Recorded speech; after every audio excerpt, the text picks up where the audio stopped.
rocking the stage, I'm breaking the cage tonight. I'm free. The biggest surprise, though, was that people loved it. It was the opposite of what my family always said. I was a great singer, and suddenly I was a real-life rock star. When the song ended, I turned around and she pointed me to go backstage. Minutes later, the rock star and her band came right back to me and said, "Hey kid, I'm getting too old for this. Tonight was my last night performing, and now I'm passing the torch off to you." She handed me her microphone, she smiled, and then she walked away. Was this a joke? Her whole band was looking at me like they wanted me to say something. I said the only thing I could think of. Okay. And just like that, I was the new lead singer for one of the most famous rock bands in the world. When I returned home with a record deal, $1 million, and a personal assistant who was going to organize my new life as a rock star, my family took a complete round turn. Dad wasn't mad that I sneaked out. Instead, he threw his arms around me. "My daughter, my lovely, lovely daughter, you make your dad proud and rich." Before any of us could blink, I suddenly had agents and managers and a stylist. I was given a whole new wardrobe and a driver who took me everywhere I wanted to go at any time of the day. The band scheduled a worldwide tour for the summer when I was done with school, and we started performing everywhere. Everywhere I went, people screamed my name.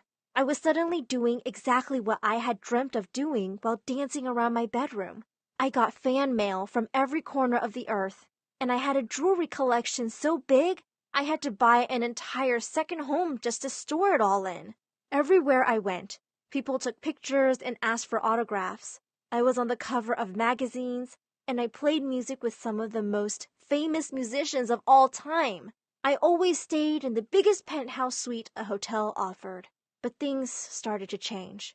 After months of living like this, I was starting to get really, really exhausted. Even though I was traveling everywhere and meeting the most famous celebrities and making millions and millions of dollars, it didn't feel like a vacation everyone thought it was. It felt like a chore. I was always working till late and had to be up early. I got on so many planes, I had no idea what part of the world I was in. One day, I finally tried to take a quick vacation, but I couldn't even leave the hotel because there was a mob outside waiting to take pictures with me.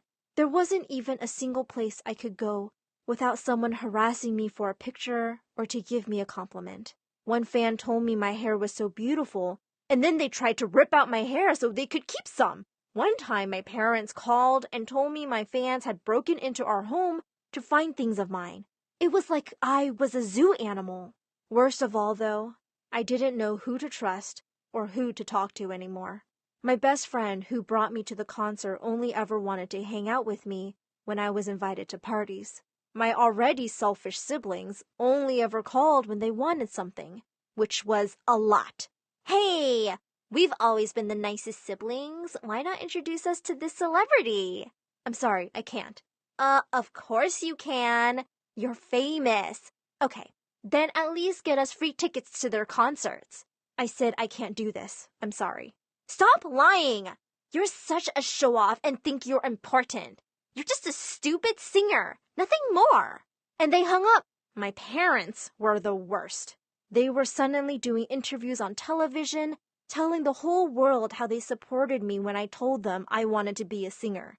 They were taking credit for my good luck and hard work, and everywhere I looked, someone wanted something from me. No one even asked me how I was doing. I was trapped, and I realized I didn't even like to sing anymore.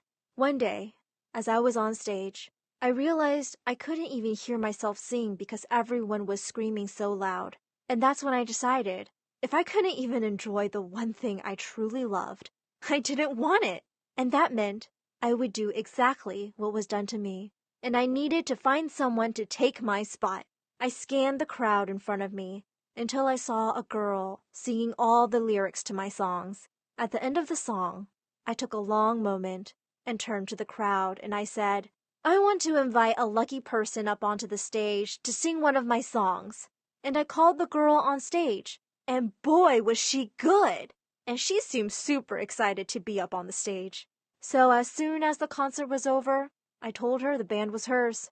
Then I grabbed a bouquet of flowers, and I walked out of the concert, and no one followed me. Everyone was too excited to meet the new singer, and I sang my heart out all the way home. Hey friends, my name is, well, let's go with Miriam for now. You see, I'm a pretty famous actress, so I can't just tell my real name, but trust me, this is going to be one of the wildest stories you'll find on MSA. Not only is it true, but it's also absolutely crazy. Growing up, I used to live with my Aunt Jane and my BFF/cousin Jenny. We barely made ends meet until I got a role in a TV series and my acting career took off. And next, I was doing movies. With fame came big changes. We moved to a mansion and enrolled in a posh school. Being rich and famous was fun, but then came the paparazzi. OMG, getting your picture taken everywhere isn't as cool as it sounds. I loved acting, but I didn't enjoy all the attention. Jenny, on the other hand, craved attention. What's your problem with them? I'd be so happy if people chased me to get pictures. Seriously? They take the weirdest pics ever. Look at this one, and this one. It's like they're always lurking, ready to catch me at my worst. So what? You also get royal treatment, so it's part of the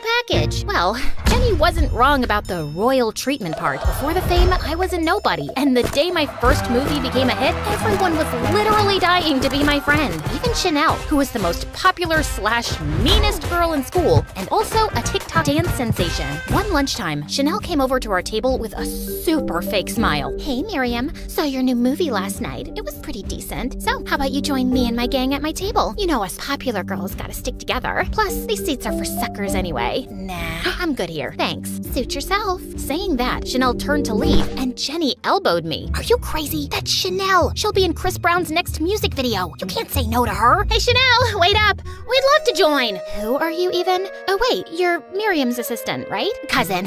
And I'm actually a huge fan of yours, Chanel. Oh, seriously? You're way too desperate. I'd love to invite you to our table, but with those dorky glasses, that frumpy sweater, and oh my, that massive pimple, I just don't think you'd blend in. You're better off staying here and playing Miriam's little assistant. I saw Jenny's mood go from super excited to majorly bummed, and it made me feel really sorry for her. Hey, don't sweat it. Chanel's just being a mega jerk. Easy for you to say. Everyone loves you, talks nicely to you because you're all famous and stuff. Fame isn't all it's cracked up to be. If I could trade places with someone and live a normal life, even just for some time, no paparazzi or drama, I'd do it in a heartbeat. For real? Totally. I just want people to treat me normally, without all the fake flattery and annoying cameras in my face. Then let's do it. Let's switch places. I'll be you, handling the fame and attention, and you can enjoy a chill, paparazzi-free life like you've been wanting for so long. I mean, we're not twins, but we do kind of look alike, right? We share the same family genes after all. I could dye my hair, ditch the glasses, and boom, it might just work. Please, Miriam, give it a chance. Well, okay. I suppose it could work. Aunt June is on vacation for a couple of weeks, and I just finished filming a movie, and I am on break, so I guess we can give it a shot. Woohoo! Honestly, I wasn't sure about the plan, but just for Jenny's sake, I agreed. I really wanted to make her happy. Once home, we started Mission Switch Identities. I dyed my hair pitch black, while Jenny bleached hers blonde, just like my natural color. After swapping our outfits and spending what felt like forever messing around with makeup, we stood before the mirror, and my jaw dropped to the floor. Pretty good, huh? Wow, I can't believe this. Jenny, we might actually be able to pull this off.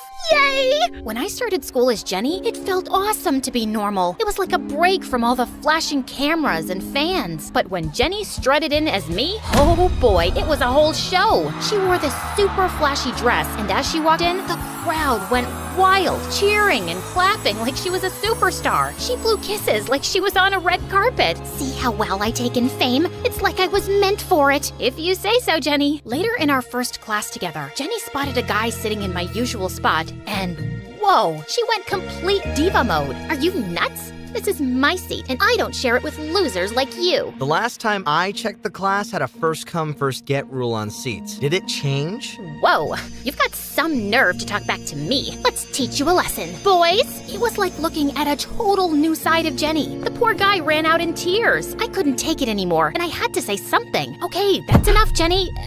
Miriam, come with me, now. I pulled Jenny into the girls' bathroom to have a serious chat. She was giving off such negative vibes, and I was seriously seriously regretting this whole identity switch. You can't treat people badly just because you're rich and famous. Why not? It's like this superpower, you know? I can do anything, and people will still adore me. As we kept arguing, we suddenly heard the toilet flush. Our hearts raced as we froze, hoping nobody had heard us. The door slowly creaked open, and guess who walked out? The same guy whose glasses Jenny got crushed by her new minions. Didn't you read the girls only sign? Oh, I'm in the girls' bathroom. Oh no. Actually, I can't see without my glasses. I'm really sorry. I'm going. Ouch. Ugh, do you now see why I can't be nice to losers like this? Deal with him, or I'm out of here. I couldn't leave him there alone, so I offered to help. Here, grab my hand. I'm Jenny. What's your name? I'm Calvin. Thank you for helping, Jenny. Slowly, slowly. Now sit. Perfect. We spent the rest of the day together, and I found out he had recently moved to our town with his mom to live with his new dad and half-sister. My jaw nearly hit the floor when he revealed her identity. Chanel. Chanel? You mean Chanel, as in the meanest girl at school, Chanel? Wait till I tell you she's way meaner at home than in school. Thank goodness you're nothing like her. And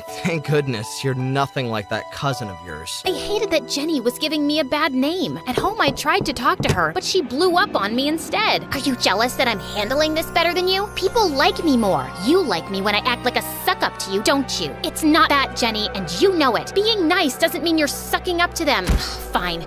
Do whatever you want. The next day, Calvin showed up at my locker. Thanks for yesterday. I don't know what I would have done without you. No problem. Hanging out with you was fun. Calvin then gave me a tiny wrapped present. I tore it open and found a beautiful necklace inside. It was the first time someone gave me a gift just because, not expecting a shout out later. I was thrilled. Thank you, Calvin. I love it. As Calvin helped me put it on, Chanel approached us with a sly smile. Well, well, well. Look who we have here. Two lovebirds exchanging gifts. It's not even real. Maybe not, but it's way more real than your TikTok fame and those authentic photos you share on social media. Your editing fails even leave the Kardashians shocked. Why, you little... I'll see you at home. Calvin and I laughed as Chanel stormed off. I pity you. How do you handle her at home? I could ask you the same thing. You got a real diva at home. Everyone knows how stuck-up actresses can be. I wondered how Calvin would react if he ever found out about our identity switch. Would he treat me differently or the same? But for now, I chose to keep our secret. Life at school was cool, except Jenny was being meaner to others and acted like she owned the place. She even started to hang out with Chanel of all people. No matter how much I told her to take it down a notch, she didn't listen and instead would get annoyed at me. So I stopped talking to her, and that really riled her. But I didn't care because I was caught up with Calvin and falling for him, lost in my own world. Oh my god, you won't believe what happened. That hot guy in science class, he asked me out. Miriam, tell me what I should wear. How should I do my hair? Help me choose. You're the star. I'm sure you can do it yourself. Oh, excuse me. It's Calvin. That nerd? Ugh, why is he always hanging out with you? Miriam, Jenny would never date a dork like that. You hanging out with him will ruin my image. You hanging out with Chanel and acting like a jerk is ruining my image. Want to switch back? No? I didn't think so. It was my 2-week friendiversary with Calvin, and I had this brilliant idea of having a karaoke night at my place. We were having a blast, singing our hearts out. But then Jenny asked to join us. Even though I flat out refused to let her in, Calvin welcomed her. Little did I know, the karaoke would turn into a crazy karaoke showdown. Get ready to see something amazing. You really think you can beat me? Keep dreaming, nerd. As they went head-to-head in a musical battle, I could feel the tension building. But just when Jenny's singing hit a breaking point, she did something shocking. She smashed the microphone. Then, in a fit of frustration, she wrecked the whole karaoke set and stormed off. I was shocked and angry, ready to chase after her and give her a piece of my mind, but Calvin stopped me. Jenny, hold on. Maybe she's feeling the pressure of fame. You know how it can be tough for celebrities dealing with all the attention and expectations. Let's give her some time to cool off. His words made total sense. Over the weekend, after my gym class, I got a text from Jenny asking to meet up. We went to a cozy cafe near the gym. Jenny seemed truly sorry. Miriam, I'm truly sorry for ruining your karaoke night. I've been acting terribly because of this fame. I do enjoy it, but even the kids at school are different with me now. I don't think they genuinely like me. It feels like they're only pretending because I I mean, you're famous and rich. It's okay, Jenny. I got caught up with Calvin, and I'm sorry for neglecting you. But the way you acted at school pushed me away. I can imagine the pressure of fame. Do you want to maybe put an end to all of this? We can return to being ourselves. How about after the launch party of your new movie? I just want to experience being a star for one night, and then we end this, okay? Deal. During lunch, people asked Jenny for autographs and photos. She happily smiled for the camera and loved the attention. Later, at home, we found Calvin in my room, standing in a mess. What are you doing here? You texted me to meet you at... OMG, you're stealing! Look, it's your jewelry and these expensive decorations? Calvin, I can't believe you do this! Did you use Jenny to rob us? I'm calling the cops this instant. I snatched the phone from Jenny before she could call the cops, and then I slapped her. I know I'm easy to trust people, but I'm not a fool. I know you're framing Calvin. I saw you using my phone in the cafe when I went to give an order, but I never knew you could do all this. What happened to you? What happened to me? Ugh, what happened to you? How could you let some average-looking, glasses-wearing, ugly dork come between us?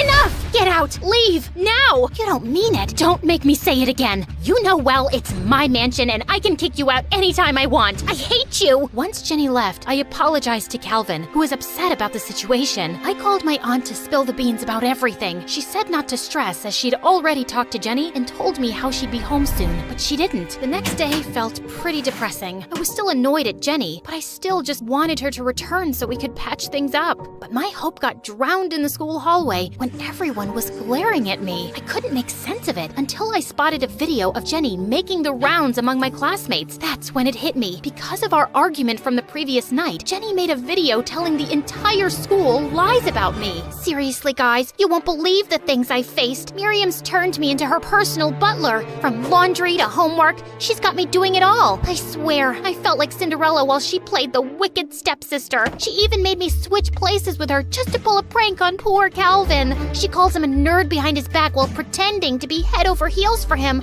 all to humiliate Chanel, whom we all know is a total saint. She's just jealous that Chanel is a rising star and one day might take her place. The aftermath of Jenny's nasty video was a total nightmare. Kids were snickering at me, and Chanel seemed to be having a field day seeing me miserable. And when I tried to talk to Calvin, he gave me the cold shoulder. Stay away, Jen, Miriam, whatever. I thought we had something. We did. We do. No, I can't even trust you. You're a liar. When I got home, Aunt was there, and she comforted me. She said Jenny would come back when she felt better, and she's staying at their old home for a while. Everything seemed to be spinning out of control, so I decided to go live and clear everything. Hey, everyone. I messed up big time, and I'm really sorry. Jenny, my cousin, came up with the idea for us to switch identities, and I went along with it. I shouldn't have lied, especially to Calvin, who I really care about. I liked being normal for a while, but it somehow got out of hand. I just want to say, I miss you, Jenny, and I love you. The things I said to you that day, I regret them. And Calvin, I'm not a perfect person. There are many things I wish I didn't do, but I continue learning. I never meant to do those things to you. And so, I have to say before I go, that I just want you to know, I found a reason for me to change who I used to be. A reason to start over new. And the reason is you. With that, I ended the video, and then I went ahead and deleted all my social media accounts for some peace of mind. A week passed, and I finally mustered the courage to return to school, and surprisingly, people were smiling at me, genuinely, and some even hugged me. Some even asked how I felt and offered to listen if I wanted someone to talk to. At lunch, I noticed Jenny scanning the cafeteria for an empty seat, and the only two that were left were beside me and one next to Chanel. She tried sitting next to Chanel, but the witch straight up told her off. I decided to be the bigger person and invited Jenny to sit with me, but she turned me down cold. I don't need your sympathy, Miriam. Listen, Jenny, we can't keep fighting. Aunt June and I miss you, and we want you to come back home. I'd rather count the sands on the beach than live with you again. You kicked me out of your mansion, remember? She was determined to stay mad, and there was no convincing her. That evening, while Aunt June and I sat to watch the latest MSA video, we heard a loud knock on the door, and when I went to check, it was Jenny. Before I could say anything, she broke into tears, crying. I'm sorry for saying bad things about you, Miriam, and telling on you to everyone at school. It was just the way you and Calvin were so happy together. I had no one to talk to. Yeah, I had friends, but no one compares to you, and I let my jealousy get the best of me. Please,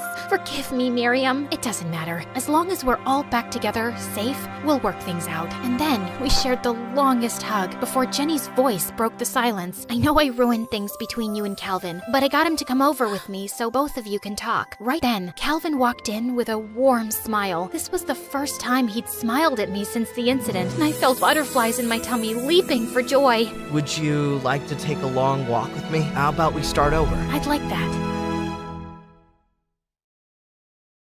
Hey, it's Juniper, the rhyming whiz. Ever since I was a kid, I've loved poems. It all started with my amazing grandma and her incredible library. People would line up just to catch a glimpse. But when I turned 13, something really bad happened. My grandma left us, and because of a big business loss, my parents had to close down the library she loved so much. It was heartbreaking to see her special books being sold off. I felt so sad and lost without her and the library. Life went on, but one day, I spotted a real gem, my grandma's collector's edition book of Emily Dickinson's poems. I knew I had to get it to honor her memory. OMG, OMG. Mom, Dad, I need to have this. Please, please. It's pretty expensive. I know you want this because it once belonged to your grandma, but honey, we can't afford this. And you're just 16. Do something fun, like some TikTok dances. Isn't poetry like watching grass grow? I knew Mom and Dad would never understand my love for poetry, so I decided to take matters into my own hands. I took every job I could, from mowing lawns like a boss to delivering newspapers. I was working hard. One day, while I was sweating like crazy, Mrs. Peterson, our neighbor, approached me with an offer I just couldn't refuse, to babysit her toddler son, Tim. But I was a bit unsure. While Tim was as cute as a button, his older brother Jim was a handful. We were in the same class, and that dude had a special talent for getting into sticky situations with his failed magic tricks. But beggars can't be choosers, so I accepted the job. So there I was, babysitting like a pro, changing Tim's diapers and trying to keep Jim out of trouble. And one day, Jim called for help, all tangled up in chains while attempting a magic trick. I helped him out of the tangled mess, all the while laughing my heart out. You really need to be careful with your magic, Mr. Magician. Oh, I'm so sorry. But you know, it's all part of the magic charm. How about being my assistant? Every magician needs one. One day in the library, I was reading a poem, and Jim looked over. What's so fascinating about those words? Poetry is like a secret language of feelings and thoughts. It's like life in a nutshell, bro. You should try it. And he did. For the first time, I had a friend who showed interest in poetry, and I appreciated it. One day, Jim and I were hanging out at the bowling alley, and he went to get me some water. Right then, something totally unexpected happened. Aaron, of all people, came over to me. I'm not gonna lie, my heart was literally racing with excitement. But what he said next shocked me. What are you doing here with Jim the Dim? Shouldn't you be with someone like me? Did he really have to? No way I was gonna just stand there and listen to him diss my bestie.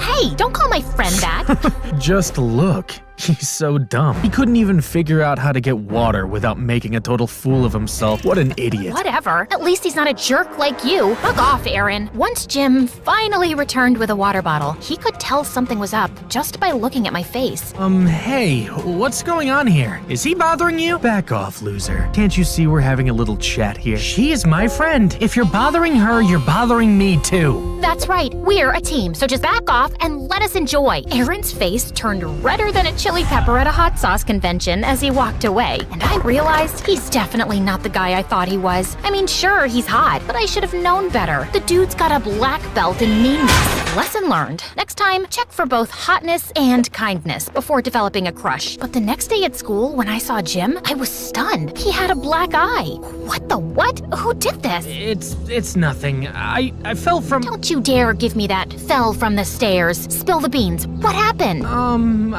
I got into a fight with Aaron. He did that? Oh, I am so gonna teach that jerk a lesson. Saying that, I ran to the parking lot where I knew Aaron always hung out with his goonies, and the moment I saw him, I threw a punch at him that left him stunned. You'll regret this, Juniper. I'll make you pay. How? By hitting a girl? You're worse than I thought you were, Aaron. Back off, Jim. It's between Juniper and me now. So, Junie, you think you're tough? Yes, she is. Want to see how tough she is? Let's settle this with a rap battle. Yeah, I know you've been preparing for it. So, Aaron, are you up for the challenge? 'Cause Juniper destroyed you here, and she's gonna destroy you there, too. bet I will. I'm not afraid of you, Aaron. We'll see about that. But just so you know, if I win, you'll have to go on a date with me. No way. Oh, you will. And if I lose, I promise I'll apologize to Jim in front of the entire school. Fair deal, right? Bring it on. As Aaron walked away with his friends, reality hit me hard. I had just agreed to a rap battle with Aaron, and if I lost, I'd have to go on a date with him. While I would have been thrilled about the idea before, now that I knew Aaron was a jerk, I had zero interest. Jim, I don't know if I can do this. Juniper, you don't have to do this if you don't want to. But think about it. The cash prize is a whopping $5,000. We can split it. You can finally get those poetry books you've been dreaming of, and well, I can perhaps get that PlayStation 5. My mom's been denying forever. His words sparked a glimmer of hope within me. Maybe, just maybe, I could pull this off. All right, let's do this. And so, we went all in, writing and rehearsing like crazy. Aaron and his crew seemed just as determined, and we saw them often practicing at the nearby park every day after school. One rainy afternoon, as I was on my way home, I was about to slip in a puddle, but Aaron caught me just in time. Careful there. I didn't need you to rescue me. Even though I didn't want to, we both ended up finding shelter under a small roof. And there, I felt a bit uneasy. It was a tight space, and we had to stand close, making the situation all the more awkward. I never thought I'd be stuck in the rain with my archenemy's BFF. I don't know why you think he's your enemy. Jim's an amazing guy. It's you who's a grump all the time. Just like everyone else, you also probably think I'm just a jerk. Duh. You think you've got it all figured out, huh? Well, I've got it figured out that a tough guy act you put on, it's to keep others away. You know, you don't have to be a meanie all the time. Whatever. It's just that things at home aren't good. Everything feels like a mess. Well, everyone has problems, Aaron. I guess it's time you realize that and perhaps show people the goodness in you. You're weird. You know that? Takes one to know one, I guess. As Aaron and I kept talking, I realized he wasn't so bad after all. Once the rain finally eased up, we both went our separate ways, but I couldn't help but feel a newfound understanding for Aaron. As the days passed, I saw a new side of Aaron, and it amazed me. One time, I spotted him helping a stray dog find its way home, and another time, he even shared his lunch money with a classmate in need. One day, I noticed Aaron leaving school in a hurry, forgetting his phone. I chased after him on my bicycle and found him at a hospital, sitting in a room and crying. Hey, Aaron. What are you doing here? You left your phone at school. Is everything okay? You seem upset. It's none of your business. This is my mom. She's been in a coma for a long time. I come here every day to see her. Oh my God, I had no idea. I hope things get better for you. Yeah, thanks. From that day on, I saw Aaron in a totally new light, and when I told Jim about how Aaron's mom was sick, without revealing the part that I spoke to him, he just rolled his eyes. That guy's a phony. Don't believe everything you hear, Juniper. Jim hated Aaron, but I guess I had started to have feelings for him. One day, at lunchtime when Jim wasn't around, Aaron approached me. Hey, Juniper. Want to catch a movie together? Barbie's playing. I heard it's hilarious. Sure. Why not? But just as friends, right? But Barbie? Are you sure? Absolutely. I know you'll love it. If you love it, I'm sure I'll love it. I'm talking too much. See ya. Day of the movie arrived, and I had come up with a plan to watch Barbie with Aaron without Jim knowing. I told Jim I was feeling sick and needed to rest, which wasn't entirely a lie because I felt butterflies in my stomach at the thought of spending time with Aaron. At the cinema, Aaron and I laughed our hearts out at the silly scenes in Barbie. It was so fun. But as we left the cinema, I was in for a surprise. Jim was standing there looking heartbroken and hurt. Juniper, you lied to me. I thought we were supposed to be best friends, and here you are with Aaron of all people? It's not what you think, Jim. Aaron is a really nice guy. Juniper, please. This guy, he's a snake. Hey, dude, I'm standing right here. You better shut that mouth. You shut up and stay away from Juniper. Before I knew it, Jim threw a punch at Aaron and knocked him on the ground. I was shocked. Are you crazy, Jim? What's gotten into you? You hurt him badly. But Juniper, you're my friend. You're supposed to be on my side. Jim, I'll be friends with whoever I want. I can't stay around you. It's like I don't even know who you are. I then helped Aaron up and walked him home. He could have pressed charges against Jim, but he didn't, which was very kind of him. In the days that followed, Jim tried to contact me many times, but I wasn't ready to talk to him yet. It felt like everything was spinning out of control, and I needed some time to sort out my feelings. So, on the day of the rap battle, instead of participating, I messaged Jim that I wouldn't be joining. All he replied with was a simple okay. Feeling torn and anxious, I decided to at least visit the rap battle to see Aaron perform and support him, but what I saw there left me shook. Jim was trying his best, but Aaron, he was killing it, and not in a good way. Hey, Jimbo, you lost your friend. Now you're on your own. My tricks played well. She fell for my lies. What a surprise. To the cinema. Took her. She didn't know. Faked about my mom. Perfect sorrowful show. She thought I'd change, but it was just a facade. Remember that call? I tipped you off. So odd. To gain her sympathy, I took a punch so tough. Now she's on my hook. My power to show, it's enough. My emotions went wild as I heard Aaron's hurtful words. Seeing Jim's pained expression, it hit me hard. He was right about Aaron's tricks. It all clicked. He had done the whole nice guy act to distract me from the rap battle. He messed with the wrong girl. Without even thinking, I jumped on the stage next to Jim. Jim, my buddy, you know I got your back. Through thick and thin, we never lack. Fake friends leave, but we stand tall. Bonds unbreakable, never gonna fall. They're just haters, but we're the real deal, and that's all. As for you, Aaron, you're a fake, always playing games. Lies, manipulation, it's all the same. Emily Dickinson said, tell the truth but tell it slant. But your lies won't fool me, they won't enchant. With Jim, I stand firm, your tricks won't grant. Hearing this, Jim jumped up and down and hugged me tight. I knew you'd come. I had to. Now come on, let's win this thing. Jim and I were doing amazing.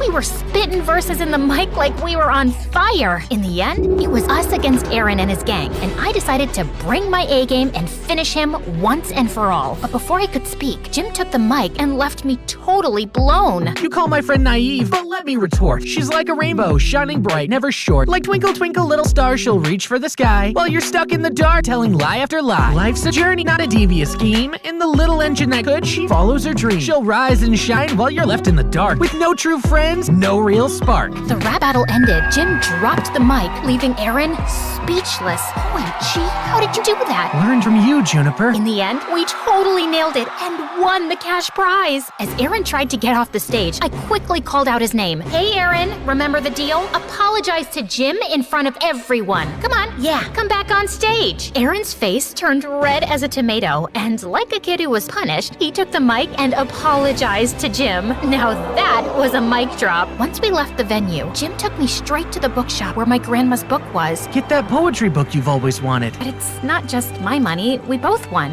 You get part two. No, I wanted to win just for you, Juniper. OMG, you're the best friend ever, Jim. Remember, true friends got your back, no matter what. Fake people and lies can't break real friendship. Trust your buddies.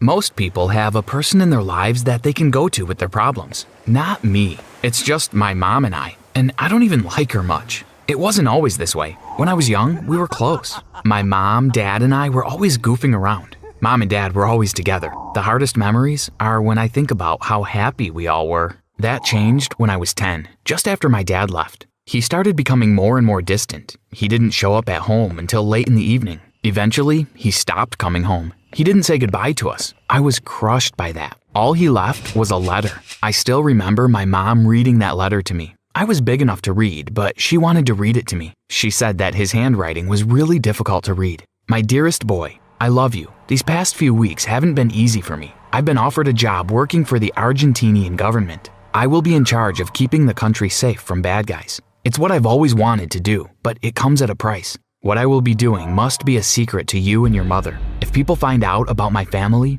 you will be in danger. I can't come back home anymore, and you cannot come to visit me. But don't worry, I will continue to write you. I will even call when I can. Love you always, Dad. I cried when she finished the letter. My mom instinctively gave me a hug. Halfway through that hug, she pulled away. Little did I know that it was the last time that she would ever hug me. From that day on, whenever I cried, she avoided me. And whenever I tried to hug her, she retreated away from me and changed the subject with a flash of a smile. The next few months were tough. I did everything I could to get my mom's attention, but she became more and more distant. I wasn't willing to give up though. Mother's Day was coming up. I spent weeks preparing a handwritten card, along with a treasure hunt around the house for my mom. I saved up every cent that I had to buy her the perfume that she liked, even going into the city alone to buy it. It was scary, but I did it all for her. I believed that if I made this Mother's Day amazing, I'd get through to her, and we'd go back to some kind of normal. Mother's Day arrived, and my mother was out of the house early, before I was awake.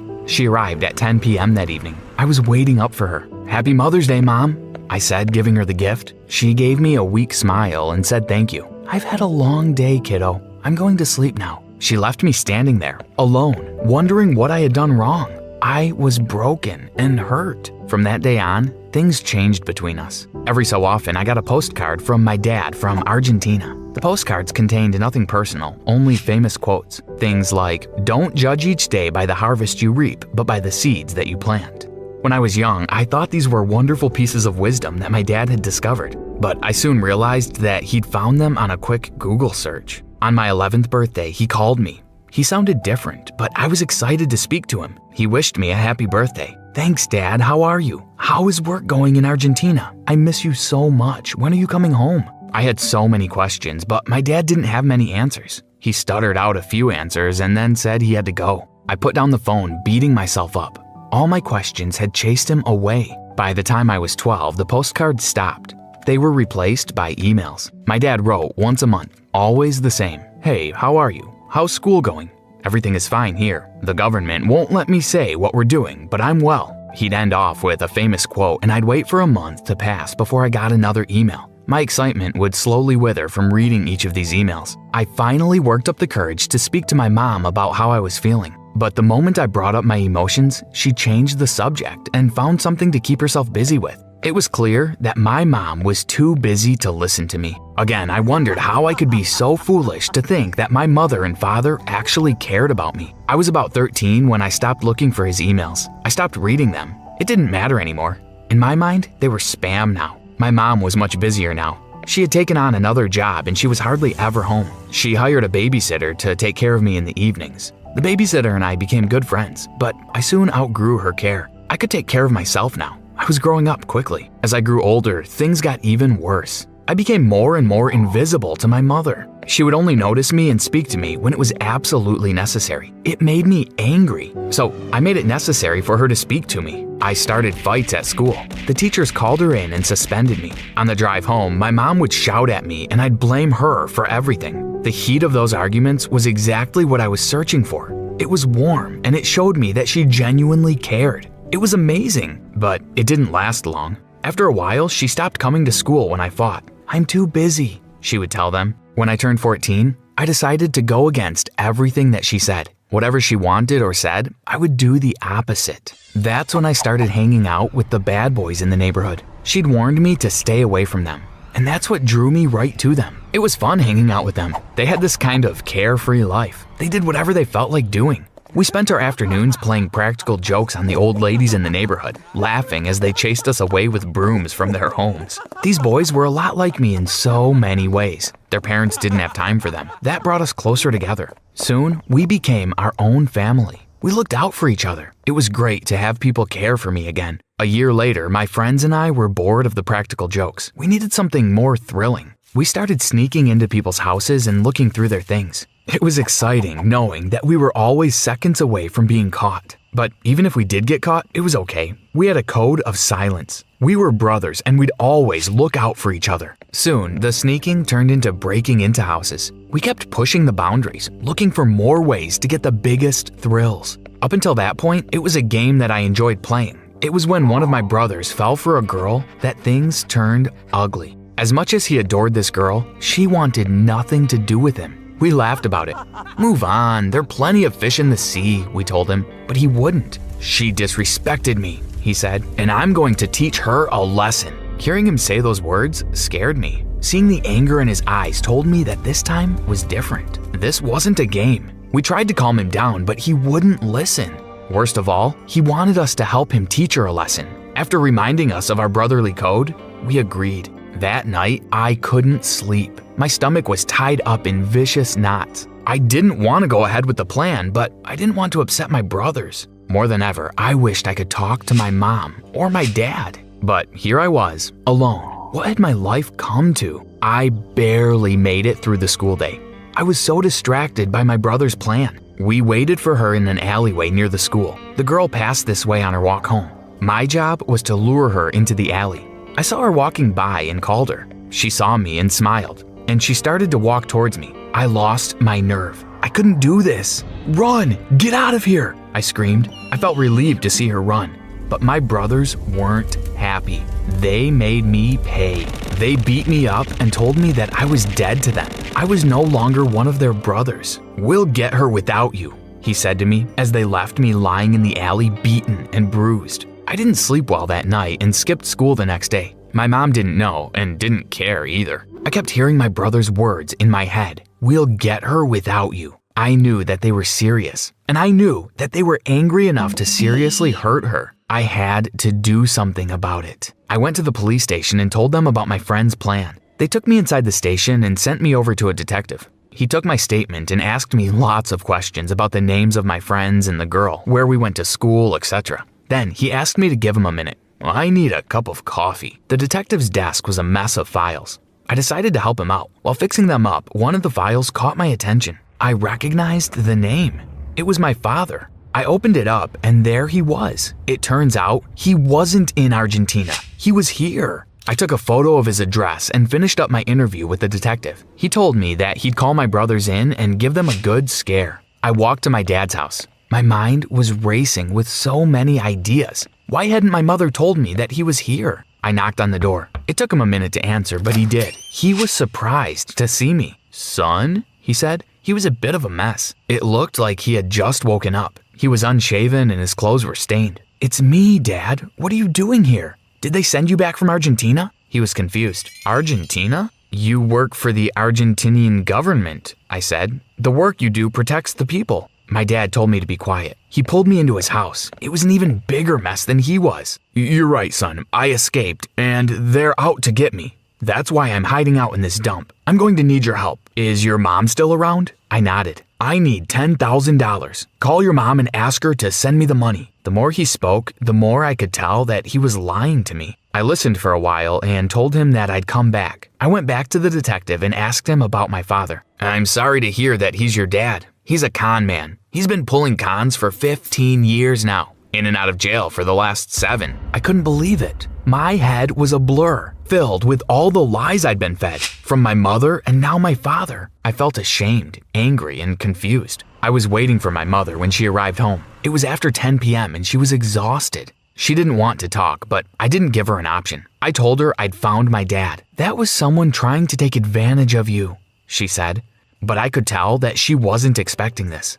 I'd caught her off guard. I kept pushing her for answers. "Everything you told me was a lie." She tried to distract me the way she had always done. As she walked away from me, I said the one thing that had been in my heart all of these years. The one thing that I hadn't said out loud because I was too ashamed to admit it. "What did I do for you to stop loving me?" She stopped then and turned around. She began to cry then. The tears coursed down her face. For the first time in years, she was seeing me, actually seeing me. "I never stopped loving you. I was trying to save you," she said. "From who?" I asked. "From me."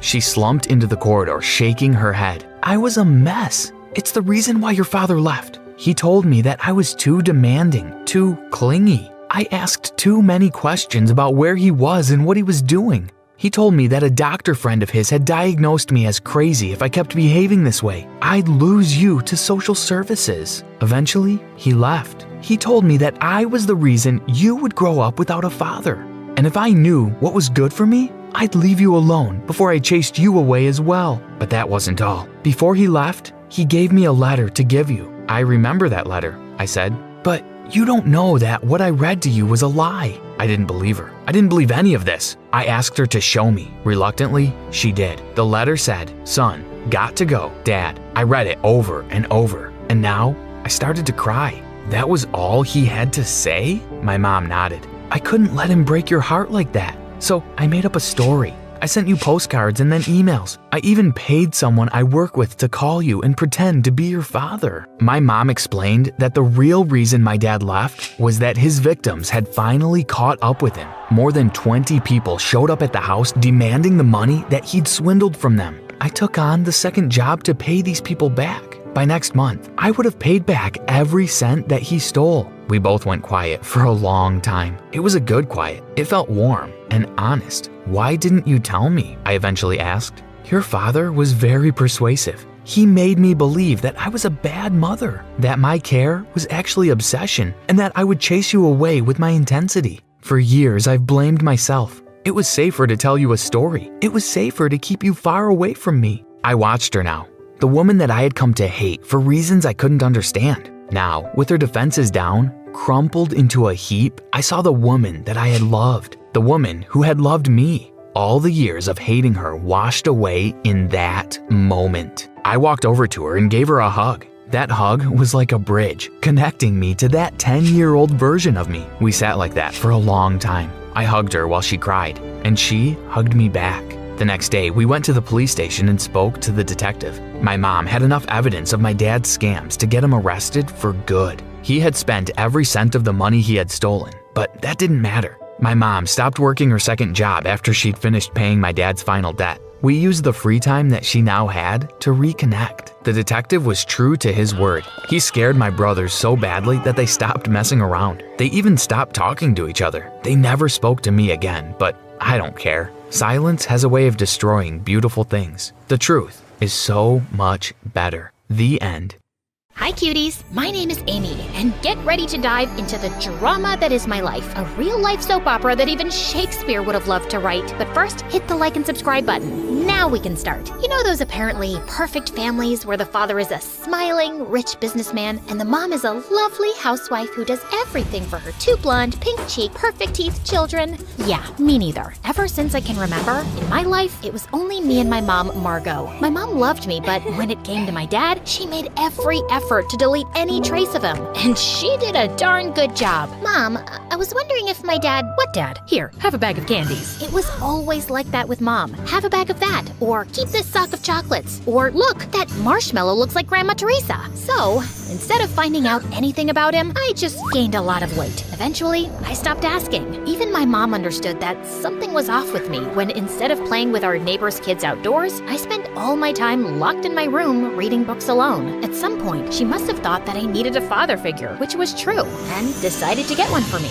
Unfortunately, her dating life was so disastrous that it probably made Cupid consider early retirement. For real, it was the same thing over and over again. It went like this. Amy, please let me introduce you to insert name, my new boyfriend. We love each other so much. Of course, 2 weeks later, there we were, indulging in a second bowl of ice cream and watching Titanic, with her sobbing uncontrollably on my shoulder. Jack, take me with you. We were supposed to stay together forever. Mom, you met him like a month ago. The best month of my life. But honestly, my mom had a PhD in ruining her relationships. All of her boyfriends had a lifespan shorter than a goldfish's memory. She would get bored of them and then do something to sabotage the relationship. And then, magically, it was always their fault. Antonio the chef seemed like a perfect candidate because who wouldn't want a dad who can whip up 5-star meals? But then... Can you believe it? He left me alone all night to go to a restaurant by himself, choosing puff pastry over me.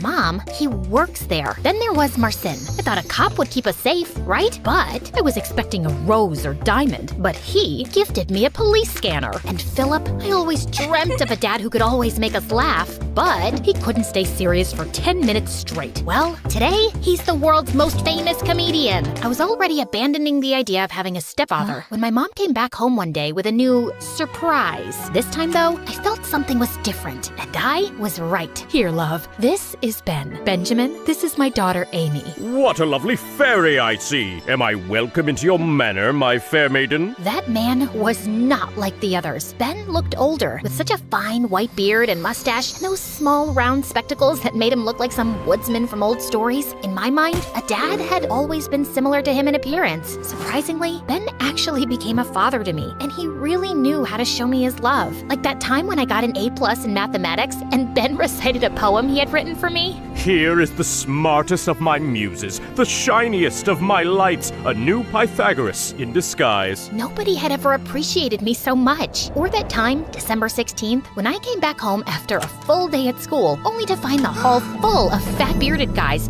and Ben in the middle of them shouting toward me. Surprise! Happy birthday to our fairy! Those were Ben's friends from the War Games Club. I didn't expect any birthday celebration because Mom had always forgotten it herself. But now she was there too, right in the middle of them. Could Ben have changed her so much? Ben, I have no words. It's only my duty to make you smile, my fair maiden. I hugged him the strongest I could and started crying like a baby. Sir Benjamin, I love you. I had finally found a father after 10 years of my life, and we were like a real happy family. It felt like a dream. And like in every dream, at a certain point, I had to wake up. A few years later, Mom started receiving strange phone calls in the middle of the night. She would pick up quietly like a thief and go to the bathroom to speak as any guilty teenager would. Once, I caught her coming out of the bathroom with a suspicious smile on her face. Who was it? Oh, just some friend. Don't worry about it. Don't worry? I make a living out of worrying. I knew something was wrong. The calls suddenly stopped, but the signs were still there. Why would Mom be sending herself those goofy bouquet cards decorated with plastic roses? Can't I buy nice things for myself? Not to mention the gold-sprayed aluminum ring I found she was wearing out of the blue.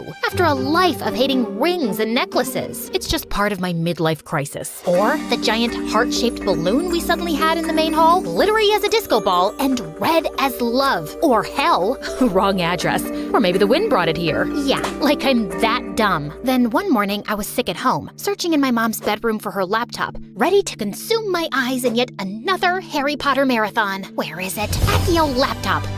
What is this? There was a letter on my mom's nightstand. Strange. I haven't seen the postman in a while. My love, I'm like a lost sock just looking for its match. Ew, so cheesy. When Mom got back home that night, I confronted her. How could you do this, Mom? Amy, I can explain. Ben is the only dad I have ever had, and you're betraying him. If you would only let me talk, please. I don't want to listen to you anymore, Mom. I'm tired of you and your... MSA won't let me say the next word, but you can imagine what I mean. I wasn't gonna let her ruin our relationship with Ben. I had to act fast. So the next day, I went to confront that homewrecker, getting his address from the letter. I rang the doorbell nonstop. Open up! What the? The man was about to blow up, but when he saw me, surprise filled his eyes. Ah, you, please, come in. That mysterious man looked like a retired rock star or an extra from Pirates of the Caribbean. He invited me inside his great villa, which was full of instruments. Look, whoever you are, my mom's with someone else. Just leave us alone. Don't mess up our lives. I've barely found my dad, and you? What if I told you I'm your real dad? His words hit me like a mute button. I was eager to meet you again, but your mom thought you weren't ready. Of course, he could have been lying, but somehow I knew he wasn't. My father disappeared when I was a child. Amy, I'm really sorry. Things got messed up between your mom and me back then, but I'm here now, and I want to be part of your life. I was left completely speechless. My mom soon joined us. Mom looked truly happy after all those years. She told me she hadn't connected with anyone else because she wasn't over Dad and only wished for him to stay with us. Of course, I was thrilled about having my real dad with me again. But then, a sudden doubt fell upon me like a spaceship out of fuel. But Ben, he already knows everything, and he still wants to be a part of your life. We can be a big family. So, just like that, I went from having no dad to having two. You would think it's like winning the lottery twice, but not quite. I felt overwhelmed and with a great weight on me. Before, I didn't have to worry about disappointing anyone, but now I had two dads who had high expectations of me, and let's say they weren't too fond of each other. Luke, lower the volume. Amy's studying. Oh, just jamming out, man. Rockstar practice, you know? Oh, wow. But I thought rock and roll had been dead for a long time. Good music never dies. Besides, aren't you obsessed with knights and things from hundreds of years ago? Oh, absolutely. But unlike your music, knights never go out of style. Come on, guys, if you really think about it, rock stars and knights have a lot in common. Like, both loved leather and dying young. But while some wore armor and swords, the others used guitars and a lot of hairspray. That made a lot more sense in my head. Soon, things went even further south. One day, they forgot to pick me up, and I had to walk home in the middle of a storm. When Ben saw me, he went mental. Luke, you were supposed to pick her up. I asked you to do one thing as I had an urgent appointment. Oops, I totally lost track of time making these cookies to surprise her. Come try one, honey. As I reached for a cookie, Ben sprang into action like a movie hero, dove over the couch in slow motion, snagged it from my hand, and sent the whole tray flying. These have peanuts! Amy's your own daughter and you don't even know she's allergic to peanuts, or you just don't care? I don't even want to remember the fight that followed. Can you imagine two gunslingers in front of each other, ready to open fire at the slightest movement? Well, it was kind of like that. The constant fighting became a part of my life. I realized that this was affecting them as well. Ben looked more deteriorated and tired than ever, and my dad seemed constantly anxious, as if he was hiding a big secret. On my first Christmas with my new family, they dove into a full gift duel. The prize of it wasn't a juicy bounty, but my love. Dear, I got you, Ozzy, your new puppy. Are you serious? I got her Lady Godiva, the most majestic kitten in town. Aw, thank you guys. I love them both so much. Of course, getting double presents was quite fun, but soon my new pets were casualties of the parents' war. Lady Godiva was given away to our neighbor's children by my dad after he definitely saw me sneezing with her nearby. It was mid-December, by the way. A few days later, someone shaved Ozzy completely, making him a pink bear with a black nose. Oh, that's horrible. Nobody ever found the mysterious culprit. Then it came, December 16th, my birthday again. My dad must have known what Ben did on my last birthday and decided it was a good idea to outdo him at his own game. So he called all of his musician friends to blast a birthday party rock serenade for me. To my beloved daughter, you all, the people of the world, rock! This song is for you! But then, right before the concert started, another group of people appeared. Vikings, Romans, Celts, who knows? They were an army of guys dressed for a historic recreation, waving toy spears. What is all this, Ben? There is a time for peace and a time for war, Luke. Men, be ready! Someone sounded a war horn, and my birthday soon became like the final battle of Avengers Endgame. But instead of aliens and superheroes fighting, I had cosplaying history nerds versus elderly musicians incapable of accepting the passage of time. A clash for the century! After watching the battle for a bit, I went home all set to blow out the candles and dive into the cake. But I found my so-called perfect family in the middle of a loud argument. What are you even doing here, man? Amy's with her real parents. She doesn't need you anymore. This whole uncle situation is bizarre. That's true. Explaining it to people is a real pickle. Say what you want, but I've been her father longer than you. Well, he has a point about that. Her father? A history nerd with a Willy Wonka mustache? You must be joking. I don't think Willy Wonka has a mustache. My mother's mediation skills are truly out of this world. Why don't we let her decide then? Oh no. Yeah, she's old enough to decide who should be her dad. No, I am not! Mom, you are my last hope. Please stop this madness. Maybe that's for the best. Thanks for nothing, Mom. So, that's how it is. You're piling your responsibilities onto me? Why can't you guys understand? I want both of you in my life. But if you can't handle that, I'd rather have neither than choose between you two. I was ready to storm out, but then my dad said something really strange. Are you happy, Ben? This was your master plan? First you found me, then you invited me to your cosplay parties and made me realize that I should get back with Margot. Why did you do all that if you didn't want me here? Everybody's eyes went on Ben at those words. Mine too. What was all that about? You're absolutely right, Luke. I shouldn't be here at all. I'm really sorry, Amy. Then Ben darted away, leaving things abruptly. What the hell is going on? I ran after Ben, just in time to catch him while he was already at the park, gasping. He doesn't look too good. He fainted the very next moment. Ben, what is going on? Are you okay? Ben! We rushed him to the hospital, and a few hours later, he woke up. I guess my plan didn't run as smoothly as it did in my mind.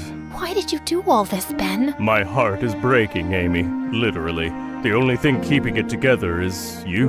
I would love to be with you forever, but the doctors made it clear it's impossible. When I found out, I immediately sought your dad and asked him to come back. I wanted someone to be there for you, after me. But then when I saw you and him together, I got so jealous. I thought you'd forget me for good. I already had tears in my eyes. Again, I could barely force myself to speak. Ben, I will never forget you, and you are not leaving me at all. I had no idea you did all this. Luke didn't tell me anything. Yes, because I asked him not to. It was a secret quest, eh? Like the ancient knights did. I did it for Amy, Margot. I had to. I'm sorry for lying, but Cough made it impossible for Ben to go on talking. I just hugged him so hard, as if trying to protect him. A few days later, Ben came back home with us, and it was as if he and Dad were two totally different persons. They put their jealousies and fights aside and became something like best friends. Dad even helped and cared for Ben throughout his illness. One night, when they thought Mom and I were sleeping, I overheard them talk. I will never be able to thank you enough for bringing me back to my family. What you did is just... It's okay, Luke. You're a great man. I'm just happy you are in Amy's life. You both deserve each other. They hugged before wishing each other goodnight. I went to sleep with the biggest smile I had ever worn in my entire life. Now, a lot of time has passed, and a lot of things have changed. I'm not a child anymore, and my groom is in front of me, waiting for my yes, I do. Mom and Dad are by my side, happily together and smiling at me. And even if I can't see you in the same way, Ben, I know you are here too, sitting silently between the seats of this splendid church and looking at me with your peaceful gray eyes. You are as real as the photo of you I have inside of the pearl-shaped necklace I always keep by my heart. As I have promised you, I never forgot you, Ben. All that you did for me, from your silly poems to the way you tied my shoes, you will always live with me. You'll always be my guardian angel, and I, Amy, your fair maiden.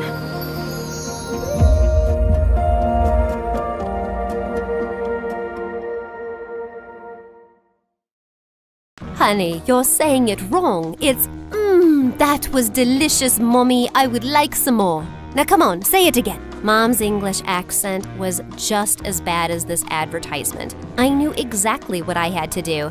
Blah, blah, blah, blah. Hi, I'm Harper, and I'm one of the biggest television stars. Before I continue, please do like and subscribe. Growing up, I always loved watching TV shows, and it was all because of Mom. She wanted to be an actress but couldn't make it, so she made sure I became one, even though I never really wanted to. I was pretty, so I got a few gigs, and before I knew it, I was acting in several movies and TV shows and became extremely famous. But it wasn't as perfect as it looked. Mom, can I hang out with Tara? She has a new pool. There's no point being friends with her, Harper. She is your competition. All of them are. They're just pretending to be nice. When they have what they want from you, they'll pretend like you don't exist. Mom was so insecure, she even homeschooled me so I could attend all the rehearsals, acting classes, and auditions. But when I was 12, I was famous enough to not need any of that. And through a tantrum, I was finally sent to school. And I did very well, or so I thought, because a month later, I found out that Mom would give gifts to the teachers to give me good grades. It was a big scandal, and I was left totally embarrassed. I was back being homeschooled, stuck with my mom, and with no friends at all. Friends are stupid distractions. You have a career to make.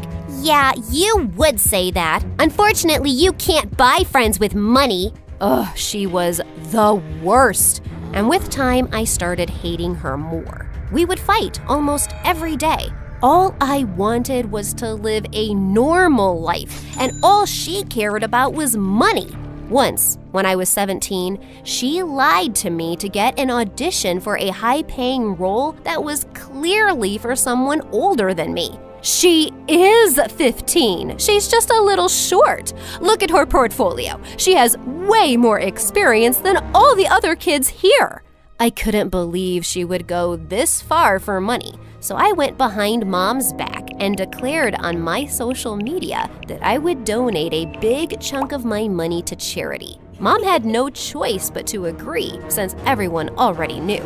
This is outrageous, Harper. You should have told me before making this dumb decision to give all your money to an army of peasants. How could you hide the truth? Well, I learned it from the best. Besides, those underprivileged kids need that money more than us.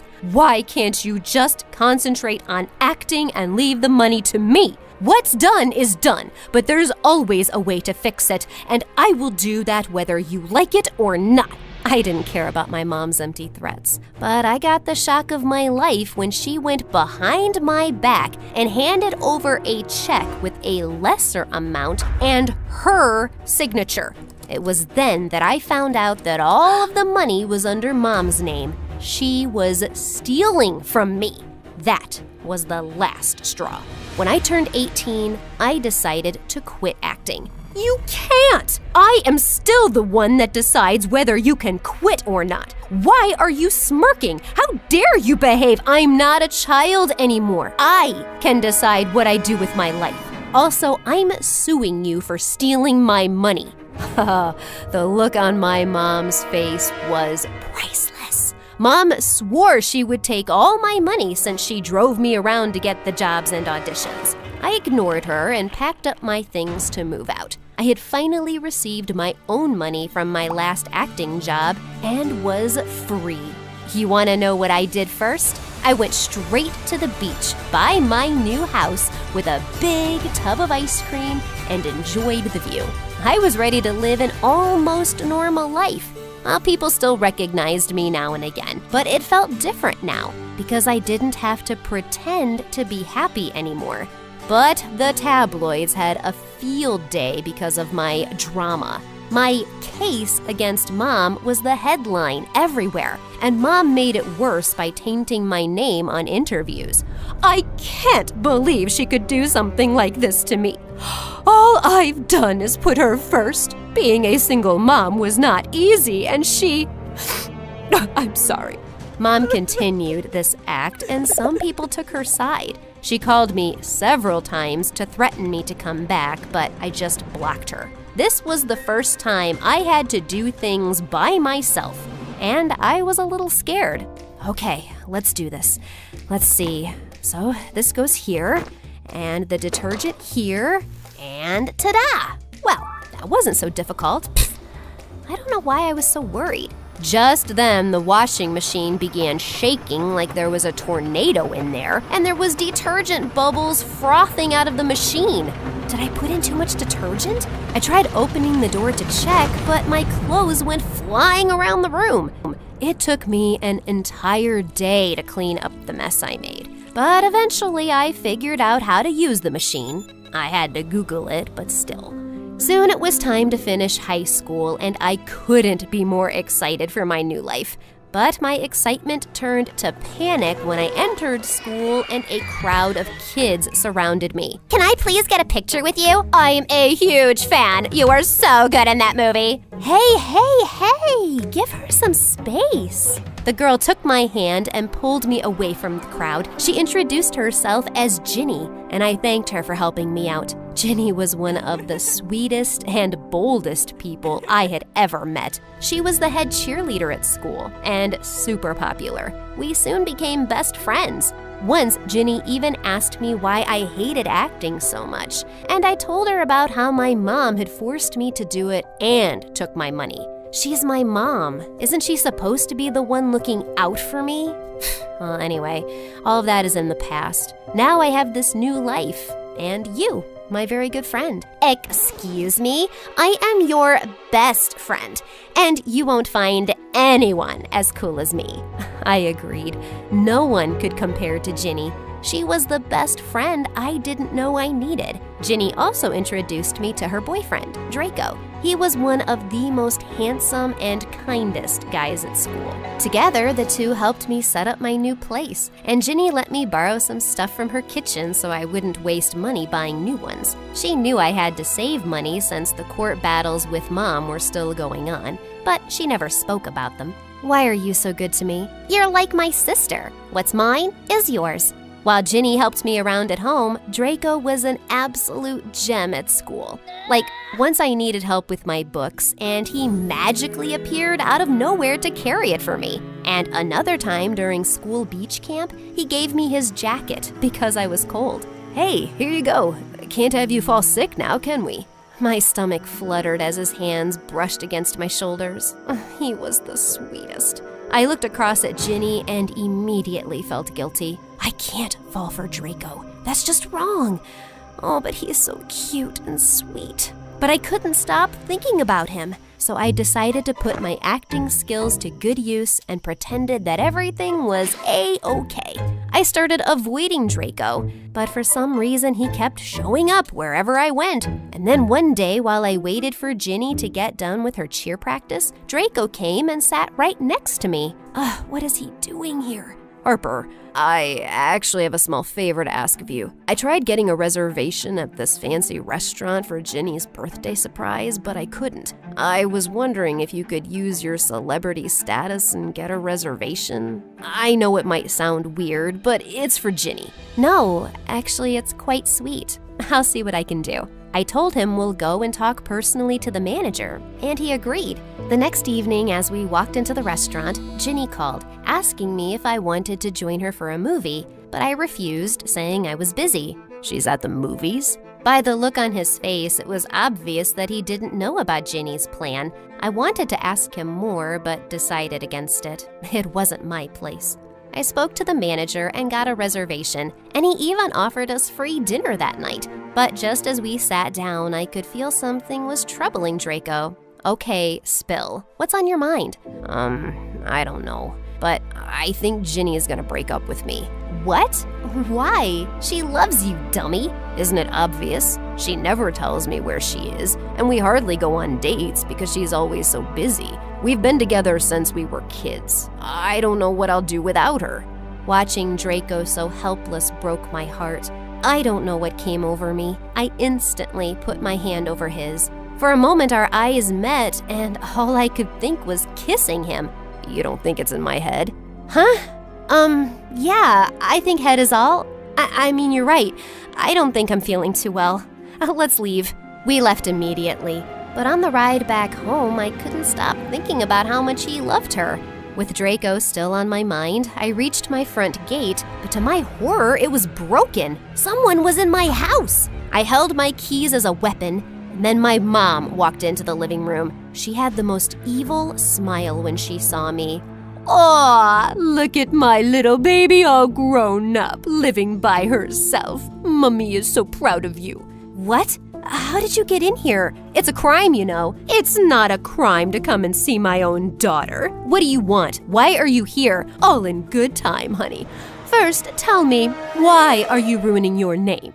A good thing I followed you around. I would have never seen you flirting with your best friend's boyfriend. I thought you were one of the good ones, but turns out you'll do what it takes to get what's yours, just like your mother. What are you talking about? Mom flashed her phone with a photo of me with Draco from the restaurant, and I was shocked. Oh, not so fast. If you want this to remain a secret, then drop the court case. Give me what's mine, and let's get you back to work. I was turning red with rage. I had had enough with her. I was not flirting with him, and you're the one ruining my name by saying mean things at interviews. I'm not playing your games. Leave. We'll see who your friend believes. Last chance. Come with me or have your friendship ruined. I'd rather be broke than work with you or give you my money again, Mom. She left. I couldn't believe that she would stoop this low to get her way. I knew I had to meet Ginny before Mom did. I know how manipulative she can actually be. I tried calling Ginny, but she was at the movies and didn't answer. So I rushed to Ginny's place to wait for her. But when I got there, she was already home and she wasn't alone. Oh, honey, good thing you're here. I was just showing Ginny these beautiful pictures of you. And what's his name? Draco. The look on Ginny's face was enough to tell me what pictures she was looking at. I thought you were busy, but you were on a date with Draco? Harper, I never thought you would hurt me this way. No, Ginny, it's not what it looks like, I swear. Please believe me. I've seen how you look at him. Are you saying you don't have feelings for Draco? Mom smiled. She had been watching me for months. She knew I was in love with him. I do have feelings for him. I won't lie about that. But I would never act on them, and he would never betray you either. She admits she's in love, and I have proof they were together yesterday. She lied to you. I see the picture, and I know she lied about where she was yesterday, but I believe you, Harper, not her. No wonder she wanted to run away from you. You're pathetic. The look on my mom's face was worth framing. She was too stunned to speak. Dumb girls! One day you'll know that money is the only thing that matters. I feel sorry for you, Mom. Now if you're done, leave. And don't come back. She stomped her heels and walked out, and I ran and hugged Ginny tight. Draco was planning a surprise for your birthday. That's what we were doing there. I'm sorry I lied, but I swear it's the whole truth. I believe you, but I also know that maybe what I'm doing to Draco is wrong. I don't like him as a boyfriend. Maybe we are just better off as friends. My heart broke for her and Draco, but I knew what Ginny was feeling was justified. The next week, she broke up with him, and I spent all my time with her. I even went ahead and filed a much-needed restraining order against my mom, but Draco was still on my mind. One day during school, I was trying to reach for a book when someone offered to do it for me. Draco! We got talking, and I asked him how he was doing. I won't lie, it was tough, but I kinda get it. Ginny was great, and we'll always be friends, but maybe nothing more. Well, in that case, welcome to the singles club. I got up to leave, but Draco took my arm. Sorry, Instinct. I was just wondering if you were free tomorrow night. We do have that fancy dinner reservation, remember? She would love to. I turned around to see Ginny walking in our direction. What are you doing? I figured you're too chicken to ask him out, so I'm doing it for you. Besides, I want him to be someone great, and I miss our group. So Draco, will you date my best friend here? Oh my God. In all my years, this is the most embarrassed I've been. So that means you don't like me? I do! I don't! I do! I just... Before I could say another word, my phone rang, telling me that I'd won the case. My mom was finally off my back, and for some reason that made me oddly confident. So where were we? The dinner. You like me? Yes, yes, yes to everything. But before we do that, let's catch up for some ice cream. It's been long.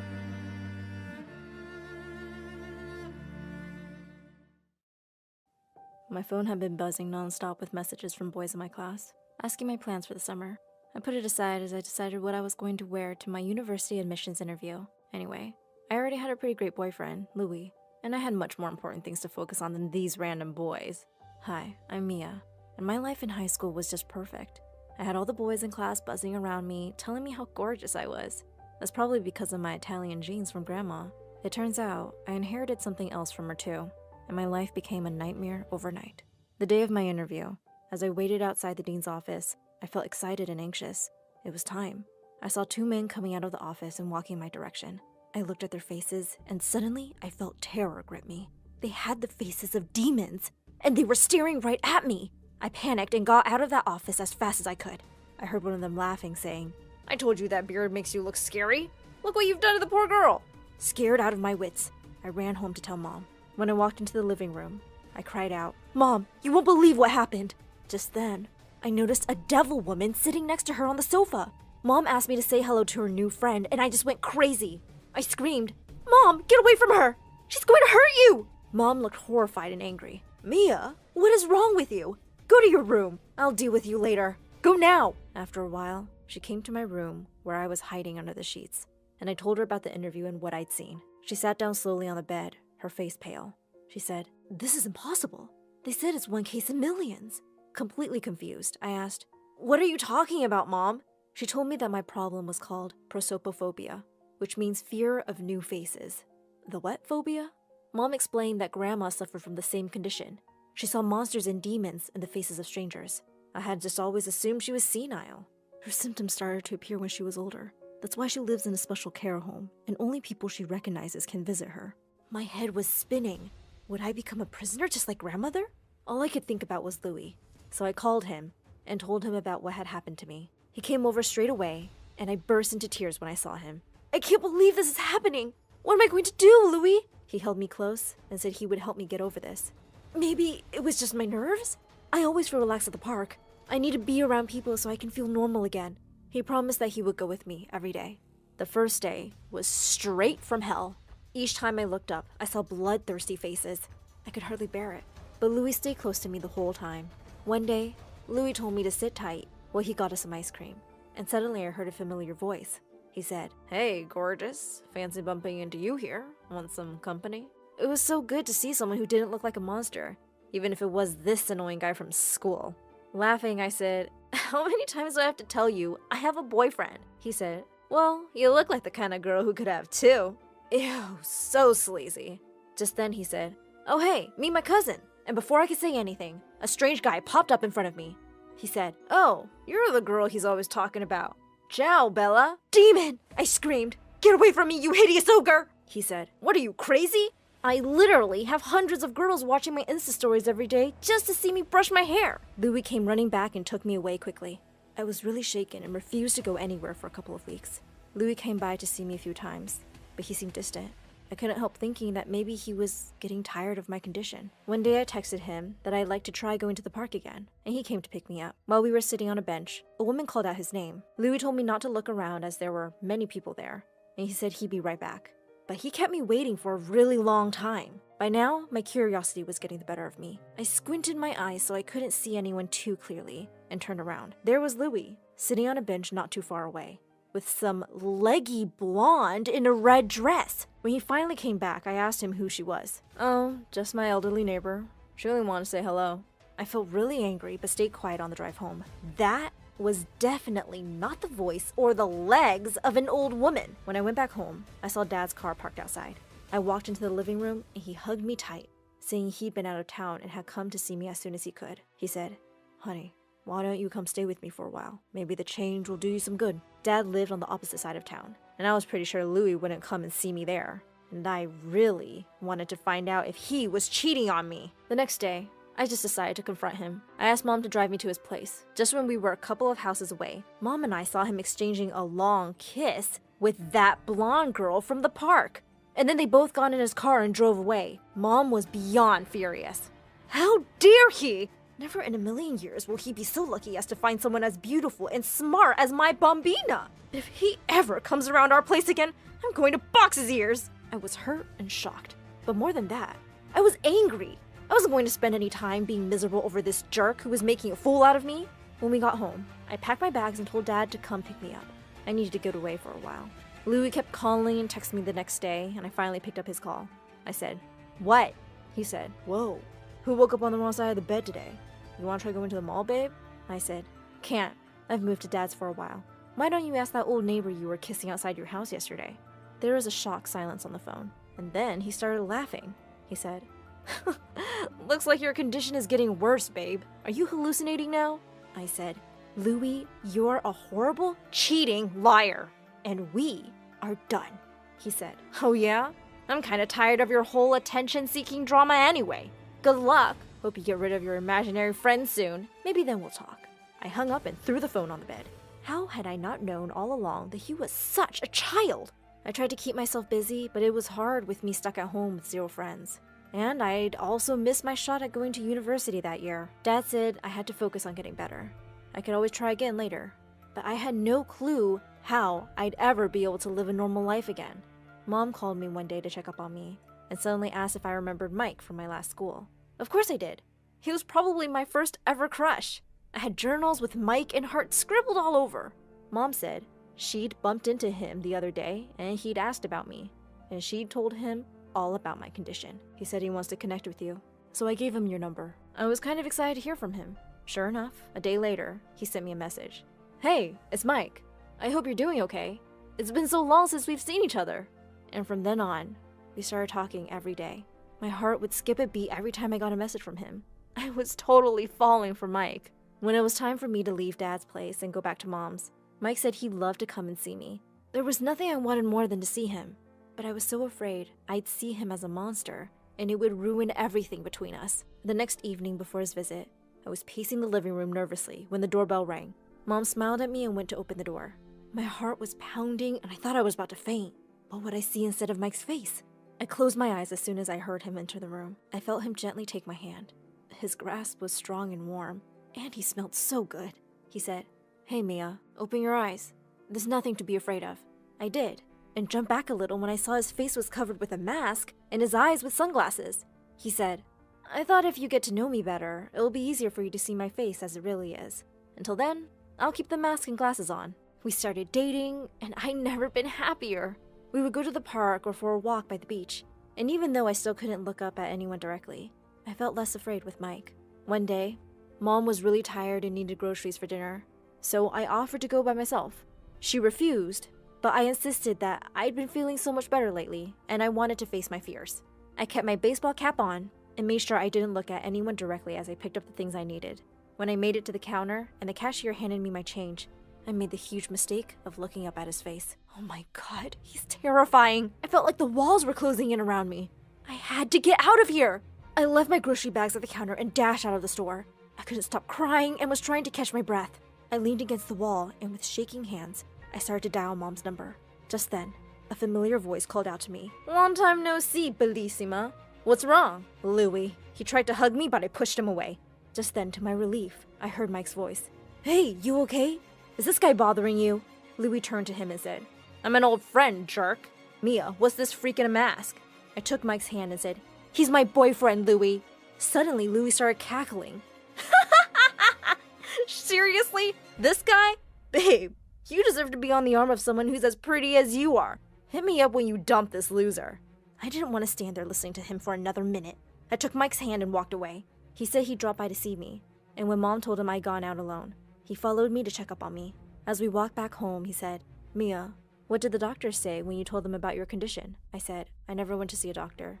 I already know I have the same phobia as my grandma, and there's no cure. He looked shocked and said he couldn't believe I never asked for help, and that we should go see a specialist as soon as possible. Soon enough, he made an appointment with a doctor, and he and my parents came along with me for the appointment. Once we told the doctor everything, he said that my condition was probably triggered by stress. He said that even though it was a very rare condition, he'd read cases of patients overcoming the phobia. The condition is not really as scary as what you're experiencing. You're letting the fear take over and your mind is exaggerating everything. You have to train yourself to believe that this is not the reality. When we left the doctor's office, I started to feel hopeful that one day, if I kept trying, I would be normal again.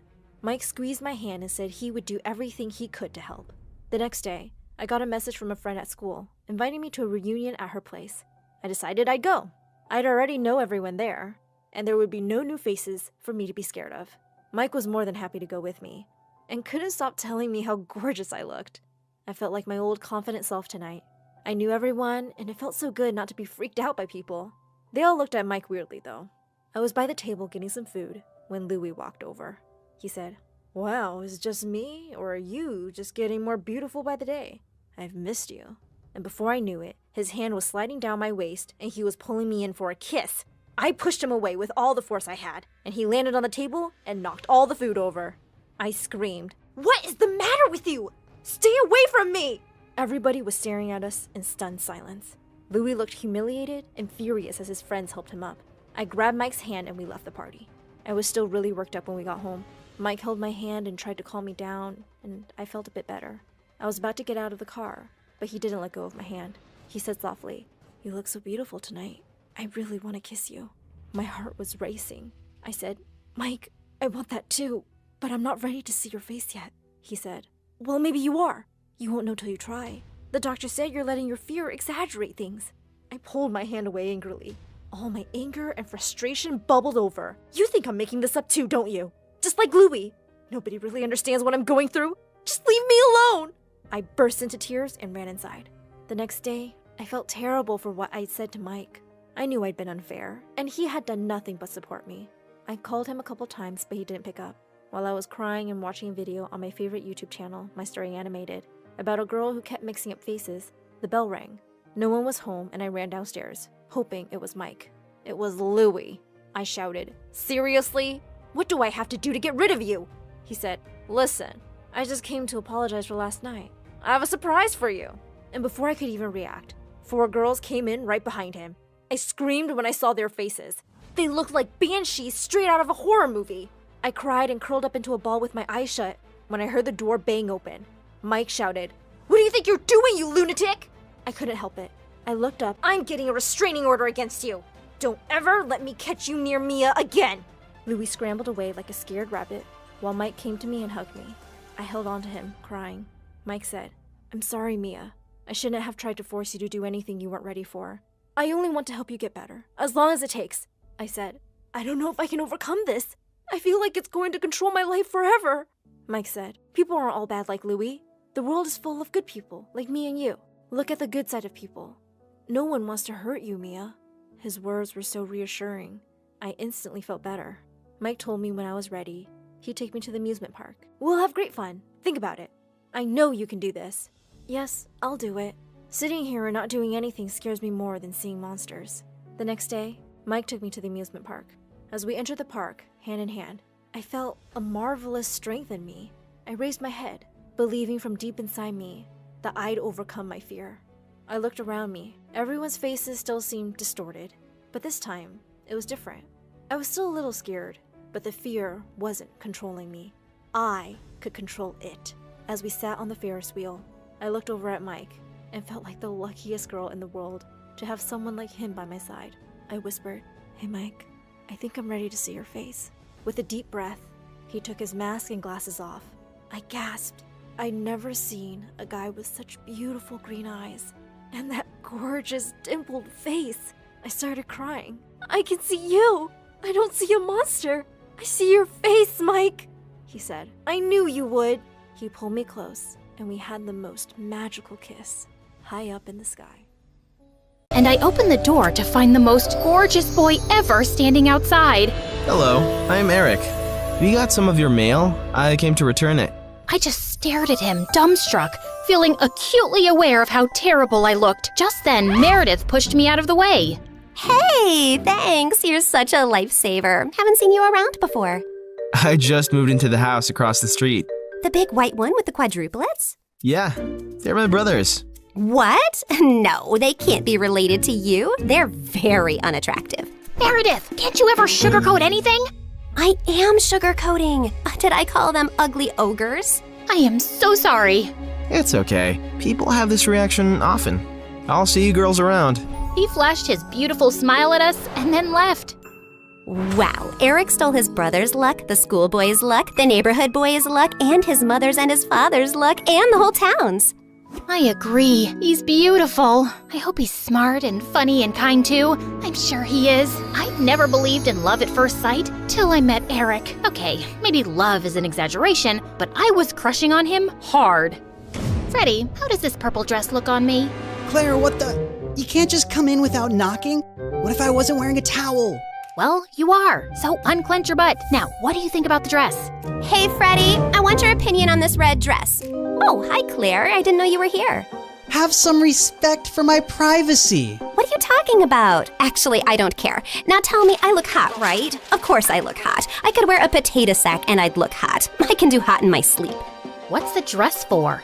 The party at Eric's place? What, did you think you're the only one who got invited? The red's a bit much for a casual housewarming party, no? Yeah, you're right. It's more of a second date dress. Thanks, I'll look for something else. And your dress looks lovely. I am not your sister, and you can't treat me like this. I am a man. Okay, thanks for the news flash. Come on, Claire, let's go before Freddie has a heart attack. The party was coming up soon, but I knew there would be many guests, and I wouldn't really get a chance to talk to Eric then. So, I decided to drop by to borrow some sugar one evening. But my heart sank when I spotted Meredith and Eric in the kitchen, and they were kissing. I couldn't believe that witch. It was so obvious I was crushing on Eric, wasn't it? Can you give me some mashed potatoes, Claire? I lifted a spoonful and threw it straight at her face. Claire, what the heck? Oh, I'm sorry. You didn't want them on your face? You should have been clearer then. You got a problem with me? What a genius. Since you're so smart, I'm sure you already knew I liked Eric, but you went after him anyway. Yeah, I saw you two kissing. Oh my God, what? You like Eric? I had no idea. You should have been clearer too. Cut it out, okay? You knew. Did not. Okay, so now that you know, will you stop seeing him? No, duh. Are you really into him? Not really. I barely know him, but he's cute and rich and he likes me. You did see that he was kissing me back, right? I flung another dollop of mashed potato straight in her eye and stormed off. Fine, that jerk could have Eric. I wasn't even gonna go to the party now. But on the night of the party, when I heard music floating from across the street, I couldn't help myself. Eric had just known Meredith for 2 days. This battle wasn't over yet. I knew I looked smoking hot as I marched up to Eric and Meredith in her stupid red dress. She looked furious to see me before she turned sickly sweet. Oh, hi. I thought you were unwell and not coming, honey. How are you doing now, honey? I'm good, honey. How are you, honey? I'm great, honey. Do you like my honey, honey? What honey? Honey? The honey, honey. I see no honey. Honey? What's happening here? Don't worry about it. Let's go get some honey, honey. We don't have any honey, Meredith. Honey! You ruined it. You should have ended the sentence with honey. Don't mind her, Eric. You already know she's rude, and she has a vile temper. She once tried stealing money from an old lady and kicked her hard when she resisted. Oh, so that's how it's gonna be, huh? Eric, did you know that Claire is so dumb? I told her when we were kids that if she ate bluebells, her eyes would turn blue like mine. She ate a bunch and then pooped her pants in school. Didn't Meredith tell you she used to fart in the neighbor's jacuzzi just because they said they liked me more than her? It went on for a month. Oh, how about the time you dropped Mom's toothbrush in the toilet and just put it right back? Imagine someone being so awful to their own mother. Meredith has a boyfriend who works in a mental institution, and he steals the patient's clothes from there for her. Imagine doing that to sick people.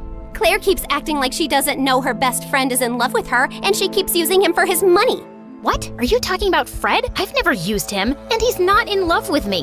Oh, please. A blind person can see Freddie's been in love with you since day one. Shut up! You shut up! How about you shut the heck up? Not till you shut up first! I pushed Meredith out of my way, but I ended up pushing a little too hard and she crashed straight into the punch bowl. She got up and charged me, and we landed straight on the food table. As Eric was trying to pull us apart, Freddie suddenly ran in. Claire, Meredith, stop! Your mom, she isn't okay. You gotta come now. We ran outside to see Mom unconscious and being wheeled into an ambulance. Since Freddie's dad was a neurosurgeon, he took Mom's case and ran tests for weeks to discover that she had some inflammation in her brain for unknown reasons, which had sent her into a coma. Freddie's dad decided to enter her name in a clinical trial for rare brain diseases since she met all the criteria. But what's it gonna cost us? We take one pro bono case for the trial, but there will still be other hospital expenses. And you girls will have to figure out something soon. Do you have any relatives?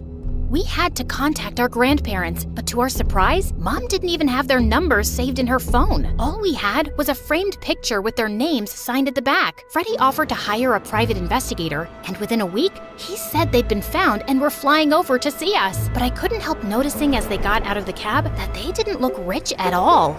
Those paupers are our grandparents? They're definitely the people from the picture.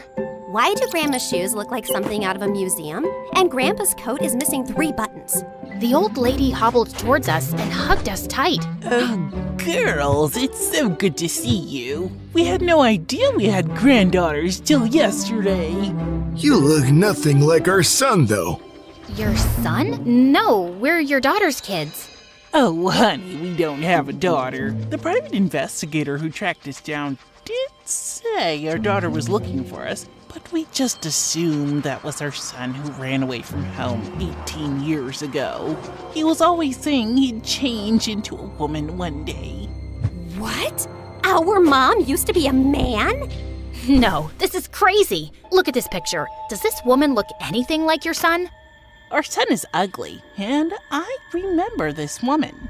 Alfred, you remember this beautiful lady came to stay at our motel many years ago? She disappeared suddenly one night, and the next day some mafia men turned up looking for her. Ah, yes. Those men kept turning up for weeks. They seemed like bad news. I'm happy to hear the lady is okay. So, you're not her parents? Then why does she have this picture of you guys? She took it from the motel. I don't know why.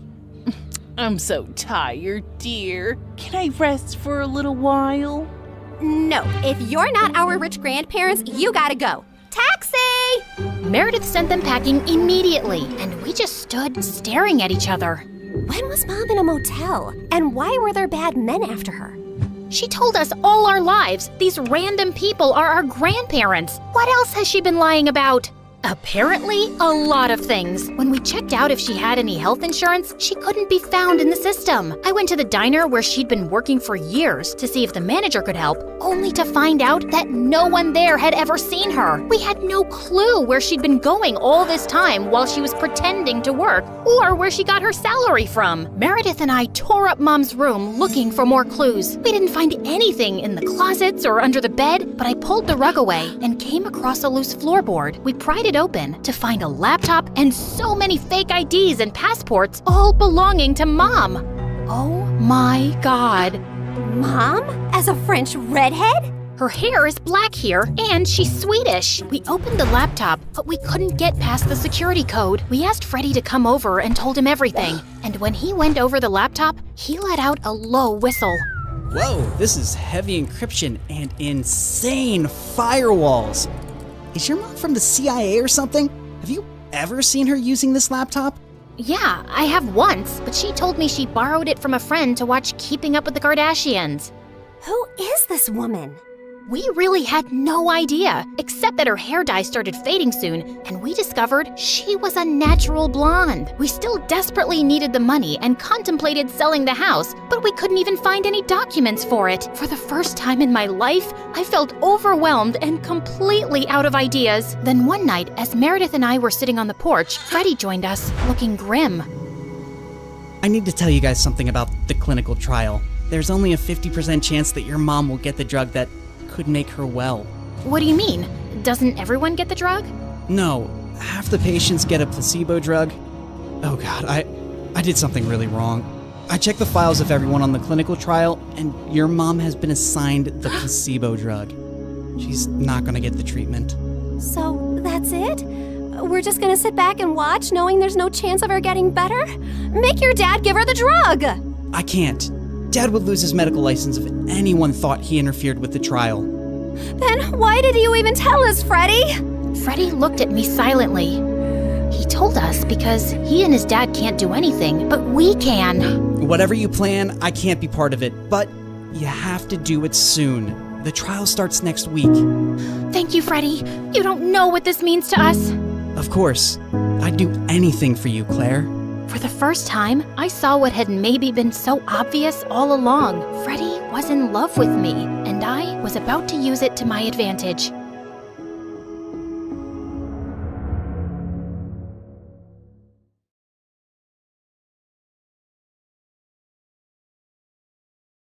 Hi there, I'm June, and today for My Story Animated, I'm going to tell you about the bizarre story of how my family convinced me I was in a coma for a year. It all started on my prom night. I was on top of the world. My life was perfect. I had everything I ever wanted and was excited to graduate and start living my adult life. That night, I was glowing. It was no surprise for anyone that I would be the prom queen. And when they announced it, I cried anyway. It was the perfect ending for the perfect high school experience. I was used to being a queen, and I deserved my crown. But as I was climbing the stairs to receive it, I heard a crack. And before I could react, it collapsed to the floor, swallowing me inside. The last thing I remember was hearing the screaming of the others in the room and feeling pain in my entire body. When I woke up, I was in the hospital. My parents and my younger brother were there. They rushed to my side, but they looked gloomy. They looked at each other before I heard my mom saying the last words I ever wanted to hear.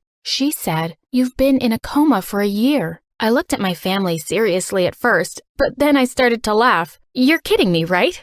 I looked around the room as I said, "Where are the cameras?" It had to be a joke, but they didn't laugh. They looked concerned. My mom said, "Look, honey, it's a lot to process, but..." "No, there's not. There's nothing to process because you're joking," I replied, although I wasn't laughing either now. They glanced at each other in silence, and my mother started to cry, and it clicked. What? A whole year? What about my prom and my crown and my plans for college? What about my boyfriend? Where was he? I couldn't understand. I couldn't think. I felt suddenly dizzy, and a second later, I threw up. This was not happening. I demanded my mom to give me my phone at once, but she said that the doctor recommended not to deal with the outside reality right now. A whole year had passed, and I needed to take things slow. When I asked about my boyfriend, they said he left for college on the other side of the country. When I asked about my college plans, they said I lost my scholarship. When I asked about my friends, they said they didn't know any, that no one had come to visit me in the past year.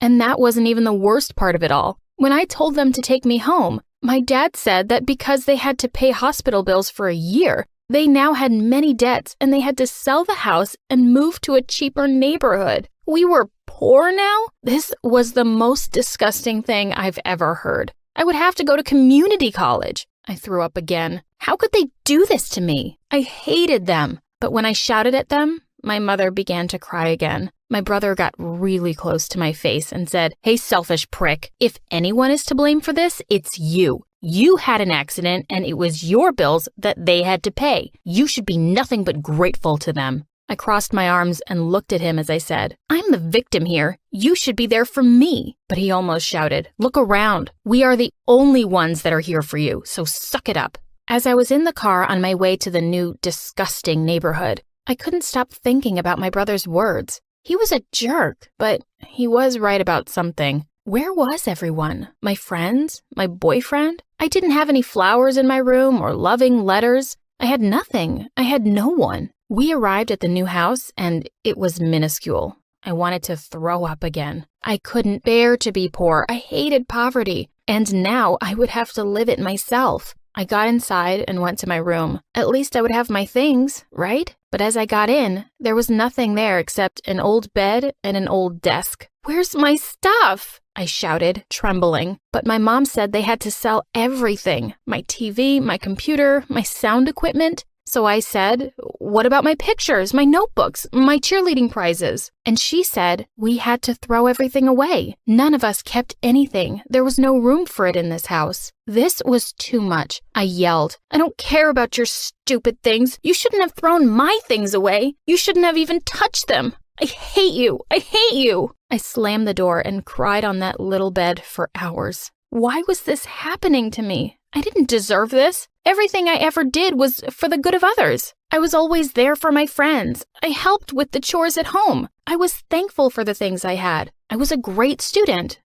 I am a loving sister. As days passed and I slowly realized how lost and alone I was, I got time to do a lot of insight. Since we were in a neighborhood away from the city now, and Dad used the only car we had for work, I started to go out for long walks. And one day, I saw a group of teens that were hanging around in the park. One of the girls told me to sit with them. They were skating and playing soccer and having fun. Without asking questions, they invited me to play soccer with them. I was really good at sports, so it was my opportunity to show off. But I sucked at it. I got a number of punches of flying balls I couldn't dodge, and I also fell off the skate a couple of times. But instead of laughing at me as my old friends in school would have, they helped me and taught me. I spent hours with them. They seemed like really nice people. I had no idea I could have so much fun without spending money. I got back home and I saw Mom preparing dinner. So I asked her if she needed any help. I didn't know how to cook and I was quickly messing everything up.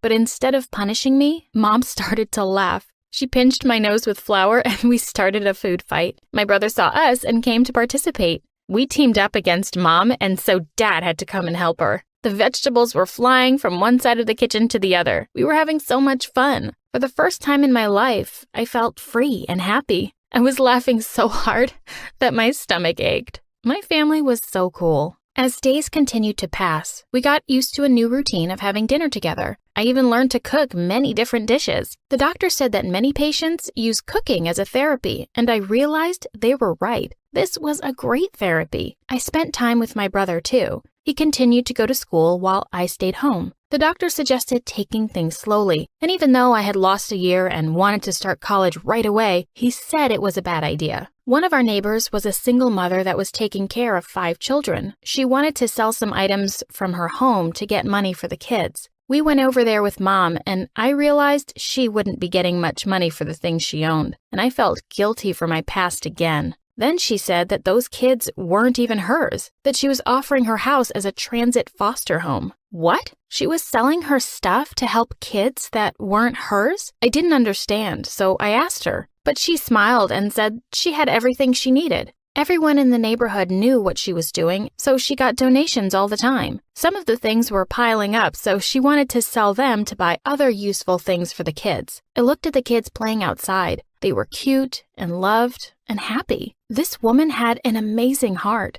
And then guilt punched me in the face again. My family had lost everything because of me, and instead of thanking them, I shouted hurtful words. I used to have so many useless things, clothes I didn't wear, old toys I never played with. They would do so much good to these kids. The following day, I helped our neighbor to build a website for the things she wanted to sell. I also taught her how to use email and the social networks. It felt good to do the right thing for once. But then, something strange happened. As I created an Instagram account for her, I got tempted and opened my own. The doctor said it wouldn't be a good idea for now, but I couldn't resist. And that's when I saw it. The date. It didn't show a year ahead, but weeks. I got so confused. I started to see my old friends' stories and my boyfriend's. Everyone was talking about summer and the college they were going to go to. What was going on? What was going on? I started to open web pages frantically. Wikipedia, news sites, they all showed the same date, the same news. Only a couple of months had passed since the accident. I grabbed my stomach and threw up, again, in the neighbor's house. So embarrassing. I got out of the house and rushed home.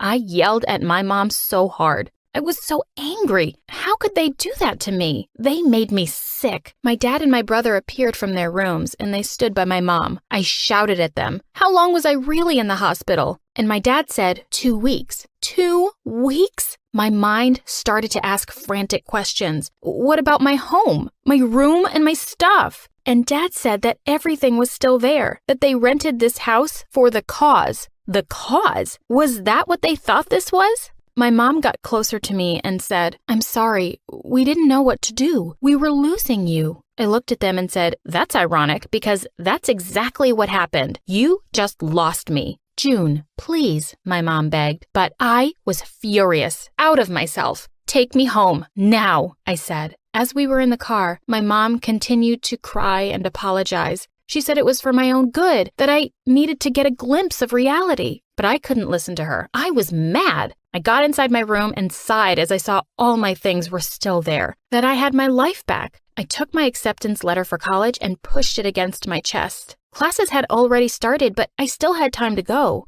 I opened my closet and saw all of my clothes. For a moment, I thought about those poor kids at the neighbor's house, but I didn't let that affect me. On the very next day, I got dressed and drove to college. But I wasn't feeling as excited as I thought. The car, my clothes, my expensive backpack, everything made me feel guilty. Donating just one of those things to the woman would help the orphans hugely. I tried to concentrate on my classes, but for the first time, I felt like an outsider. So, for the first time, I decided not to focus on myself solely. The people in small groups talked about their vacations and how much fun they had together. It wasn't some needless flaunting. They were all people, just like me. I took a deep breath. I was here. I have this opportunity. I could spend my days feeling sorry, or I can do something about it. But I needed to make sure of something first. Instead of driving home, I went to my old boyfriend's home. He opened the door and froze as he saw me. Were you part of this? I asked, but he stood silent. Of course he was. A traitor, exactly like my family. I denied in silence and turned around to leave, but he stopped me and said he was sorry, but that he also saw me as a terrible person, a selfish person. He said he'd tried to make me see it for a long time, but I wouldn't listen. I didn't know what to say. I had so many different memories of our time together. I went back home and straight to my room. I started looking at the pictures on my walls. I looked happy, but he didn't. He looked sad and worried in the pictures. How come I never saw that? Was I really that selfish? I looked at the other pictures, the ones with friends, and they were all the same. No one smiled in my pictures. No one smiled around me. I remembered the orphans again and how happy they were that I had made a cake for them. I also remembered the teens at the park. They did laugh with me. For no particular reason. It was the simple things that made the difference. I'd been so self-absorbed in my own world that I never paid attention to anyone else. Not my friends, nor my boyfriend, not even my family. Things would have to change, and I was happy to know I still had time. If I had died in that accident, my life would have meant nothing. But I was alive, and there were a couple of things I could still do. I opened my closet and started to take out everything I didn't use. After just 1 hour, I couldn't believe how big the pile was. I hadn't taken out even half of it. Then I put all the clothes in bags. I also took with me all those old music players and pieces of technology I never used. I got in the car and with all of it drove back to the woman's house. The kids came out to greet me and hugged me. I started to cry as I hugged them too. The woman invited me in and asked me what was wrong. I told her my whole story, including the part of me being a terrible person. I didn't leave out any information. But I was still very angry with my family. Their actions weren't justified no matter the results. And then the woman said the wisest words I've ever heard. She said that we should only put love in our hearts, not hate. Whatever my family did, they clearly did it for love, and that's what matters. This was an amazing woman with an endless loving heart, so I'd better take her advice. Afterwards, I went back home and told my parents I would go to community college and that I wanted to keep on helping the woman with the orphans. I also told them that their actions really hurt me, but that my past actions definitely hurt them too. And I thanked them for not losing their faith in me. Hi, my name is May, and I live in Florida.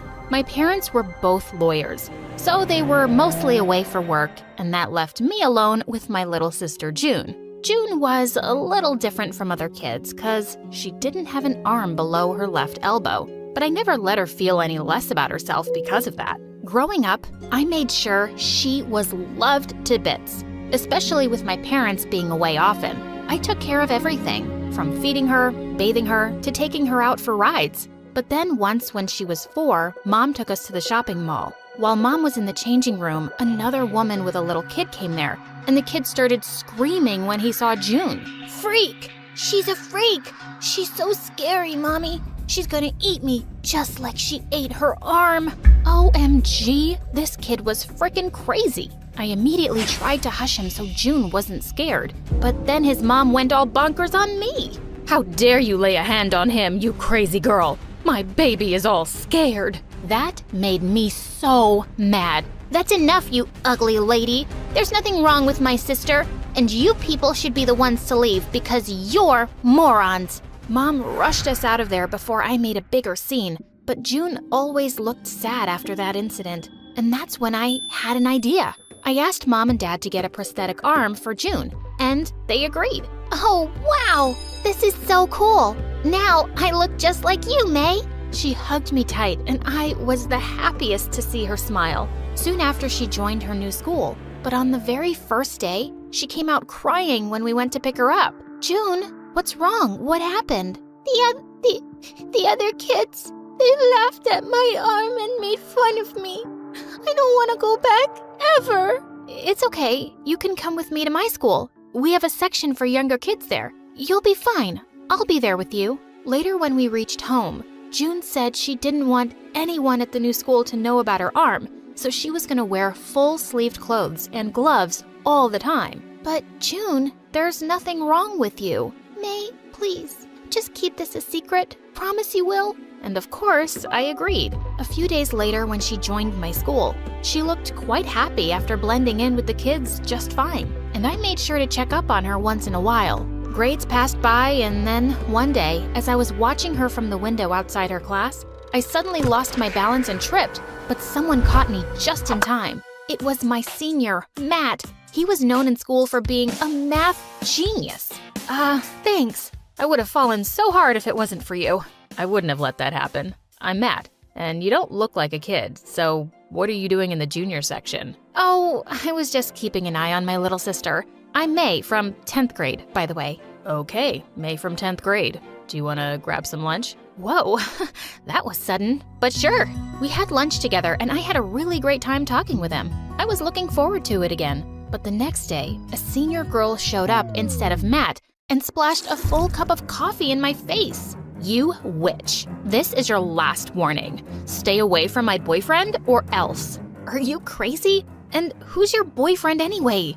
Oh, don't act so innocent now. I know you're trying to steal Matt away, but I won't let that happen on my watch. Well, you're crazy to think that. We just had lunch once. I don't even know him that well. Oh, and you had lunch with him without knowing him, you witchy gold digger. Oh my God, she was a psycho. Before I could even reply, she jumped onto me. We both broke into a wild fight and ended up in a pile of food on the food counter. And we ended up in detention. But the very next day, I found June crying in the playground as Jessie and her friends were dumping all the things from her bag into the garbage bin. She was getting back at me by bullying my sister now? I marched up to her furiously and pulled her hair, and she turned around and attacked me. Luckily, the principal walked by just then, and when she found out what Jessie was doing, she suspended her for 3 weeks. When Matt heard about this, he came running to me and explained everything. I'm so sorry about Jessie, May. We broke up months ago, but she just won't accept it. I was just really happy to hear he wasn't dating that witch. I really enjoyed Matt's company, and he sure enjoyed mine. I even went to watch all his quiz competitions, and once after he won, he came running to me. May from 10th grade, I really like you. Will you be my girlfriend? OMG! Everyone stood there in shock, and I gasped as I said, yes, of course, Matt. He picked me up in his arms, and we kissed like no one was watching. It felt like I was on cloud 9. I was so excited that I went straight to June to tell her. But just as we reached there, I saw June push someone to the ground. June, what are you doing? As soon as she saw me, she came running to me. Oh, May, those mean girls were pushing me around, so I just pushed them back. You told me to be strong, right? Did I do something wrong? Oh, no, June. You stood up for yourself. I'm proud of you. But they're saying they'll report me to the principal. Am I in trouble? Oh, no, you're not. You just wait right here. I went straight to the kids and screamed. If any of you says anything to my sister, I'm gonna toss you like juggling balls in the air. Got it? The kids nodded in horror, and June and I high-fived as we left. And then I told her about Matt, and she had the best reaction. After that, Matt and I started hanging out together all the time. On my 15th birthday, Matt decided to throw me a huge party at his house. And I had so much fun there. We danced till our feet hurt. But by the time I reached home, it was pretty late. I saw June sleeping on the couch, and there was a cake on the table and balloons all over the walls. Then I gently woke her up. Hey, sweetie, I'm so sorry it got so late. May, you're back. And then she looked at the clock, all sad. It's 12:45. Your birthday is over. Where were you? We always celebrated together. And she furiously walked away from me. I felt so terrible. I totally forgot she must be waiting to surprise me. So I decided to make it up to her. I planned a theme park trip for the 3 of us, and June was super excited about it. When we reached there, the first thing she wanted was ice cream, but the stall was really crowded. Matt, just stay with her for a while I go get us some ice cream, okay? He held her hand tight and nodded, but when I returned, I was shocked to see that June was lost and Matt was looking for her. Matt, how could you be so careless? I told you. She was right here holding my hand, and then she just slipped through. I don't know how. Forget it. Just help me look for her now. We looked for her for hours, and with each passing minute, I was getting crazy anxious. Then 3 hours later, I received a call on my phone, and it was June. She was calling from some phone booth. When we got there, we saw June covered in mud and crying like crazy. Oh, May! Oh my God, June, what happened? Who? After you left, some woman pulled me away. I called out to Matt so loud, but he didn't even notice. I don't know where she was taking me, but I escaped from the car when she stopped for fuel.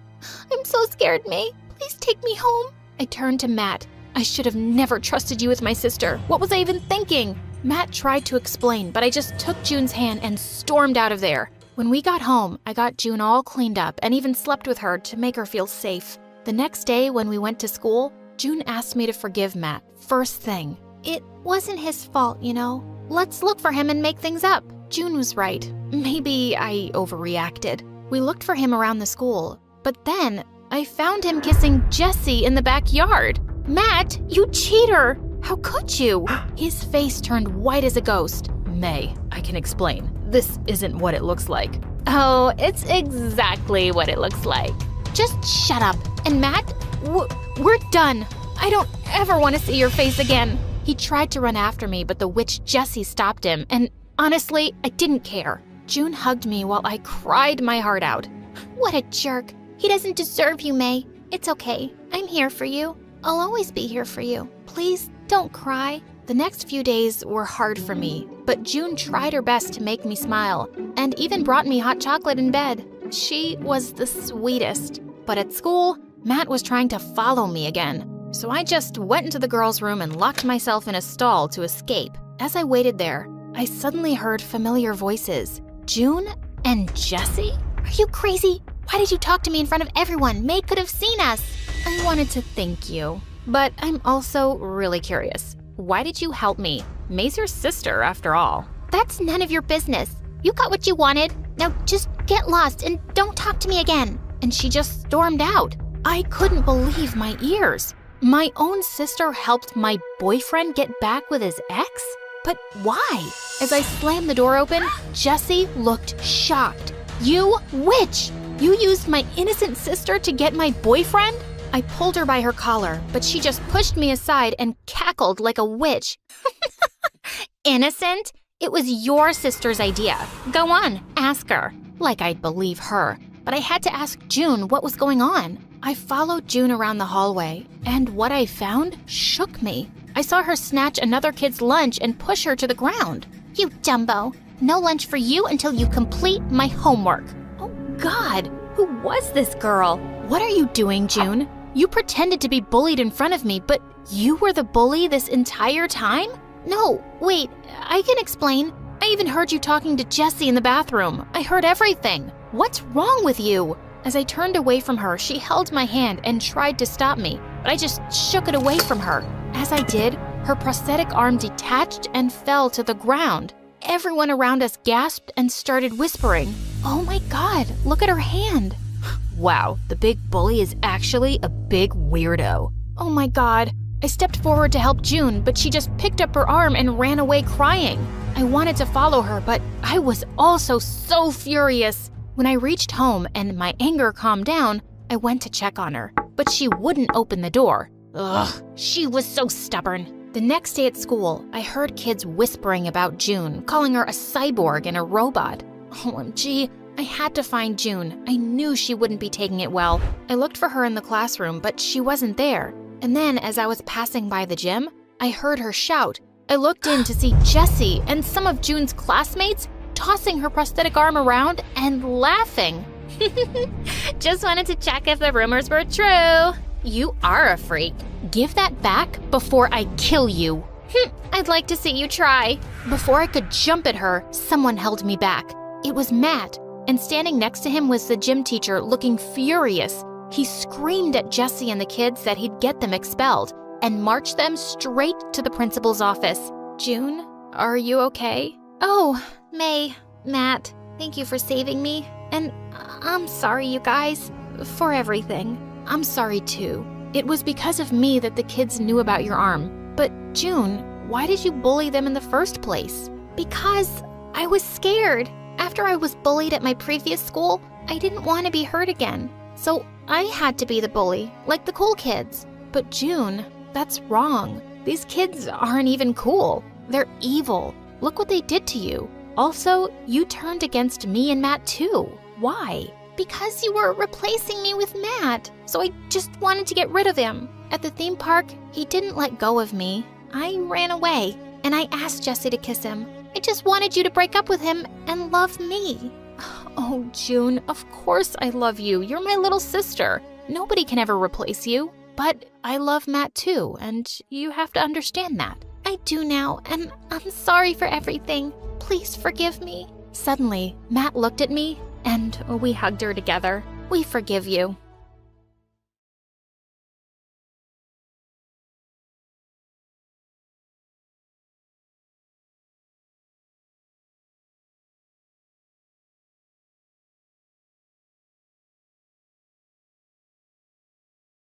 It all started with my grandpa, who built a robotics empire after falling for my grandma. My dad met my mom on a cruise. They had my siblings, both happily in love. And then there's me, the only single one, until they decided ChatGPT could replace a real boyfriend. Hi, I'm Alina, and I like to believe there's a perfect match for me. Probably because everyone in my family found theirs. My best friend Melissa, on the other hand, thinks I'll die alone in a garage full of cats. You can't keep blaming your family for setting the bar too high. The problem is you. Being picky is not a bad thing, okay? It's like finding the perfect shoe. Too tight, you'll get a blister. Too loose, you'll trip and break your neck. You get what I'm saying? I get that you're a total psycho. You've turned down 4 guys this week and it's only Tuesday. She wasn't entirely wrong, but it wasn't my fault all the guys at school were marshmallows. I wanted someone who'd fight for me, who'd cross rivers of lava just to get me McDonald's at 11 p.m. Meanwhile, Melissa would date literally anyone who asked. You never know until you try. So, yeah, I stayed single all through high school. And that final summer, while Melissa was off on endless dates, I was stuck in my room, dramatically sulking over my painfully single life. Then one night, Grandma walked into my room. Come with me to the lab, love. I have something to show you. The lab was a hidden underground room where my grandparents spent hours experimenting with tech. I loved visiting as a kid, until the day I tripped over some wires and crashed their entire system. That was the end of my lab visits. Until now. Everything looked the same. The massive metal door, the dim room packed with computers and blinking lights. And there, near a towering glass tank filled with swirling mist, stood Grandpa. What's going on? We noticed you've been feeling down, so we made you something special. With that, Grandpa scanned his eye into a console connected to the tank, and it hissed open. Inside stood a boy about my age, inhumanly beautiful, and it looked like he was sleeping. Oh my god, who is that? Wait, did you guys kidnap someone? See, darling, I told you it looks real. Fantastic craftsmanship. It? You mean that's not a real boy? Alina, meet Zenith 0.1, or as we call him, Alan.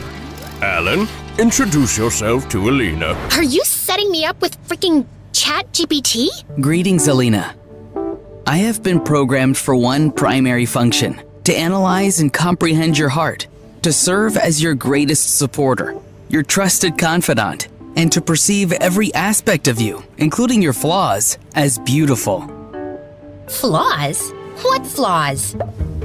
One super important thing, Alina. No one should ever find out that Alan is a robot.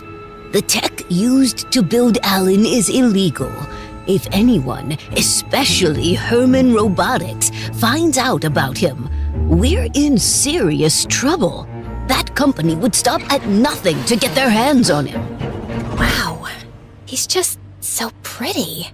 Alina, did you listen to anything I said? Yes, I heard you, Grandma. I won't tell anyone, jeez. Now, when do I get him all to myself? My grandparents told me that they had a few last-minute fixes to do, and the next morning, I found Alan standing next to my bed, smiling at me. Good morning, Alina.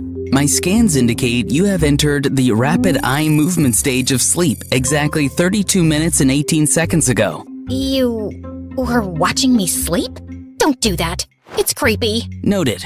Is there anything else you'd like me to do? I'd love it if you talked like a normal guy. Noted. Yo, babe, sup? Did you sleep good or whatever? By the way, you looking fire today. Wanna grab a ride? Okay, no, stop. That's worse. Let's stick to whatever you were doing before. For the rest of the day, I had Alan all to myself. And it was kinda awesome. When I couldn't decide on breakfast, he whipped up the most beautiful smoothie bowl. When I struggled to pick a movie, he suggested a list of highly rated films. And when I got bored of staying home, he suggested we go out for a picnic. Everything was perfect. Until we got there and realized we hadn't brought any food. And then suddenly, Alan started unbuttoning his shirt. Alan, what are you doing? But when I opened my eyes again, I saw his chest opening up like a compartment to reveal a fridge where he stored all the food. How cool was that? The last week of summer flew by as Alan helped me finish my bucket list. Visiting the amusement park, trying desserts, and watching sunsets together. I was so used to Alan by now that it felt weird to go to school without him by my side. There you are. was beginning to wonder if someone abducted you, since you've barely answered my calls all summer. You mean the 5 missed calls you've left me in like 60 days? Okay, fine. I was busy with Broderick. But we broke up. He has a very big head and very small feet. I should have walked away immediately, but... He got me that new harmonica bottle. The one with the harmonica cap? Wait, you dated him because of a water bottle? Not just a water bottle, Alina. A bottle and a built-in musical instrument. Hydration and entertainment. I was weak. Oh, that's actually cool. Now I'm single and hydrated and ready for your drama. Now you tell me, on a scale of 1 to 10, how boring was your summer? Actually, I met someone. You what? Who? Where? Is he cute? More importantly, why was I not informed? His name's Alan, and he's, the son of the head of marketing at our company? Are you asking or telling? Never mind. I want to know everything. I showed Melissa some photos, and I just couldn't stop talking about him. And I thought Melissa was impressed. But during lunch, she came rushing to me with excitement. Okay, Alan's great, but he's not officially your boyfriend, right? No, but... Perfect, because there's this new guy, Mario. He's recently moved to town, and he's in my bio class. And guess what the first thing he asked me was? If you wanted to go out with him? No, dummy, he asked about you. I'm telling you, Alina, this guy is perfect for you. He's cute, funny, manly, literally everything you've ever wanted in a guy. He told me he wants to meet you, and I told him you already met someone, but he's persistent. Meet me, like, now? Yeah, if that's not too much of a problem. I turned around and saw this really tall guy towering over me. Melissa introduced Mario to me and asked if he wanted to have lunch with us. And obviously, he accepted. So, you're into robotics too? Melissa told me about your family business. She's into fashion and makeup. Can't you tell by how gorgeous she is? I swear, her eyeliner skills are insane. She could do a perfect wing in like 3 seconds. It's basically her superpower. Gee, thanks, Mel. I hope one day I can save the world with it. And Mario burst out laughing like I'd just cracked the funniest joke on the planet.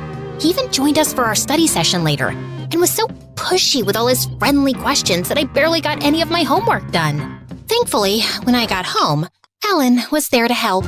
While Alan was steady and reassuring, Mario was relentless, and Melissa wasn't helping. She kept insisting he was good for me and started inviting him to everything. The cafeteria, breaks, the library. Mel, I love you, but you've got to stop shipping me with Mario. I'm not interested in him that way. Then who are you interested in? Alan? Because in that case, why haven't I met him yet? Because he's not... I think... Blah, blah, blah. Excuses. Either introduce me to Alan or date Mario. I knew Melissa wasn't going to let this go. So a couple of days later, I invited her to hang out with me and Alan in the mall. As soon as she saw Alan, her eyes went wild. Wow, you're cute. Hello to you too, Melissa. I've heard a lot about you. Me too. Is he always this formal, Alina? He's just really polite. Politeness often leads to respectful conversations, but I can adapt to the tone you prefer. It's cool. We wandered around the mall shopping, and Melissa and I got caught up in non-stop laughter over school gossip. After an hour, she realized Alan hadn't picked out anything. Alan, didn't you see anything you liked yet? I was waiting for you to finish your conversation. Oh, sorry, I didn't realize. Well, you can pick something now. Sure. Alina, what would you like me to wear? Alan just stood there like a rock, waiting for my command. I awkwardly picked up a pair of blue jeans and a white t-shirt and gave it to him. Isn't that a little boring? No, Melissa. If Alina likes this, so do I.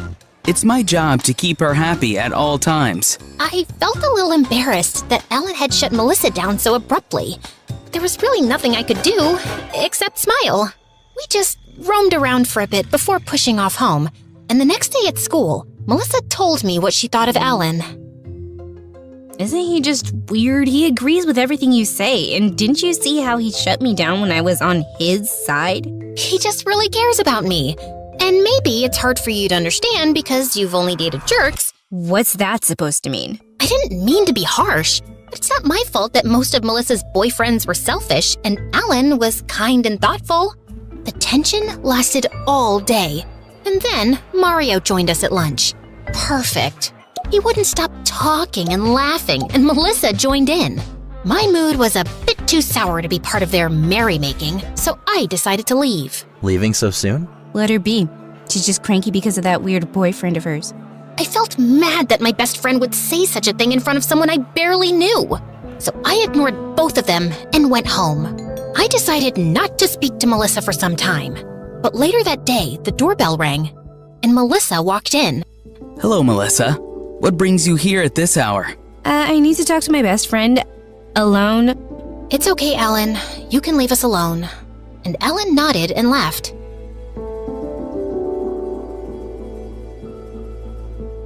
Once we were alone, Melissa turned to me suspiciously. Why is this boy always hovering around you, and why is he at your house so late? Your parents don't have a problem? That's why you came here? To judge me more? No, I came here to say that Alan's not good for you. He's too intense, and something about the way he talks is creepy. Take it from me, this boy is bad news. Really? And who's good news? Mario?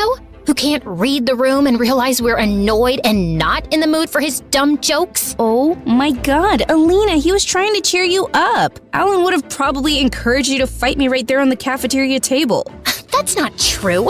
Alan's sweet and kind. And acts like a freaking bot, unlike Mario, who's human. Enough with Mario. I'm not interested. How many times do I have to say that? Before Melissa could say another word, Alan walked in looking angrier than I'd ever seen him and grabbed Melissa's arm. You need to leave now, Melissa. Let me go. But Alan just opened the door and escorted her out. I was so angry, I stormed to my room, and Alan walked in right behind me. Are you okay? No, I'm not. I don't understand why Mel is so pushy about Mario. Why can't she just let me be? She thinks she's so much better than me because she's been on a million dates, but she conveniently forgets that every single one of them ends in disaster. So maybe she's not as smart as she thinks she is. If dating is so terrible, why do you want to do it? Because that's just how it works, Alan. People just want love. Huh. Interesting. Ugh, she is so annoying. Does she bother you that much? Yes. I don't want her to talk to me ever again. For the next few days, Melissa just ignored me completely. Fine. I didn't care. I had Alan. I spent my breaks texting him, and he was always spot on with his replies. After school, we hung out, but his endless nodding and smiling started to feel empty. I missed Melissa, and I tried apologizing, but she wouldn't respond. We'd fought before, but usually we'd scream at each other, then 5 minutes later, she'd send me a meme and it'd be over. But this felt different. I felt really down one day, so when Alan asked me if I was okay, I simply burst out crying. Melissa just won't talk to me. Yeah, I said some things, but we always say things when we fight. Why is she dragging this out so much? Because I told her to never speak to you again. You did what? I asked Melissa to... Yeah, I heard that. But why? You told me you don't want to speak to her again. Oh my god, Alan! I said that because I was angry. Don't you get that? I understand, but my system prioritizes your desires above all else. And you said... I can't believe how stupid I was! Go! And don't come back! Alan looked confused, not moving from his spot. Why? Why? Do you not understand how serious what you did was? But that's what you asked for. I did what you wanted. I didn't want to... Alan, do your job properly. Put my desires above all and just leave me alone! Understood. Slowly, Alan stood up and walked away. And now, I was truly alone. I had to talk to someone about this, so I decided to tell Grandma what Alan had done, hoping to get some advice. Oh, wow. He's smarter than we thought. Well, his smartness cost me my friendship. No, darling. You lost your friend because you chose perfection over real human connection. Alan follows your commands because that's what he's designed to do. But you can't expect real people to fit into your world perfectly. You have to meet them halfway. I know, but Alan's the kind of guy I've always wanted. He's perfect. Like Grandpa is perfect for you. Dad is perfect for Mom. Why can't I have someone like that? When I started working with your grandpa, he couldn't stand me. Neither could anyone else in the lab. They didn't think women belonged there. It took years to prove myself, and forgiving him was another journey. And your mom was tough to live with. Your dad spent years adjusting to her temperament. We've all struggled, sweetie. No one's perfect. That's what makes us human. Grandma was right. And the next day at school, I walked into class thinking I'd talk to Melissa and fix things. But seeing her with her new boyfriend only made me more sad. She didn't need me. And I was ready to leave when Mario stepped in my way. You look sad. Let me guess. Your boyfriend did something again? I'm not sad. And Alan's not my boyfriend. Not anymore, that's for sure. Great. I mean, I'm sorry to hear that. You know, there's this cute ice cream place that serves the best sundaes. No pressure, but I have a feeling you could use some company right now. I did need a distraction, so I agreed. And to my surprise, it wasn't so bad. He was funny, sharp-witted, and surprisingly easy to talk to. The more time I spent with Mario, the more I found myself enjoying his company. And I started thinking we could be more than just friends. Until things started to get a little creepy. He kept asking about my grandparents, how they started their business, whether they were still inventing new technology, and if we could visit their labs. And weirdly enough, he was super curious about Alan. So, is Alan from this town? Nope. Then how did you guys meet? Through my parents. Do you have some pictures of the two of you? I don't have a social media account, so I haven't really seen how he looks. Why do you care so much? I don't. I'm just curious. Well, if you're so interested in Alan, maybe I can set you two up on a date. You're funny. Mario's behavior seemed really off. So one night, I decided to do some online digging. He didn't have any social media accounts, but after some searching, I finally found an old newspaper article. Turns out, Mario's full name was Mario Herman, and he was the future heir of Herman Robotics, the same company Grandma had warned me about. So that's why he was so curious about Alan. He knew he was a robot. That was the only possible explanation. I rushed to the basement. I had to make sure Alan was well guarded now that I knew what Mario was really after. But when I went down, Alan wasn't around. I searched the whole house, even spoke to the servants, but no one had a clue. I was losing my mind when I got a call from Melissa. Melissa? Hey, come and get your creepy boyfriend. He's in my house forcing me to meet you because your emotional stability is his #1 priority. Oh my god. Just please sit tight. I'll be right there. You better, or I will hit him with a frying pan. I strongly advise against that, Melissa. My exterior casting is tough. Your fry pan will sustain irreparable damage. You see what I mean? He's crazy. I immediately rushed to Melissa's house, which was just a few blocks away. I barged into her room, and there, in the middle, stood Alan looking confused. I stepped toward him and reached into my pocket, pulled out the key, and inserted it into the small slot on his back. In an instant, Alan shut down. What was that? What did you do to him? Nothing. He's just resting. That's it. I'm calling the cops. No, wait. Melissa, let me explain. I told Melissa everything about Alan, how he was a robot and how my grandparents made him for me, and Melissa just looked shocked. He's a robot? How? He looks so real. Yes, and I thought I could control him, but clearly I was wrong. But the worst part is Mario. I gave him a chance, but I've just found out he's about to inherit our rival company, Herman Robotics. He was using me to get to Alan. I'm sure of it. No wonder he was so persistent about meeting you. Ugh, I'm so sorry, Alina. I shouldn't have pushed you so hard to go out with that weirdo. It's okay. You didn't know. But now, I have a plan, and I need you. Whatever it is, I'm in. I gave Melissa a rundown of our plan, and she loved the idea. We needed a boy to help us out, and she convinced her boyfriend to be a part of it. The next day, we got to work. Mask, makeup, colored lenses, and clothes that made Melissa's boyfriend look almost too perfect to be human. Once everything was in place, we set the plan in motion. Morning, beautiful. Is everything okay? Not really, no. It's Alan. He wants to get back with me, but I told him that I like you. And now, he's mad. He says he wants to fight you, but I don't think you should. Instead of looking concerned, Mario's smirk only deepened. This was perfect for him. A chance to finally face Alan in person. You think I'm scared of him? When does he want to meet? I'll be there. He's waiting for us in the school courtyard. But please, Mario, don't go. Don't try to stop me. Mario puffed out his chest and marched toward the courtyard, and I ran after him. As soon as we reached the courtyard, I pointed to the bench where Melissa's boyfriend sat posing as Alan.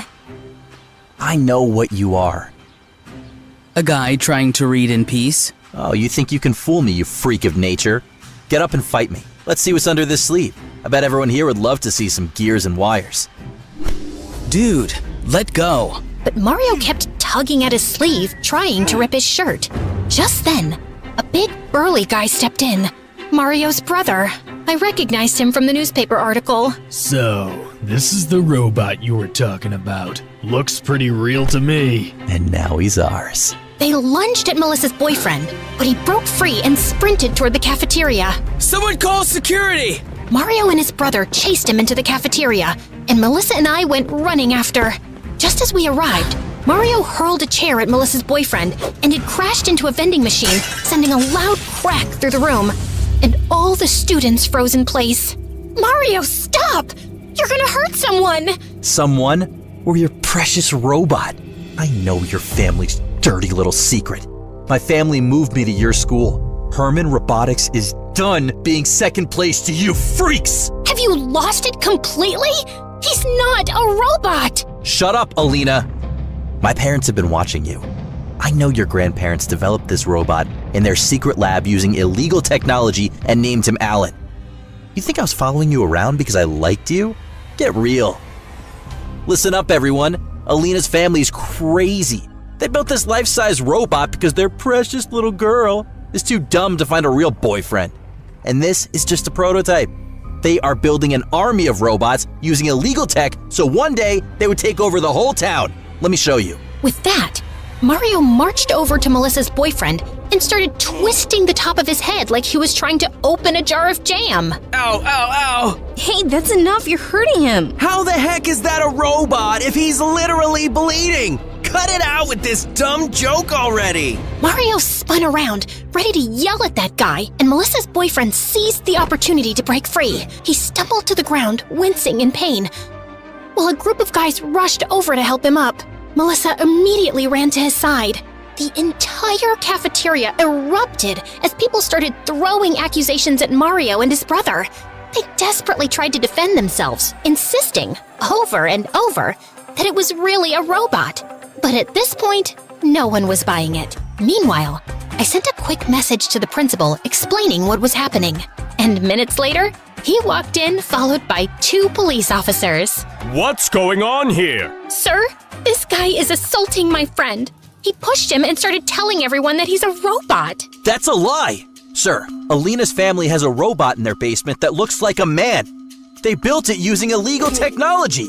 They tricked me into thinking their friend was the robot. Mario, what nonsense! Do you hear yourself? You have to believe me! But the principal asked the officers to arrest Mario and his brother for assault and then kicked them off school property. It's not my fault. Mario's got problems. He's on meds for his head.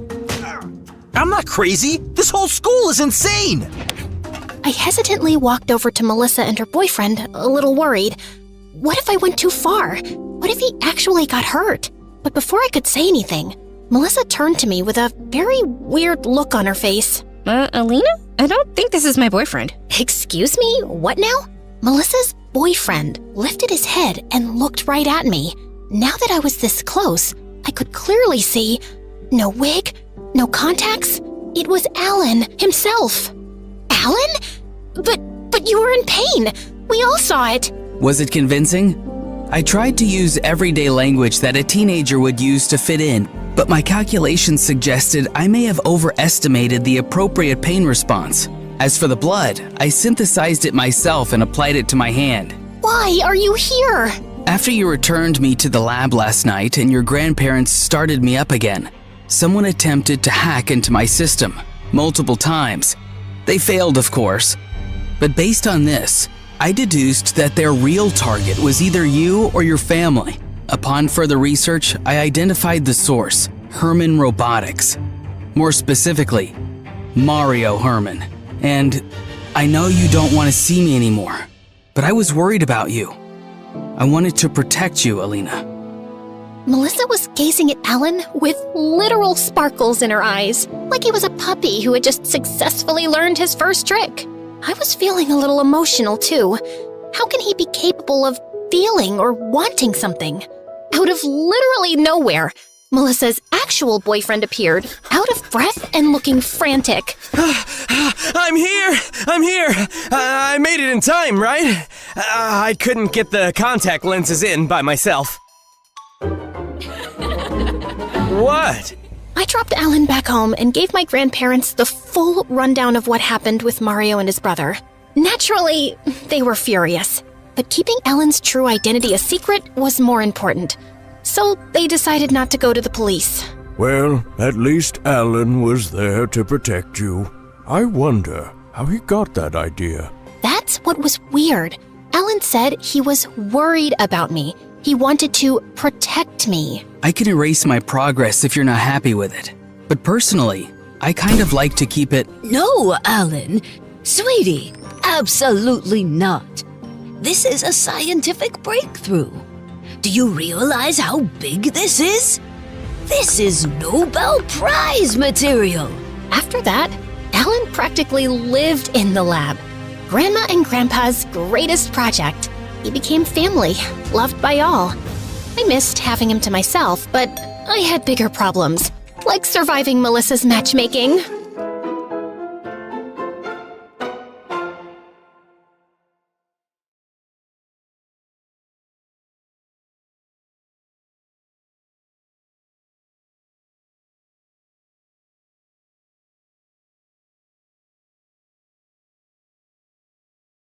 Hi, my name is Pedro, and I'm from Brazil. Please like and subscribe to MSA. Even though my parents were poor, I always had big dreams as a kid. When I was 8, my best friend Maria and I used to sit at the bus stop on the weekends and would admire all the fancy cars that would drive past. Wow, did you see that BMW? I want one like that when I grow up.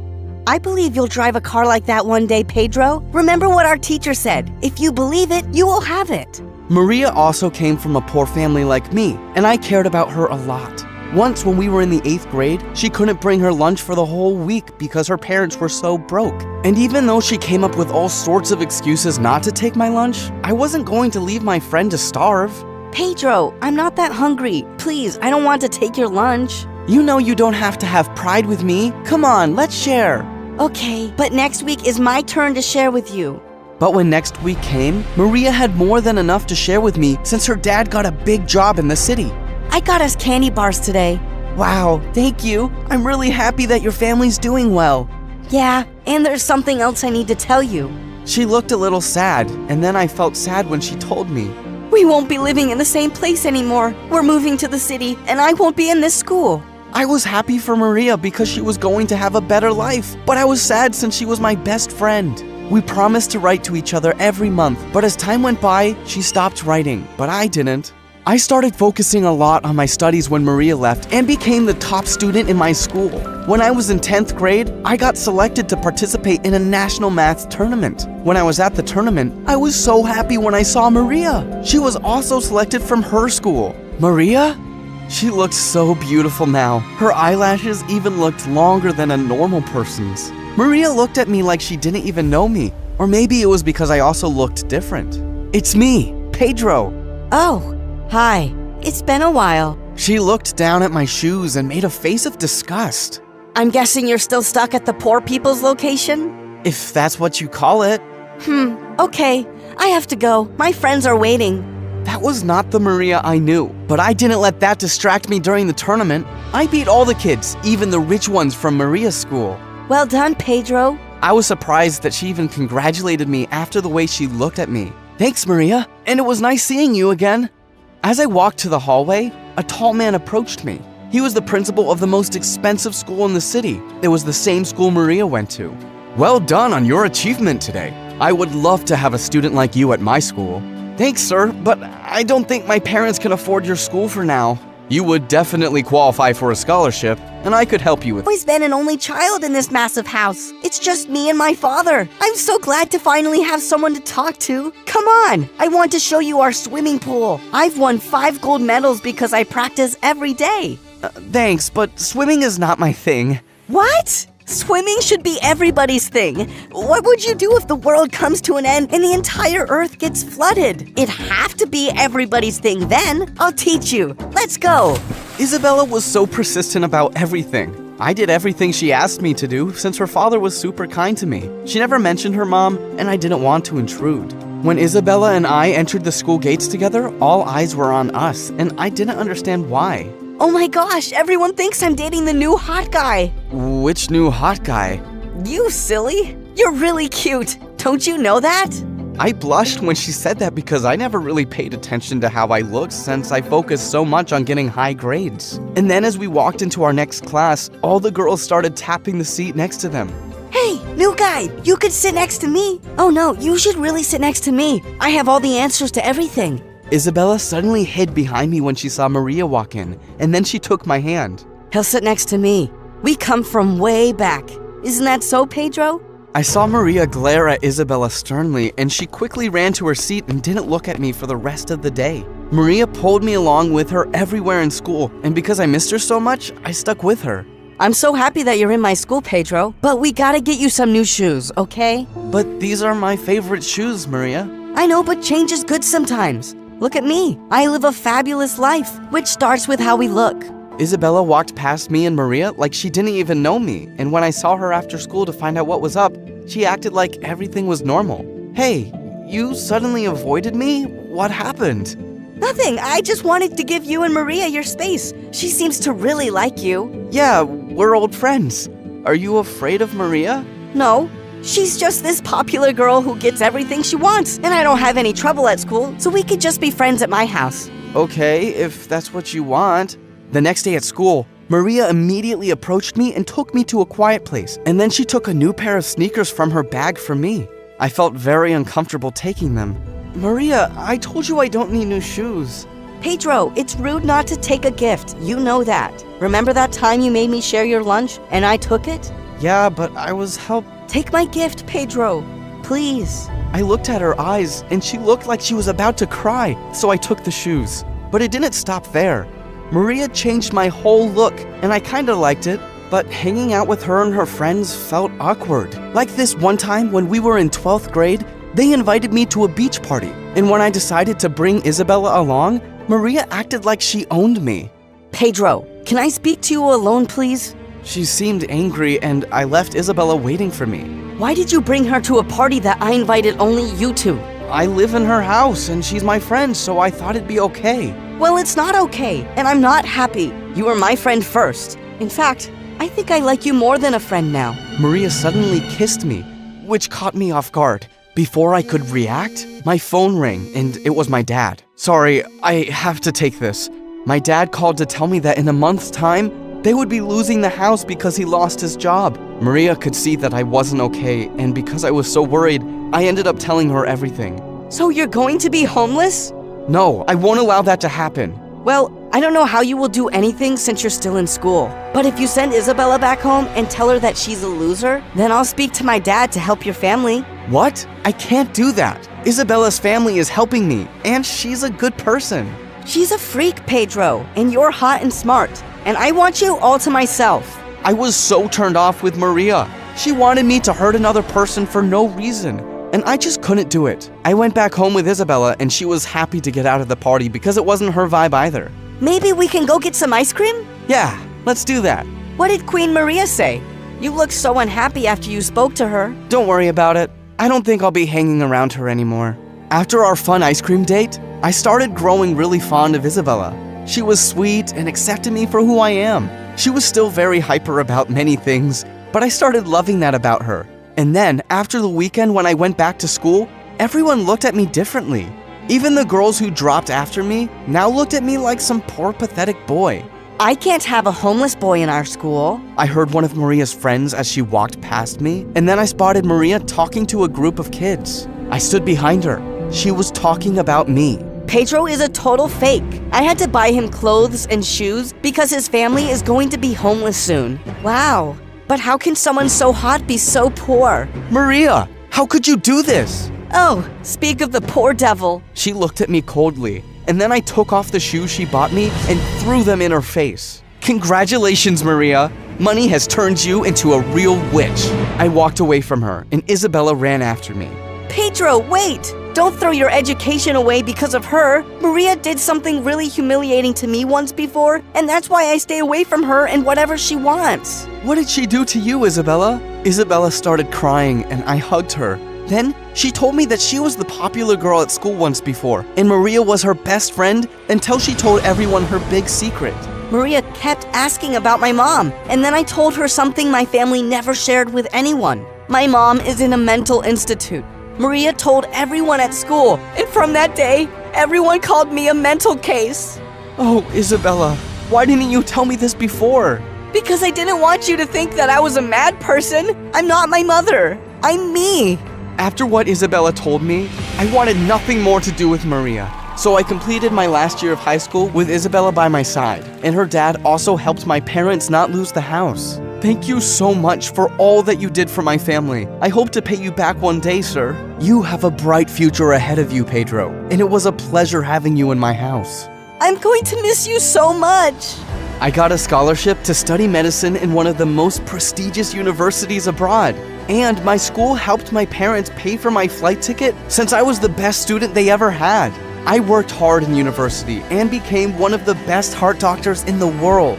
When I went back to Brazil to visit my parents, I also paid a visit to Isabella and her father. Pedro, I'm so glad to see you. Isabella looked emotional.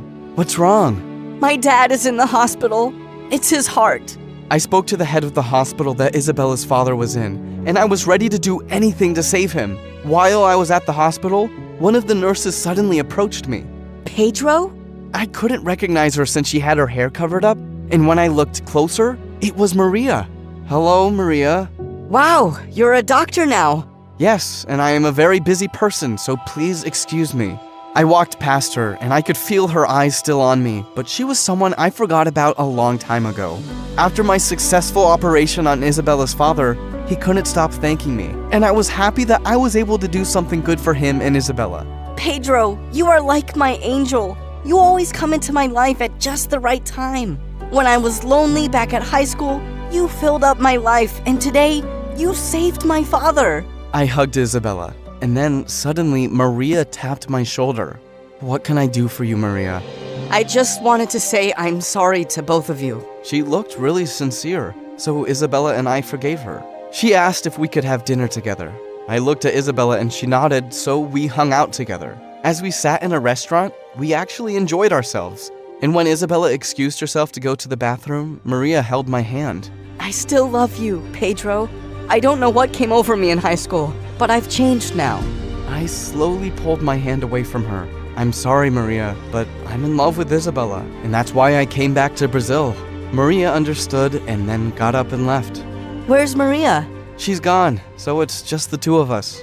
I took Isabella's hand, looked into her eyes, and told her how I felt.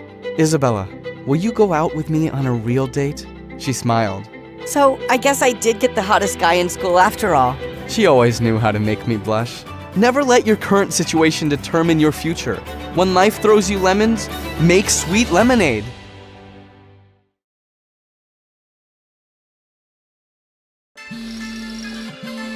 Good day, everyone. My name is Odette, and I'm in the 10th grade. They say you can tell a lot from someone's face. Mine says, please look away. I'm an only child with only child parents, meaning I have no aunts or uncles. My life is boring. My parents are calm and reasonable in that polite, suburban way. I always believed even my face looks boring. You know, Odette, it's time to have some purpose in your life. Well, I'm just waiting for the tragic twist in my life arc. Because you guys didn't give me a dramatic backstory to work with. Okay, maybe start with a job? Yeah, Sharon, lead with that next time. Don't make it sound philosophical. You just want another income stream. Whatever. I'm going to my room. Where did we go wrong with our one and only? A few days later, I started babysitting.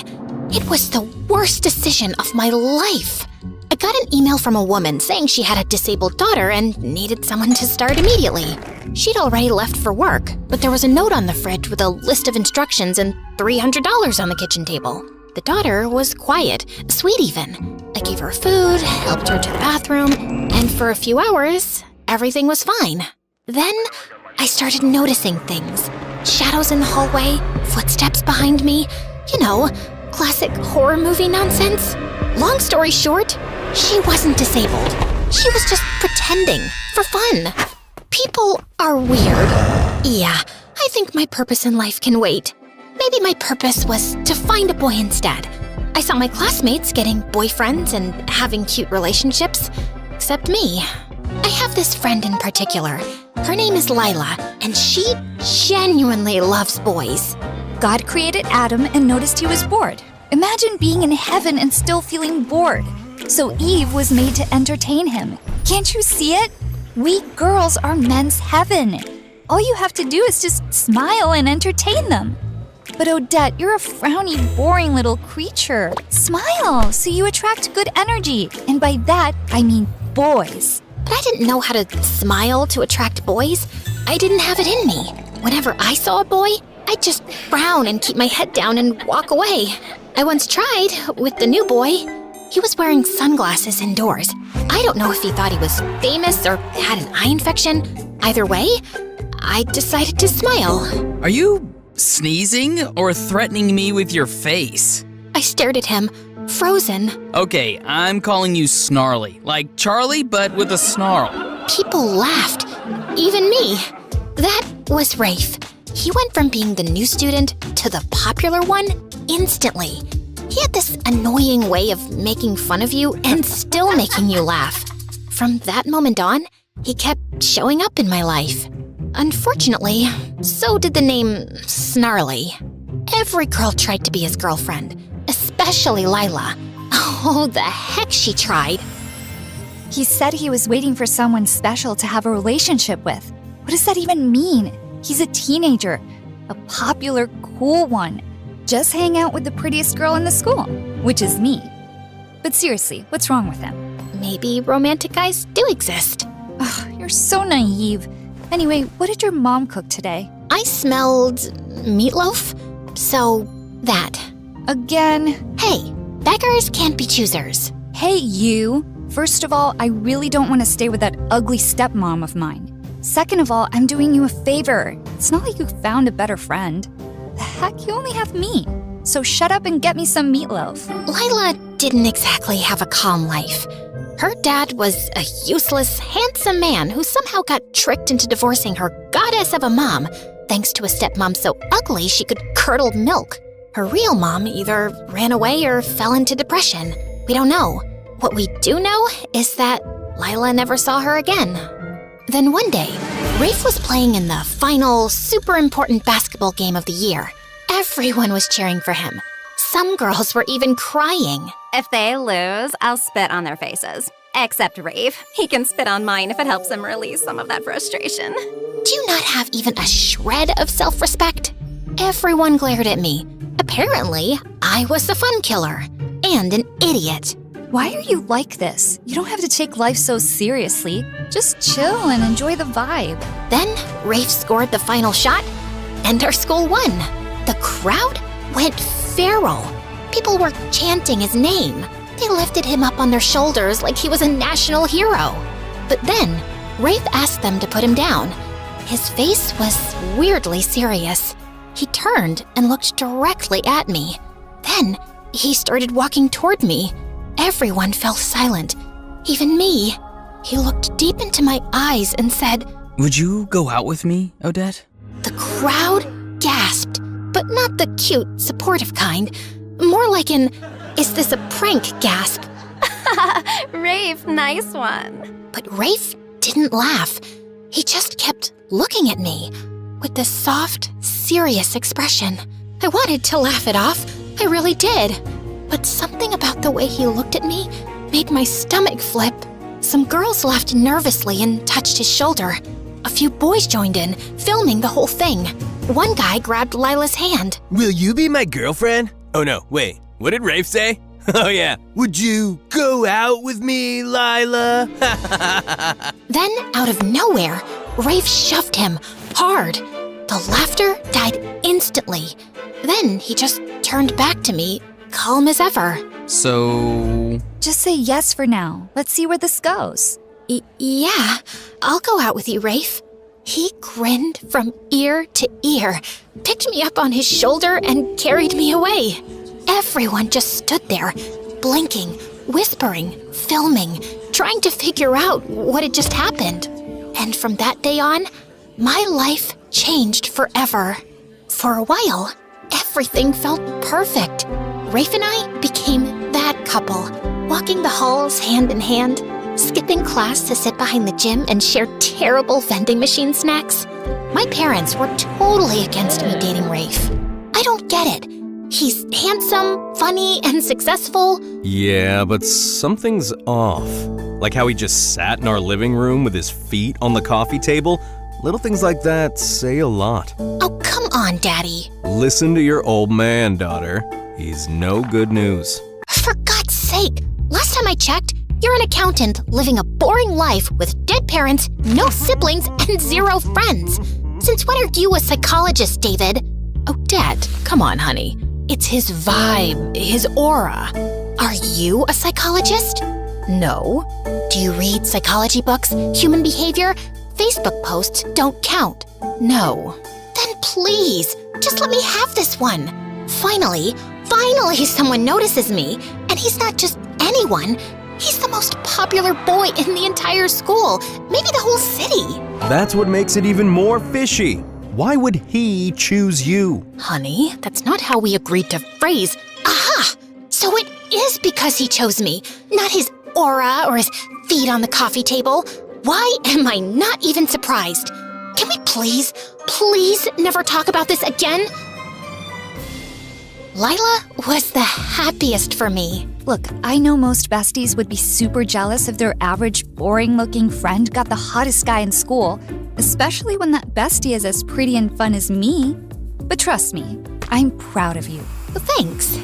But why are you spraying that pink stuff on your feet? Oh, I've got a date with this rich guy. He's a couple years older than us. Well, maybe a couple years on top of those couple years. He's 5 years older, okay? But love doesn't care about age. I just want everything to be perfect, including my feet. So you're gonna tell him nice to feet you? Ha ha. You're actually so stupid sometimes. I love it. So, how's everything with Rafe? It's fine, I guess. But there's this nagging feeling. Like something's off. I don't know. I know that feeling. It's called insecurity. Just live in the moment, babe. Stop overthinking. Oh, and I just had meatloaf. But brace yourself. It was actually good today. Like, edible. Anyway, I gotta go. Love ya. Mwah. Maybe Lila was right. Maybe it was all in my head. Maybe I just needed to loosen up. Until things took a different turn. I started spending more and more time with Rafe. He was sweet and generous, but he never invited me to his house. I kept asking, then I started nagging. Finally, he agreed to take me there. I was surprised by how old and worn down the house looked. The front porch creaked under her feet. Just as Rafe opened the door, a glass flew past us and shattered onto the street. Rafe yanked me back. Where did you put the money, you useless witch? I bought food with it. What, you want me to leave money here so you can waste it on more cigarettes, you junkie? Well, welcome to my house. We stepped inside. The place was a mess. Dark, musty, with dishes piled up and clothes tossed over furniture. His mom looked pale and worn out. His dad looked like he hadn't showered in weeks. Mom, Dad, this is Odette. my girlfriend. Oh, so now it's Mom, Dad, and not Dad, Mom. Why is she first, huh? You stinking little disappointment. You can't tell me how to speak. I said what I said. What are you gonna do? Hit me? Burn me? Go ahead. What do you even want from us? Why are you still alive? Oh, trying to show off in front of your girlfriend? Like you're the man of the house? Joke's on you, she's not even pretty. Don't listen to him, sweetheart. Don't talk about her like that. Fine, let's talk about you then. Hey, bimbo, this kid you're dating still wets the bed. His mom dragged him to every doctor in town, but some people are just born failures. How dare you? She grabbed a rolled up newspaper and smacked him across the head. I stood there, frozen. Rafe took my hand without saying a word, and we walked out. Well, I guess I'll never complain about the boring life my parents gave me again. Yeah, I get it. Now you know why I never wanted you to meet them. I'm sorry you had to see all that. Don't be, Rafe. I'm your girlfriend. I'll accept you no matter what. Cool. I like acceptance. So, not leveling up yet? You know, like love? Because, Odette, I love you. Finally! What took you so long? It's been, like, a few weeks, but yeah, I mean, you're amazing. I'm lucky to have you. And when I become this huge, successful basketball player, I'll give you the best life. He was ambitious. He had dreams, and I liked that about him. Then he leaned in to kiss me, and my stomach flipped. But just then, my phone rang. Ugh, it's my mom. Don't answer, Snarly. Let me kiss you and take you to your favorite diner. Rafe and I were only getting closer, which I didn't want my parents to know about, so I kept lying more and more to them. My grades slipped, but I told myself it was fine. I'd catch up later. I just needed time. Time to be with Rafe, to support him, to listen to his rants, to calm him down when he got angry for no reason and swore he wasn't actually mad. We had a routine. After school, I'd meet him behind the gas station near the edge of town. We'd sit on the curb, share a soda, and talk about how fake everyone else was. He said I was the only real person he knew.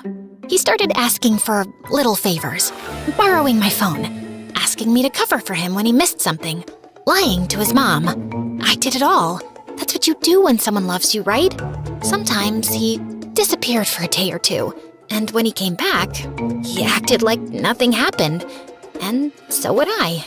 I stopped hanging out with Lila as much. You've been ditching me like you're in a full-time relationship with a ghost. He's just going through stuff. Right, and you're the emotional support animal. You're the one who told me to follow my heart and live in the moment. Yeah, the moment. Not the weeks, not the months. Odette, your parents call me all the time asking where you are. I lie and say you're with me, or studying in the library. It sucks. I hate lying to them. Then don't. If covering for me is such a burden, maybe you weren't a good friend to begin with. Whoa, since when do you talk to me like that? Oh, wait, since you started hanging out with Rafe.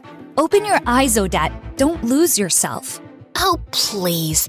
Says the girl dating some guy 5 years older than her just because he's rich? You want to talk about self-respect? You know what? I'm done with this conversation. I'm leaving. No, wait. Stay. You love my parents. They love you. You feel sorry for them, right? You can play the perfect daughter they wish they had.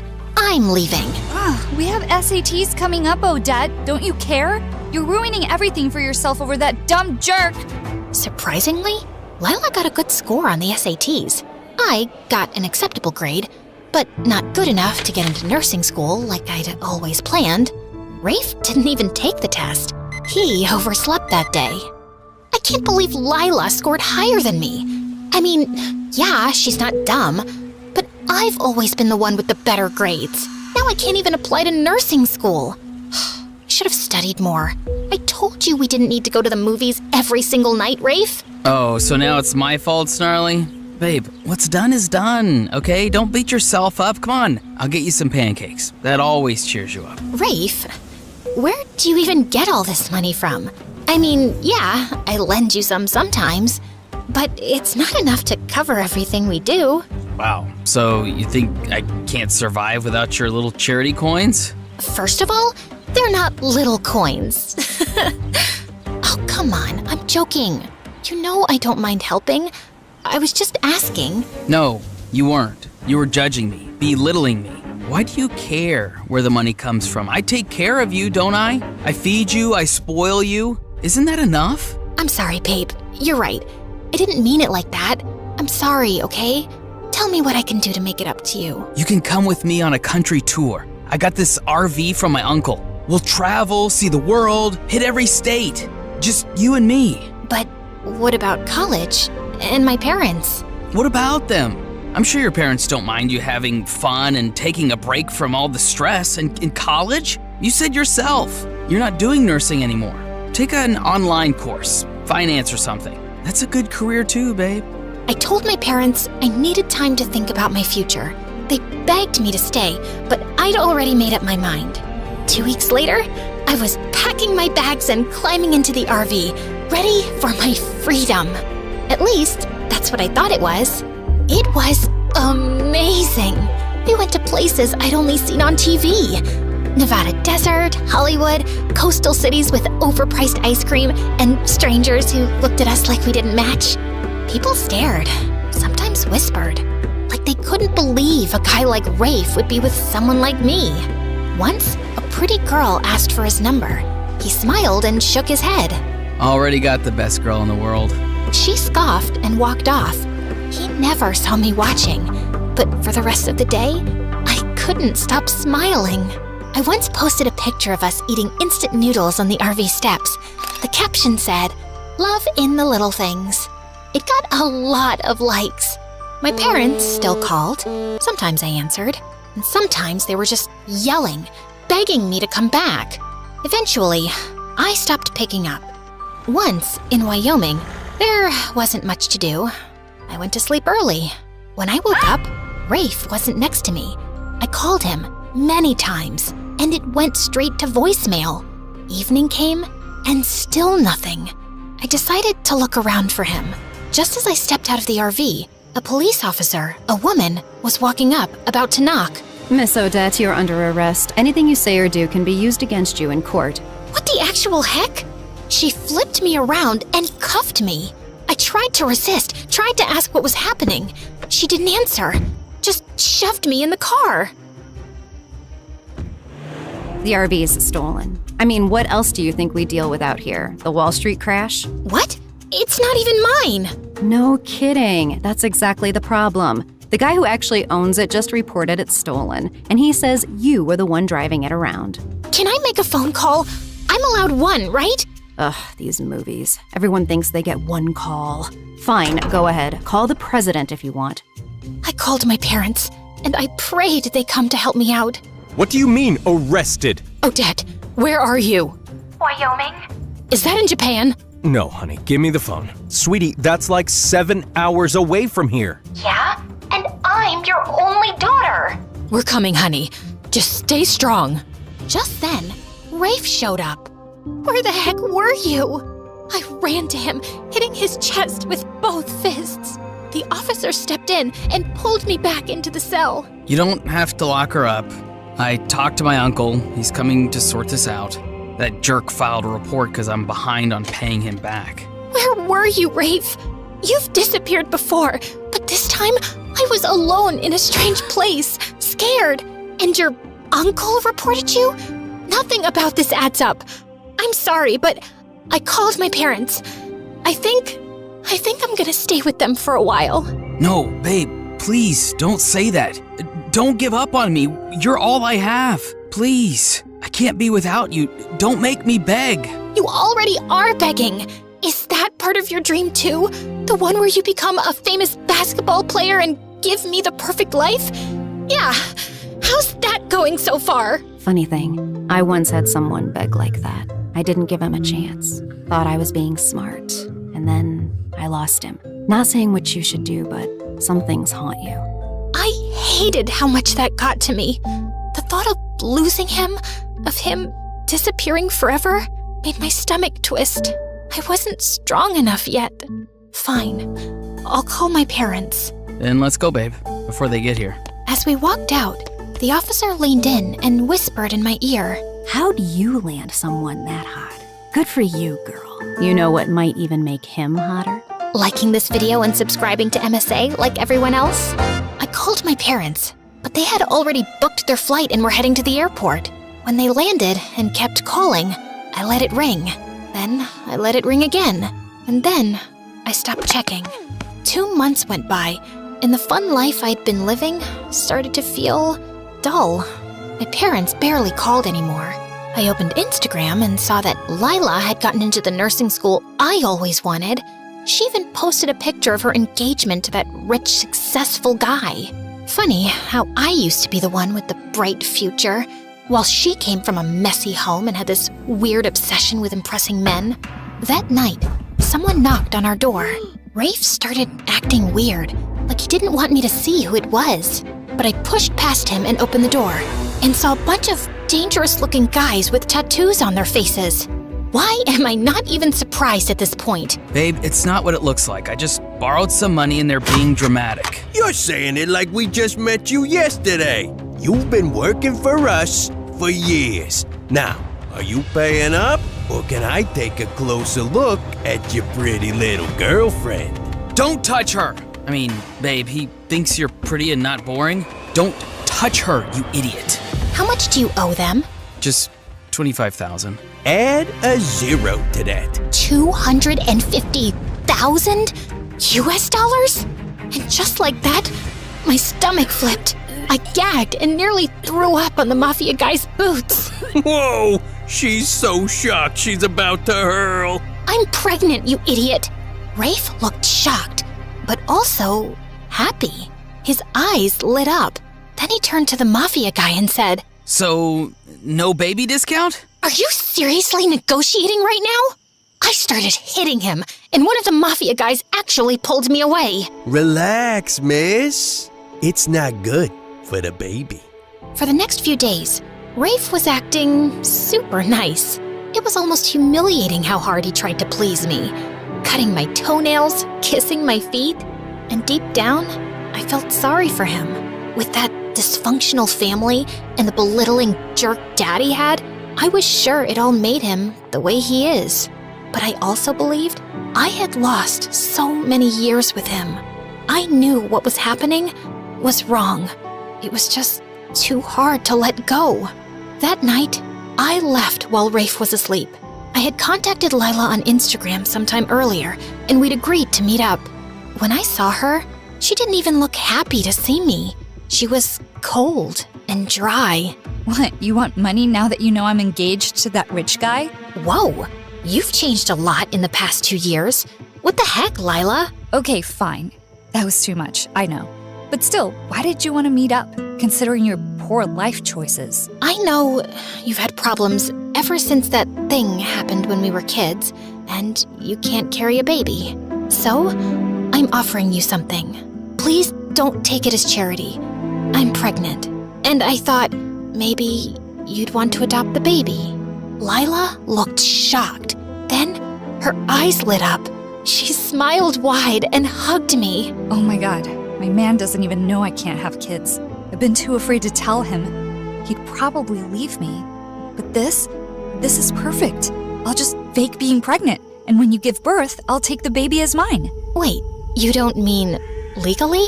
You don't want the papers to show I'm the biological mom?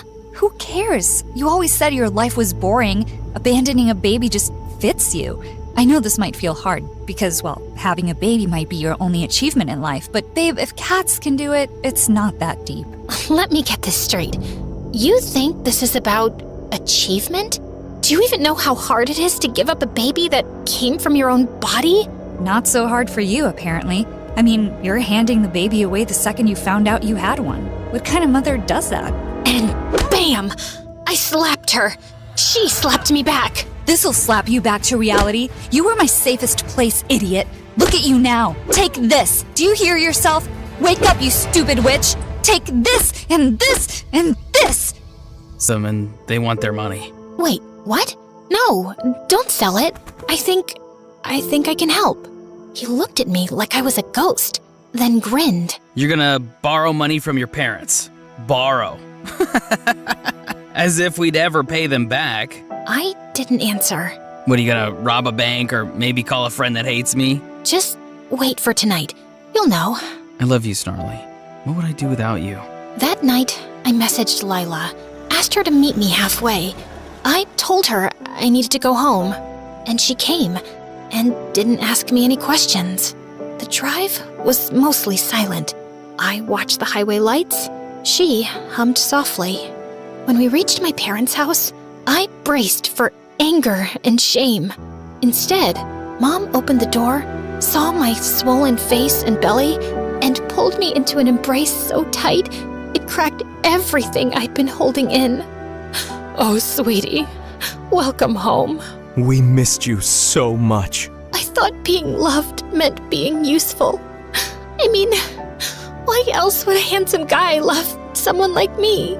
Dad draped my old blanket, the one I'd sworn I didn't need, over my shoulders. The next morning, I enrolled in online classes. Nothing grand, just something manageable with a baby coming and a life to rebuild. Weeks passed. I got bigger, slower, tired, and then the baby came. It was a long night, too long. I was sweaty, shaking, crying, maybe screaming. I don't remember half of it. But when the nurse placed him in my arms, everything went quiet. He was so tiny, red, wrinkly, angry at the world already. His eyes didn't even open yet, but mine did. I looked at him, and I swore, I'm going to give you the life I never had, the love I spent years begging for. You won't have to earn it. You'll just have it. I found out sometime later that Rafe had been arrested for attempting some robbery. I guess he'd gotten desperate to pay off his debts. I almost felt relieved. He was better off in jail than being killed by some criminal on the streets. And he was no longer my problem, because some people just can't be helped. But my mom was by my side, holding my hand. My dad brought me soup, and Lila sent a message that just said, "I'm proud of you, idiot." And for the first time in years, I didn't feel like running. I was exactly where I was meant to be. Sometimes, the bravest kind of love is the one you give yourself.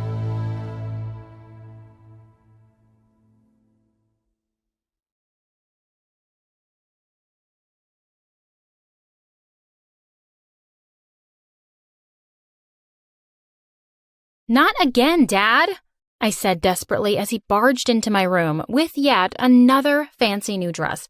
This could only mean one thing: another date. My mom followed him inside and said, "We're off to a party now. Put those horrible books away and get to a salon. You clearly need a makeover." I rolled my eyes at them and said I wasn't going. Suddenly, their faces darkened, and my dad said, "It wasn't a request. You have one job, Angela. Get married." I was starting to get pissed off and said I didn't see why they were so obsessed with me getting married. Mom glared at me and said I had to go on this date. She said the guy was the son of one of my dad's biggest business partners.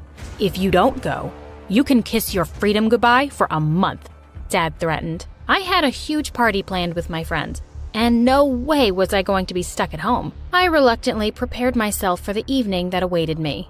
The guy picked me up at 7 p.m. He was about 4 inches shorter than me, and he had his oily hair pulled back. "Hey there, babe.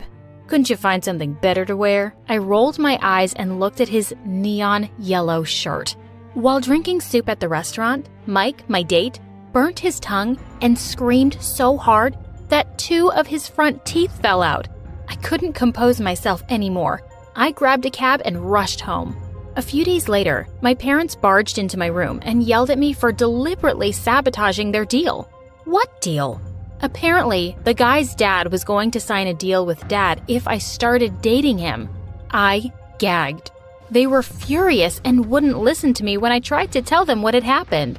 Dad yelled, "Shut up, you ugly moron." Then they slammed the door shut. I was locked inside. Thankfully, that evening, my Uncle Tom came home. He got me out of the room and told my parents to act like normal people. Dad glared at him, but Mom jumped to her feet and said, "I don't need any advice from you. No one here needs a gay man's advice." Uncle Tom looked horrified. I felt so sorry for him. He looked at my parents and said, "Just behave or I'll take her away." With that, he was gone. The next day at school, a boy came up to me and said, "Hi, I'm Peter." I looked at him suspiciously. He looked familiar. Just then, behind him, the most gorgeous girl I had ever seen appeared. My jaw dropped, and Peter introduced her as his sister, Penny. They were twins. The twins and I quickly became friends, and I would often invite them over. Apparently, their parents were uber rich, so Mom and Dad didn't mind. But one day, Mom came up to me and told me I had another date that evening. When I got to the restaurant, I was shocked to see that the person they had tried to set me up with was none other than Peter. I was furious, and I ran right back out. How could he think this was okay? I'd never even flirted with him. Peter caught up with me and asked me what was wrong. I told him I didn't have any plans to date him, and he said he was sorry. Then he said my parents had forced him and his twin sister to be my friends. I was furious. I rushed home and confronted my parents. They started to yell at me. "Do you know just how much we paid their parents?" I was stunned. Why would you pay them at all? They said it was because I was so dumb and good for nothing that I couldn't even make friends. I decided that this was all too much, and I told them I was leaving. I called Uncle Tom and asked him to come and get me. I thought life would be easy now that I was no longer living with my psycho parents. But boy, was I wrong. At school the next day, Peter approached me, and I told him that I didn't want to be friends with him anymore. He looked disappointed, but smiled and said, "It's okay, Angela. I understand completely." Without responding, I turned to leave. I had wanted to make a gracious exit, but to my horror, not 5 steps later, my foot got caught in something and I fell on my face. My nose started to bleed, and I quickly gathered my stuff and rushed away while everyone stared at me. I ran into the girls' bathroom to clean my face. Just as I was done, a notification popped up on my phone. It read, "Hello, Angela. I hate to break it to you, but if you don't do everything I say, I'm going to tell everyone your biggest secret. I have your diary." I laughed at such an old-fashioned prank, but the text messages were pictures from pages of my diary, where I had written my deepest, darkest secrets. No one could find out about them, or I would be over. I had no choice but to do as they said. I replied, "What do you want from me? I know who you really are," the message simply read. I asked them what they meant, but there was no reply. In fact, a new message didn't arrive until days later. I didn't know how long the silence would last, so I did the only thing I could think of. I tried to find out who it was. I had a plan to find out who could have stolen it. The next day, I snuck to the back of the school. I hid my face from the security cameras and then pulled the fire alarm. Immediately, everyone rushed out of the school. I checked to make sure that nobody was in the security room and then quickly searched for the older videos. I transferred all of the data onto my flash drive. Just as I was about to leave, one of the security guards came in. As soon as he saw me, he yelled, "Hey you, stop right there." I ran for dear life. I managed to outrun him and escape the school. Once I was safe, I checked my bag, and to my despair, I realized I'd dropped the flash drive somewhere. I'd missed my chance. But before I could investigate further, I got this message. "Ha ha ha. I know what you did, and I know why you did it. So you like being a spy, huh? Well, do I have a mission for you?" I read the next message in shock. This was going to be horrible. If anything bad happened, my parents would kill me. The next day, as instructed, I called my mom. At first, she was angry that I'd called her, but when she heard what I had to say, she was thrilled. My blackmailer had told me to ask my parents to set me up on a date. That evening, I found myself face to face with one of the most boring people I could imagine. The minute I reached out to shake his hand, he pulled me in for a kiss. Ew! The boy wouldn't take no for an answer. And 5 minutes into the date, I dumped a glass of water onto his head. He screamed, jumped back, and threatened to destroy my parents. He said he was my dad's boss's son. I couldn't believe my ears. The very next day, Dad lost his job. Mom called and yelled at me for deliberately ruining their lives. I tried to explain, but obviously she didn't listen. "You are the worst possible child. If only I'd never had a second child," I gasped. This was the first time my mother had mentioned my brother in a very, very long time. "Mom, listen to me." I tried to explain things to her, but she hung up. My phone screen lit up. Ha ha ha, that was a fun show. I was furious. Whoever this person was, he or she was ruining my life. And I had a feeling that this was just the beginning. I was right. The next message asked me to do something even worse. Something I hadn't been prepared for. Forget it, I messaged. Are you sure? Are you truly ready for your secret to come out? The truth was, I wasn't, but I also didn't think I could do this. So I didn't reply. Maybe I should have. The next day when I went to school, Penny marched up to me. You are disgusting, Angela. I hate you. Stop spreading rumors about me. I tried to ask her what was wrong, but she slapped me in the face in front of everyone. Then she left. My phone pinged. I took it out and saw another message. Enjoy. Oh no.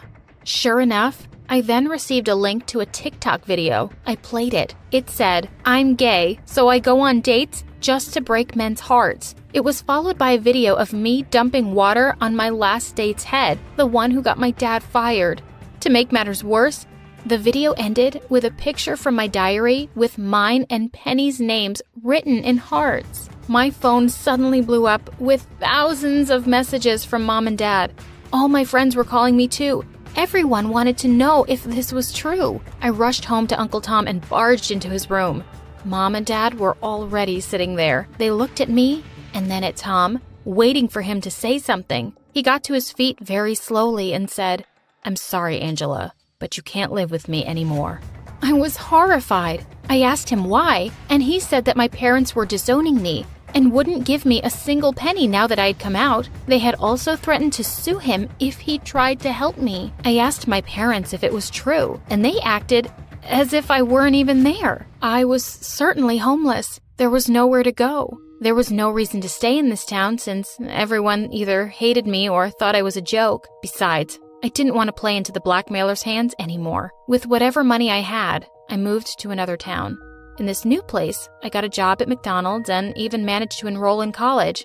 Except for the occasional threatening message from my parents, it seemed like my life was almost headed towards normalcy. Or so I thought. On the very first day of college, I bumped into Peter. I had almost completely forgotten about him. He asked me what I studied, and I was thrilled to find out that we were doing the same major. I wasn't really thrilled, but at least I finally had a friend here. He was always with me. We hung out together, and he even got a job at McDonald's too. One day, he asked me out on a date. I never truly got over you, he said, looking like a lovesick puppy. After all of my parents' messages, I knew that they would never accept a girl as my partner, so I gave in and agreed to date Peter. The very next day, I got a message from my parents telling me that they were so happy I was dating a guy. How the hell did they know? Was there no escaping these two? But the worst was yet to come. A few days after Peter and I started dating, he invited me to his house. While he was making dinner, I began to roam around the hallway when I came across a door he usually kept locked. He told me it was his storeroom. I went inside and almost passed out. This was no storeroom. The room was full of pictures of me, some of them as old as high school. Suddenly, a thought occurred to me, and I began to explore more. Where is it? Where is it? And then I saw it. In the middle of a pile of paper, my diary. I almost threw up. Peter! It had been Peter all along. But that's when he saw me leave the room. His jaw dropped. Angela, I can explain, but there was nothing he could say about this. I ran to my place and locked the doors. Suddenly, I heard a knock on the door. I was almost certain Peter had followed me home. I looked through the peephole and almost jumped back in shock. It was the last person I had expected. Penny. I slowly opened the door to let her in, and almost passed out when I saw who was standing behind her. It was my brother, Zach. I hadn't seen him in years. I just stood there in shock with my mouth open. Penny explained that her crazy brother had told her he was dating me, and she had tried to warn me about the psycho that he was. Zach was with her because apparently the two had been dating. Just then, we heard Peter banging loudly on the door. Angela, please let me explain. I love you, and I want to marry you. Let me handle this, Zach said. Zach had suddenly left many years ago when I was very young, and the very next day, I'd heard my parents fighting. That's when I discovered my biggest secret. I never told anyone. When he came back, he apologized to me, Angie. I'm sorry I left you alone with our crazy parents. He said he hated that Mom and Dad had tried to force him into medical school. Moving out was my only option, he said. I was really surprised. I thought he left because of me. We started hanging out a lot, and he was always trying to make up for what he called not being there for me. Then one day, he called me and said he had a surprise for me. I was psyched as I waited for him. When he finally came, I was stunned to see his surprise, Dad. I couldn't believe Dad had agreed to come and see me. Dad begged for my forgiveness and asked me to come home. He even said that he would set me up with a pretty girl. I told him to stay away from me and my private life, but Zach said I should forgive him and try to fix my relationship. So I moved back. To my surprise, Dad was very kind to me. Even though Mom was her usual mean self, she kept insulting Dad. I can't believe you let this horrible embarrassment move back, she said to him every time she saw me. One day, I got a call from Zach, and he told me to meet him at his place. He was panicky and crying, so I rushed over. Just as I got into my car, a hooded man grabbed my arm. "We have your brother," he whispered threateningly into my ear and dragged me with him. He took me to a dark place. There, he told me that he would only let Zach go if I signed a piece of paper for them. Terrified, I picked up a pen while Zach sat across the table from me, crying. Just as I was about to sign, the door flew open, and Penny rushed in. "Don't do it, Angela," she yelled. Zach jumped up and tried to force me to sign, but I pulled back. What was happening? Someone from behind Penny jumped at her and tried to drag her away, but she ran and yelled, "Your dad and your brother are tricking you." That was when a commotion outside caught my attention. We all rushed outside, and I saw that the police were there with my dad. Apparently, my dad was caught sneaking behind the building. He had known where to come. This could only mean, "Yes, I know you aren't my child. I hate you, and I will ruin you." He screamed out my biggest secret for everyone to hear. "But, Dad, it wasn't my fault," I tried to say. "I don't care," he yelled. He said he loved my mom too much to do anything to her, but he had found a letter from my real dad, and he had given me all his money. "I kept you for all these years, and my son left because of you. The least you could do to pay me back for everything I've done is to give me the money," Dad screamed as he was dragged away by the police. Penny stood by me, her hand on my shoulder. She said she was really sorry for how she had treated me in high school, and she couldn't let Peter or my family hurt me. We were best friends once. We hugged. Finally, my biggest secret was exposed, but so were my dad and brother.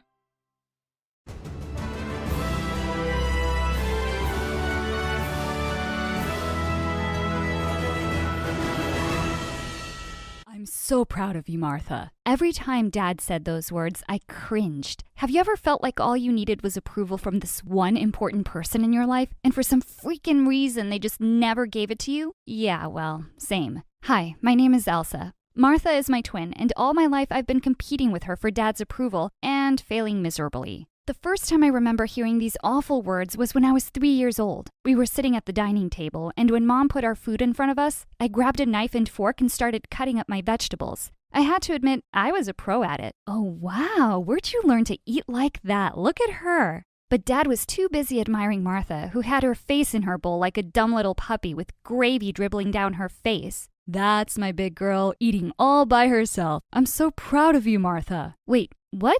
You call that eating? I picked up my love of books from Dad, and by the time I was 4, I could read fluently. After finishing everything at home, I begged Mom to take me to the public library one day, and I was like a kid in a candy store. One night when Dad came to our room to read to us, I whipped out the 7th Harry Potter book from under the bed. Daddy, let's read this. I can't wait to see how it ends. You've read all the Harry Potter books? Yes, and they're so amazing. I love... Just then, Martha took out a book from under her pillow and nearly hit me in the face with it. Daddy, please read this to me. I couldn't read all the words, and her book sounds stupid. It's not stupid. Goldilocks and the 3 Bears is stupid. What are you, 2 years old? No, I'm like 4, you idiot. Then why do you want to read books for babies? Because we are babies. I'm not, but you're a big crybaby. That's enough, Elsa. Martha, honey, tell me where you got stuck. I'll read it to you. And I'm still very proud of you. It was always the same. We'd learn everything together, and she got all the praise even if I was 5 steps ahead of her. I didn't mind it too much at first. I'd read in a book that parents can be like that sometimes, showering the dumb kid with extra praise to encourage them. But then something happened that really made me lose my temper for the first time. Since my vocabulary was really good for a kid my age, Mom entered me in the local spelling bee for gifted youngsters when I was 7. I was the youngest participant, and I won first prize. I couldn't wait to go home and tell Dad. Look at my trophy, Dad, I won! Just then I saw Martha's pouty face with fat tears rolling down her cheeks. I want one too! Dad immediately snatched it from me and pushed some chocolate bars in my hand instead. There you go, Martha. Daddy is very proud of his little girl. Hello? What for? And what about me? I just stared at him for a minute. Then I rushed off to my room, slammed the door as hard as I could, and threw the bars in the trash. 10 minutes later, I took them out and ate them while sulking on my bed. I just didn't get it. Why was it so hard for him to say that he was proud of me, too? Later that night, I snuck into the kitchen and sprinkled salt on his oatmeal. And I felt so happy the next morning when he took a big spoonful and spat it all out. Dad would sometimes take me and Martha to his office because he said we'd be running the company one day. Once when we were heading out, Martha said she wasn't feeling well and she stayed back. I felt really happy secretly. I'd get to have Dad all to myself. Dad had a board meeting and told me to sit quietly in a corner. His boss did not look happy with everyone. Guys, our data is indicating that sales have gone down this past quarter. We need to come up with something new, something exciting. As everyone looked at each other blankly, I had a great idea, so I raised my hand. What is it, kid? I read in the New York Times that smartwatches for teenagers are going to be the next big tech gadget. Everybody looked at me in surprise, but then a big smile spread on his boss's face. That's brilliant. We don't have anything for teenagers. Who's this genius kid? Instead of looking proud, Dad just looked embarrassed. I'm so sorry. I'll make sure to leave her home next time. I didn't understand why he was looking like he was mad at me when everyone else seemed to think I was a delight. Are you insane? She's amazing. I would be so proud of her if she was mine. Dad just nodded and glared at me. The second we got home, he rushed straight to Martha's room with the gifts he had for her. I missed you so much today. It really wasn't fun without you. I felt shattered at hearing those words. Just then, she got out of bed and showed Dad the painting she'd been working on. Martha, that's so beautiful. It was a painting of SpongeBob and his starfish buddy. I thought it was really ugly, actually. I'm so proud of you, Martha. I'm really glad you're better. Watching him hold her tight for so long made me want to cry. Mom and Dad thought I had tears of joy because my sister was feeling better, but they were just tears of anger. I wanted to rip her dumb painting into 2. As I grew older, I couldn't help thinking maybe Dad loved Martha more because she was the prettier twin. Everyone thought she looked like an angel with her blonde hair and blue eyes. All the boys in school would be asking me to introduce them to her. Geez, the girl could have her own TV show. Everybody loves Martha. It wasn't until the 8th grade that someone finally noticed me. It was our science teacher, Mr. Martin. He saw that I was always done with my work early, and he started giving me more advanced physics books to read. One day, when he asked me about what new thing I'd learned, I told him I just loved quantum physics. Mr. Martin took his glasses off as he looked at me in surprise. Are you saying you actually understand those concepts, Elsa? Yeah, I think so. Next thing I knew, Mr. Martin had taken me to the principal and asked if I could be allowed to take advanced level maths and physics tests. And it turned out I did really well in all of them. The next day, my parents were called in and the principal beamed at them. You must be so proud of your daughter. Yes, we are very proud of Martha. No, I'm here to talk to you about Elsa. She's quite the little genius. We want to bump her up a few grades. Dad looked confused. But what about Martha? Will she be bumped up too? Sir, Martha is an average student at best. She's fine where she is. Well then, Elsa can't move up either. Imagine how that will make Martha feel. She's a very sensitive child. Thank you for the offer, but Elsa will stay in 8th grade. I couldn't believe my ears. Was he for real? Later that night at the dinner table, I ate my food in silent rage. As usual, Dad was busy asking Martha how her day had been. It was great. Thanks to your help, I got a B in my history assignment. Oh, and I'm starting cheerleading practice tomorrow. That's wonderful, darling. I'm so proud of you. If I heard those words one more time, I was going to explode. I banged my glass down on the table. And what about me, Dad? Aren't you proud that I'll be finishing high school earlier than most of the other kids? Dad, what is she talking about? Dad clenched his jaw. We've had this discussion, Elsa. You're not moving up a few grades. No, actually, I never got the chance to speak. How could you do this to me, Dad? This is for your own good. You should thank me instead of being a total brat. Who do you think you are? How would you feel if your boss stopped you from being more successful? I would actually be so grateful to him because he knows what he's talking about just like me right now. You can't hold me back because of Martha. It's not my fault she's dumb. I don't know why you think you're smart. Trust me, you're just dumb. You only have confidence, not smartness. No, I'm smart. Martha is a dumb one. Do you hear me? I regretted the words as soon as they were out of my mouth. Martha looked hurt for a second. Then her face turned vicious. It would be much better for my popularity if my nerdy twin sister wasn't in the same class. No one even likes you. Why do you think they don't like me? Because you're a weirdo? Not true. It's because you kept telling them nasty things about me. You think I don't know? Do you care about how that makes me feel? What about you, Dad? Are you happy about this? Martha is just joking around. You don't have to make a big deal out of it. You're a monster. And so is Martha. Like daddy, like daughter. Mom pushed back her chair and stood up. Enough, all of you. I think it would be better for you two to be apart. So Elsa will be changing her grade, and no one is dumb or a weirdo. And then she turned to Dad angrily. I can't believe you. You're so selfish. Selfish? Why? Because I want the best for your kids? For my kids? Or just for Martha? You think I don't see? You stopped seeing a long time ago. But I can see your pity from a mile away. And with that, she left. I looked at Dad, but he just flung his napkin down on the table and walked away.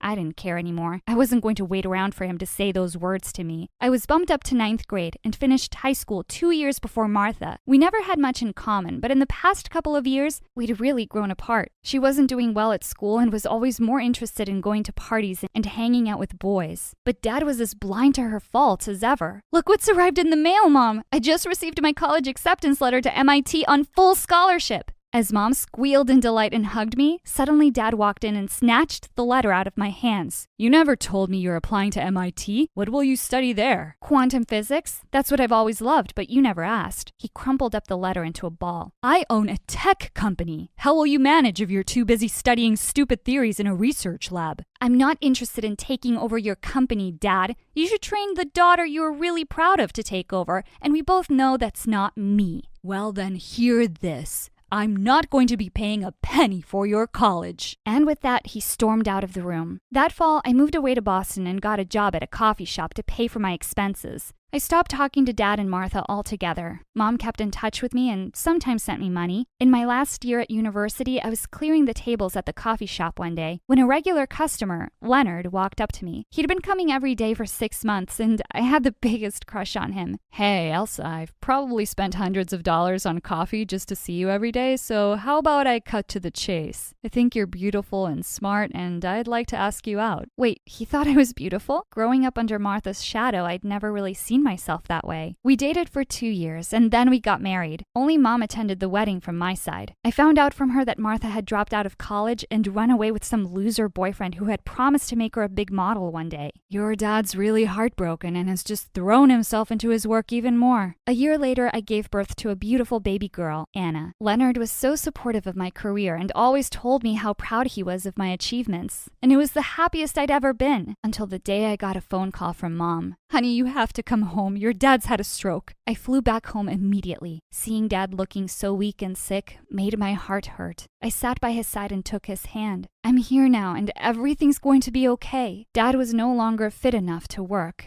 and I knew what I had to do. I left my dream job and moved back home with my family, and Leonard and I took over the company's operations. One day, I was looking all over for Anna when I found her on Dad's bed, reading out loud to him. I saw that he had tears in his eyes. She's just a little genius like you. Do you remember how smart you were? Do you remember that, Dad? He took my hand and drew me close. I'm sorry that I wasn't a good dad to you. I just always felt Martha needed my love and attention more. I shouldn't have treated you the way I did. I thought I didn't care by now, but my heart soared with joy as he said the words I'd been longing to hear my whole life. I'm so proud of you, Elsa.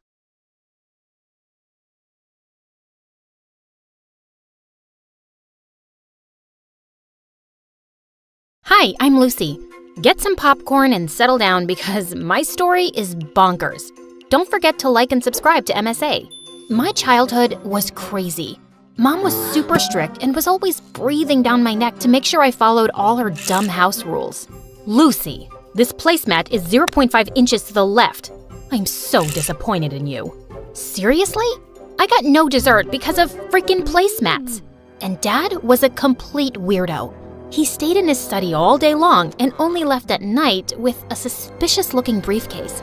But whenever I asked him what was in it, he would always tell me to mind my own business. So rude. One day, I was playing football by myself in the park when two mean-looking men grabbed my ball and squished all the air out of it. Hey, are you stupid? You're supposed to kick the ball, not squish it. She's a little firecracker. Where's your dad, little girl? He owes us an apology. Why?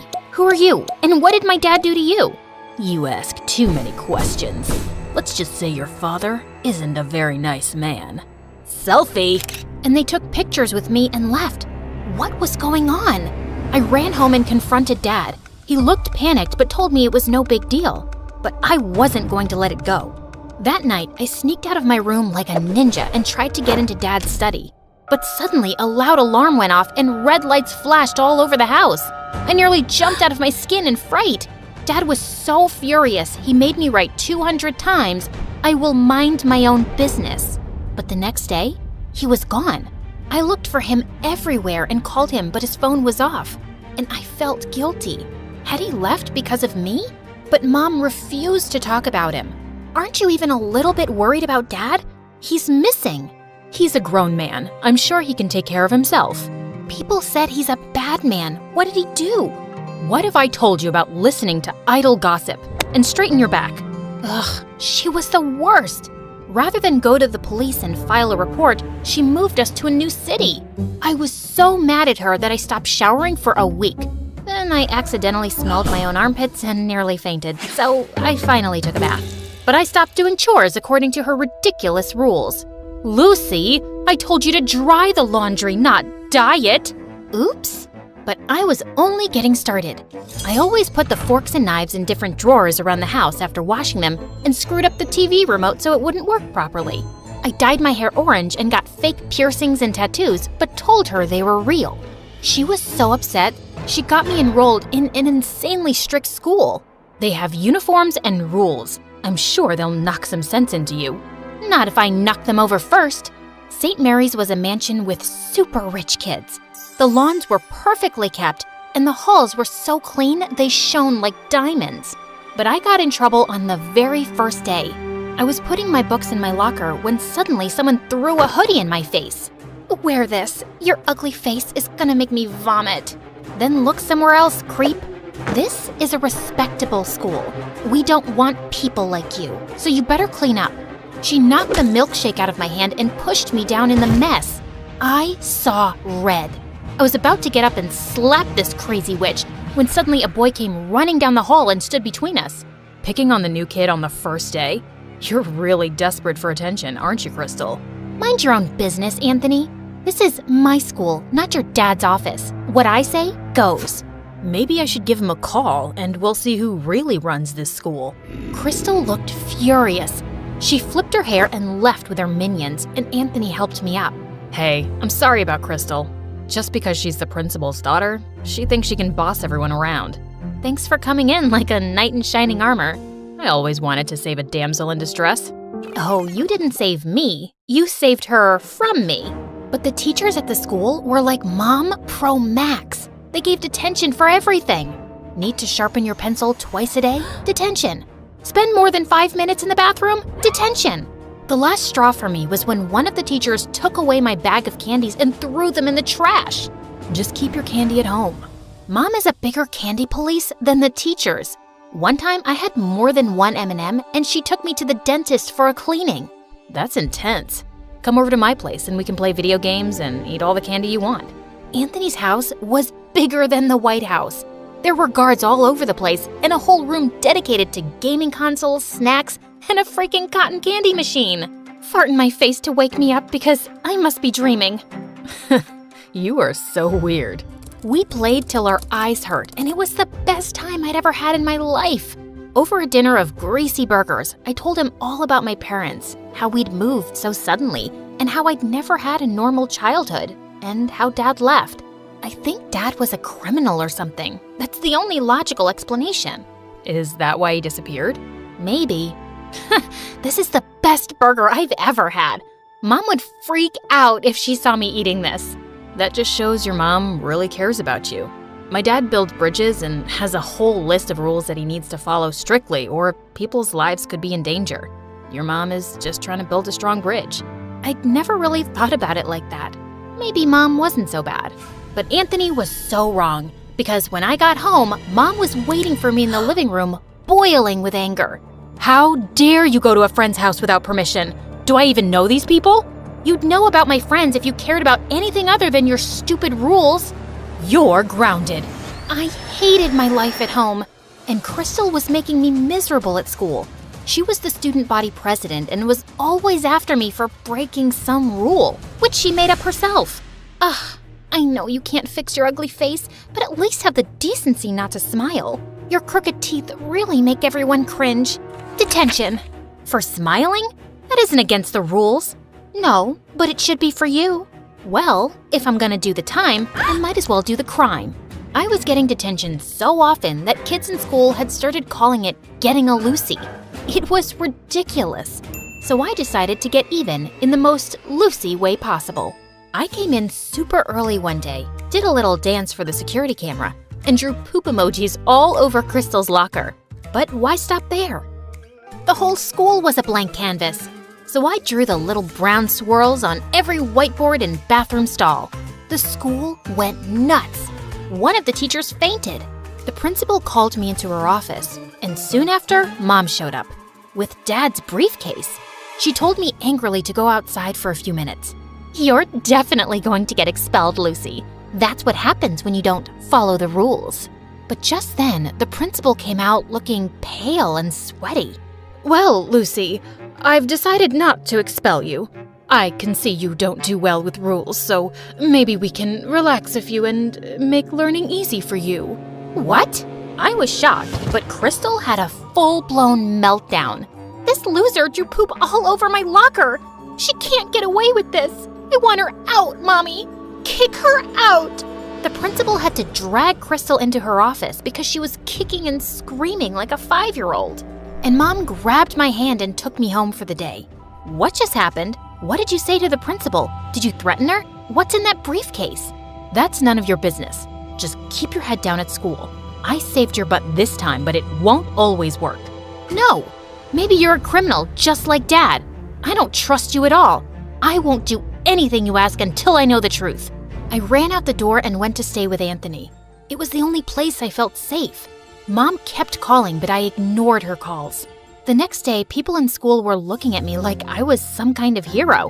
One of Crystal's minions actually dusted my locker and opened it for me, while another girl brought me coffee and offered to carry my books.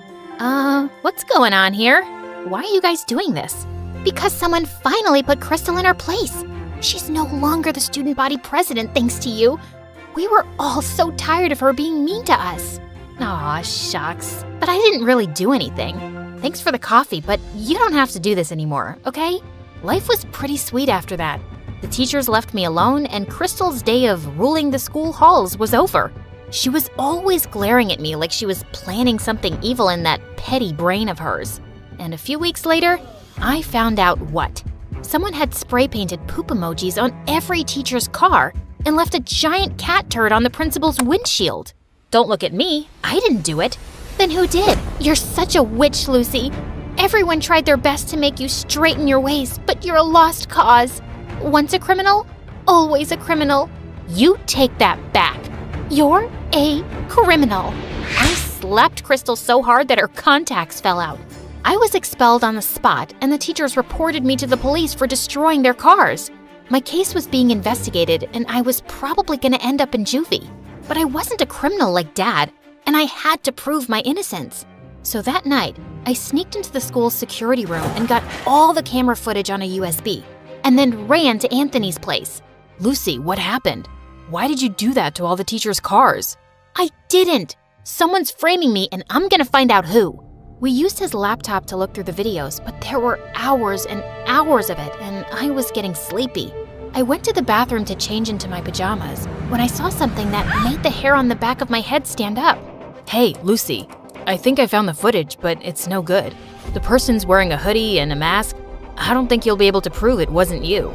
And that's exactly what you wanted, didn't you? I threw the hoodie and mask in his face. They had the same spray paint stains as the one used to make the emojis. He looked shocked at first, but then an evil grin spread on his face. No one is gonna believe a nobody like you. They shouldn't have believed your dad either. What are you talking about? What does my dad have to do with any of this? He has everything to do with this. When you joined the school and I read your name, I knew you had to be that nosy journalist's daughter. Journalist?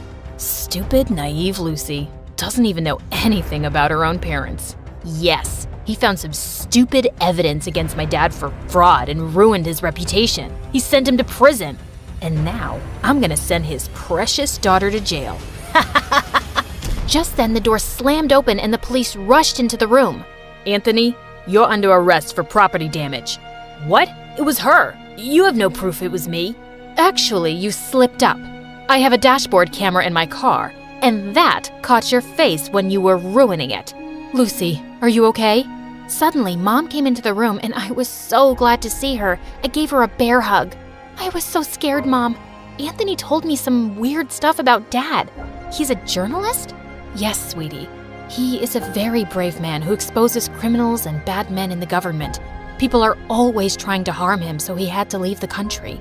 And that's why we moved, to keep you safe. But how did you know I was here? I know I'm gonna sound like a psycho stalker, but I got your phone tracked. You weren't picking up and I was worried about you. The minute I saw Anthony's last name, I realized who he was and I knew you were in danger. I'm so glad you stalked me. I didn't realize you were living with so much stress. And tell me now, Mom, what's up with the briefcase and how'd you scare the principal? It has your father's research and proof that he's used to expose people. I told your principal I had dirt on her. Do you? Nah, but it scared her enough to let you stay on in school. But you don't have to go back there. We can find you a better school. That's okay. The kids aren't half bad there. But when can we see Dad? I was thinking we could visit him in the summer. Would you like that? I would love it, Mom.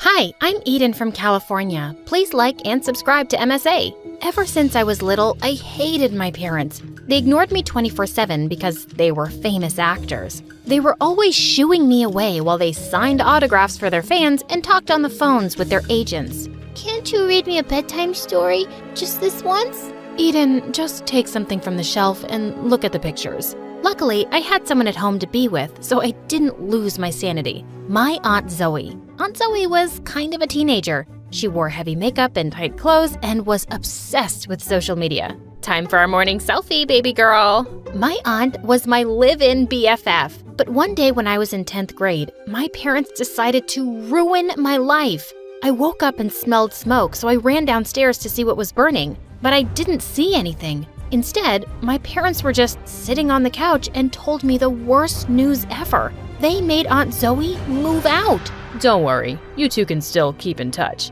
But your mother and I have decided it's best if just the three of us are in this house. Why? Because she's too helpful around the house? Because she actually cares about me, unlike you two? Do you smell that smoke, Eden? My sister was cooking breakfast this morning and started a fire. She's a child trapped in an adult body. We love her, but we can't live with her. I was boiling with anger. I refused to speak to Mom and Dad for days. But one night, I agreed to go with them to a celebrity after party, but only so I could get dressed up and get free refreshments. At one point, I was standing by myself when this famous teen actor came up to me. Hey there, gorgeous. Just say your name and I'll make an autograph out for you. I really don't want it. Maybe go make another girl's dream come true. I started to walk away, but the guy pulled me close to him. Stop fighting your desires, princess. You deserve this. With that, he leaned in as if he were about to kiss me. I shoved him off so hard that he fell backwards onto the refreshment table, smashing it in half. Uh-oh. I I hadn't meant to hurt the guy, but everyone started freaking out and rushing to him as they called the ambulance. All the party guests went ballistic at me. My parents and I got kicked out of the party, and me assaulting the celebrity was all over the news. My parents were furious. You've completely ruined our reputation. Now everyone thinks we have a maniac for a daughter and no one's hiring us. Apparently, Eden has violence issues we didn't know about. Violence issues? That's gotta be a joke. My parents were serious. They registered me for an anger management group every week for 4 months. It was the dumbest thing ever. And everywhere I went, people would stare at me. One morning, I decided to lock myself in my room for the day to have a break from everyone. Then suddenly, I saw my door lock moving, and Aunt Zoe burst in with a police officer. Eden, your parents are missing.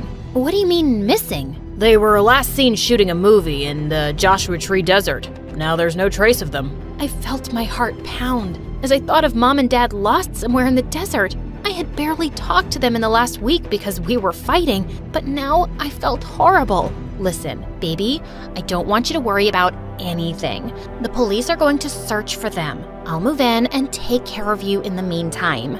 I hugged my aunt tight. I was so grateful she was by my side. She spoiled me extra that week with breakfast buffets in bed and trips to the spa. The house was 10 times messier than usual, and Aunt Zoe threw multiple midnight parties during the week, but I had missed her so much. Then one day, I was at school and went to the library to study for exams. But as I was wandering through the aisles, I felt someone watching me. I turned around to see the crazy actor who tried to kiss me, staring at me through the open bookshelf.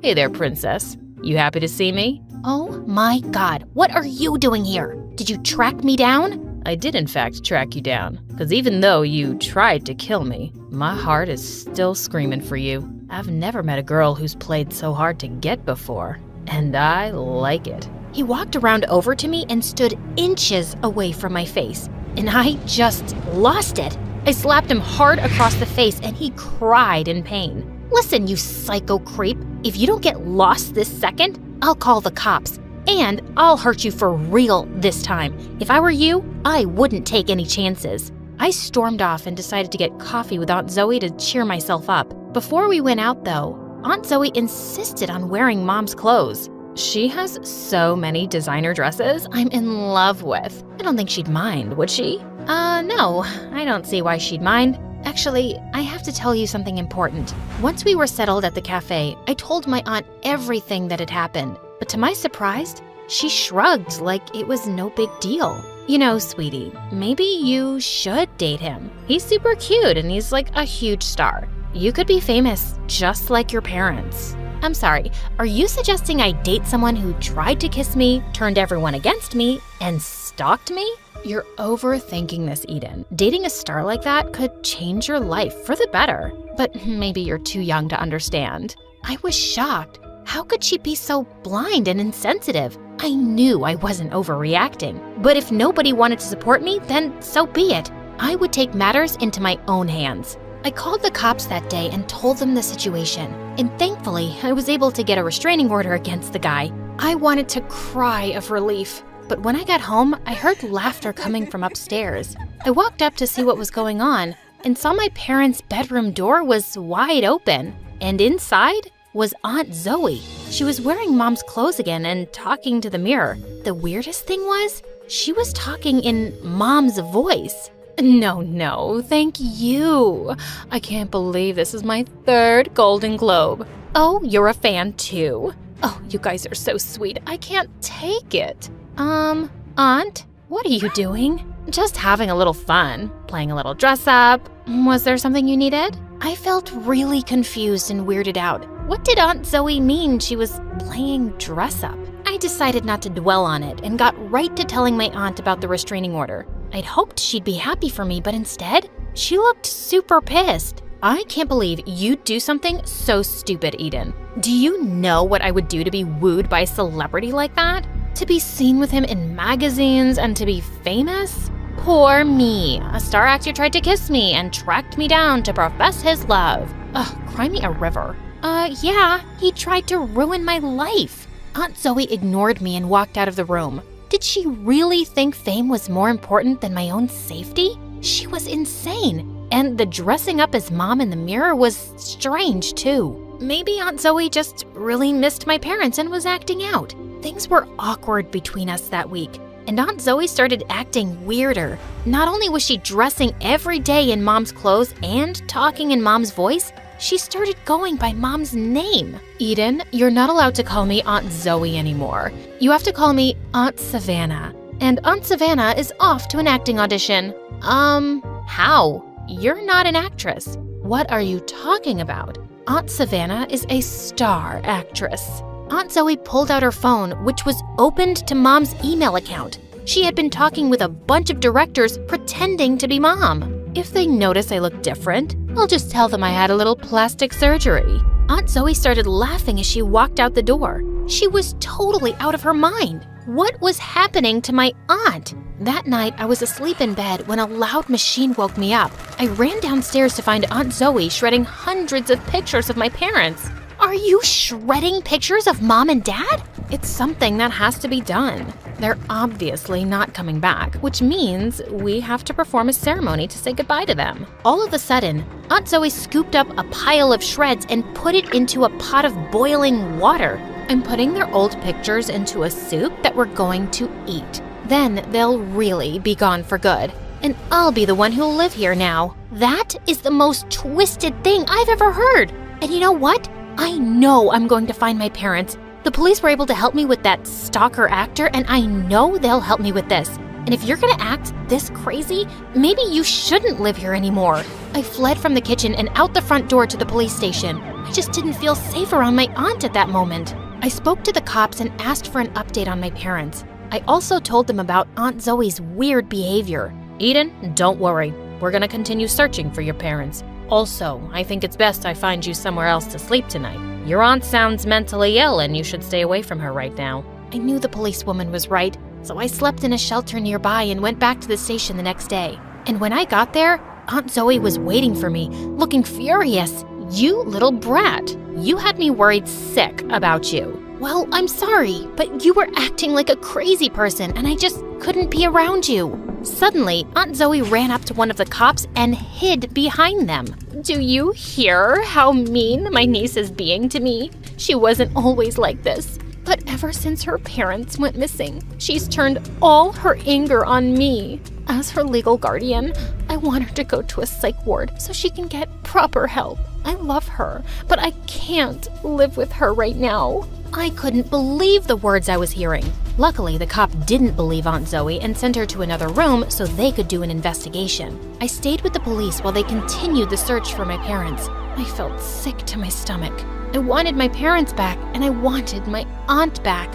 I stayed at the police station until midnight, feeling totally numb. Then suddenly, the door opened and the cops came in with my parents. I burst into tears and hugged them for the longest time. I don't understand. What happened to you guys? Your dad and I decided to drive to the movie shoot and we got lost in the desert. Luckily, we found some campers who were able to feed us. But still, we're so sorry we scared you. Before I could answer, the cops came over with a serious expression on their face. We just wanted to update you. We caught Zoe and put her back in the asylum. What do you mean, back in the asylum? My parents were dead silent and looked at each other. Eden, we know you love Aunt Zoe, but she's never been a mentally well person. The reason she moved out was because we sent her to the psych ward. She's always been jealous of your mother's success, and one night, she tried to set our bedroom on fire and hurt us. That's why you smelled smoke that morning. I was horrified and completely heartbroken.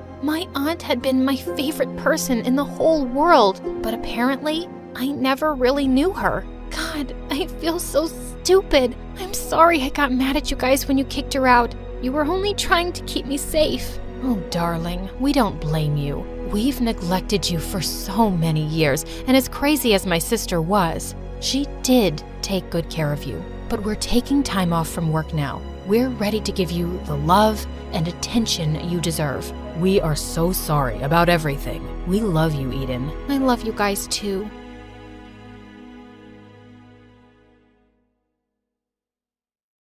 I sat looking at the screen in horror. It showed the question my entire life depended on. How many people work at My Story Animated? I closed my eyes and strained as I tried to remember. I knew this. Think, Hope. This is your favorite channel. You should know this. Suddenly, it came to me. I knew, and I excitedly yelled the answer out loud in the silent room. 80! The host said, "That is correct." I jumped from my seat and broke into a dance as everyone cheered. I just won $1 million. Just then, my parents and Stephanie, my sister, joined me, screaming for joy. Dad said, "You've done it. You brilliant, brilliant child. You've made us all rich." Hi, my name is Hope, and this is the story of me becoming a millionaire.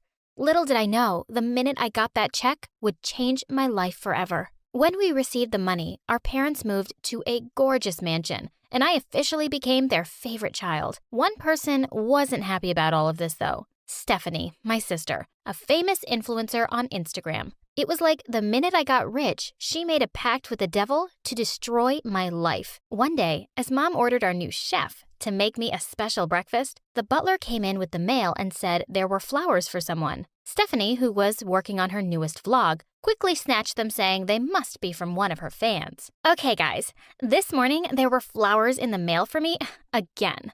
This is the biggest bouquet I've ever gotten, and there's a note here too. I'll read it. "Your beauty has me captivated. I saw you and I knew I would never look at another. I love you. Hope." What? I jumped toward her to grab the piece of paper, but she ripped it up. I was joking, guys. Everyone knows I'm the prettier sister.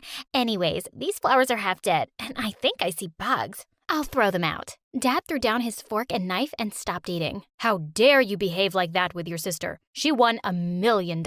They could have been for her." But she said, "They were mine. I'm the pretty one." A few days later, I saw a guy mowing the lawn across from ours. I had to admit, guys on this side of town were H.O.T. I noticed he was looking at me, so I waved at him, and for a minute, he looked nervous. Then he started coming over. As soon as he reached me, he handed me a beautiful rose and said, "Hi, I'm..." The door of the house suddenly opened and another boy walked out. He took one look at me and rushed over. "Nathan, are you done mowing the lawn?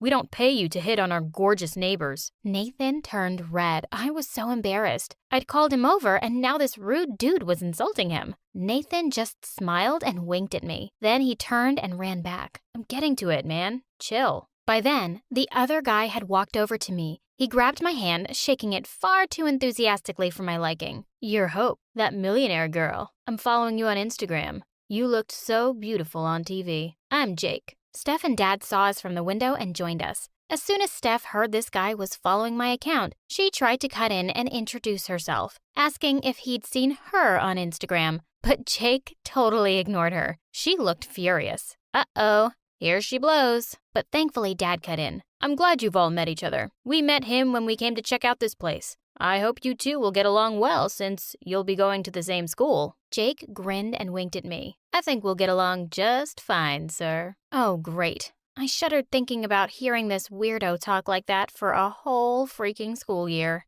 The next day before school, I was roaming our huge new yard when I noticed an envelope in the mailbox. I ran and snatched it up, looking to see who could have left it. I saw Jake from across the road. "Hey, did you see who left this?" He blew me a kiss and shouted, "Read it alone." I went inside and opened the letter. "Dear Hope, ever since I saw you, I can't think of anyone else. I've written a poem for you. I saw you once by the lovely sea. My world so sad, felt full of glee. I looked at you, and I knew I love you deep, and I love you true." Jake had written me a poem? That was the most romantic thing anyone had ever done. Who would have thought Jake could write something so beautiful? I ran to Steph. "Look at this, sis. My first ever love letter. You know who I think sent it? Jake. Maybe he's not as bad as I thought." To my shock, she just snatched the letter and started screaming. "Get off your high horse, Hope. Stop acting like the world worships you now that you have some stupid money. I can't believe you're trying to embarrass me because one stupid guy wrote you a stupid note." That was so mean.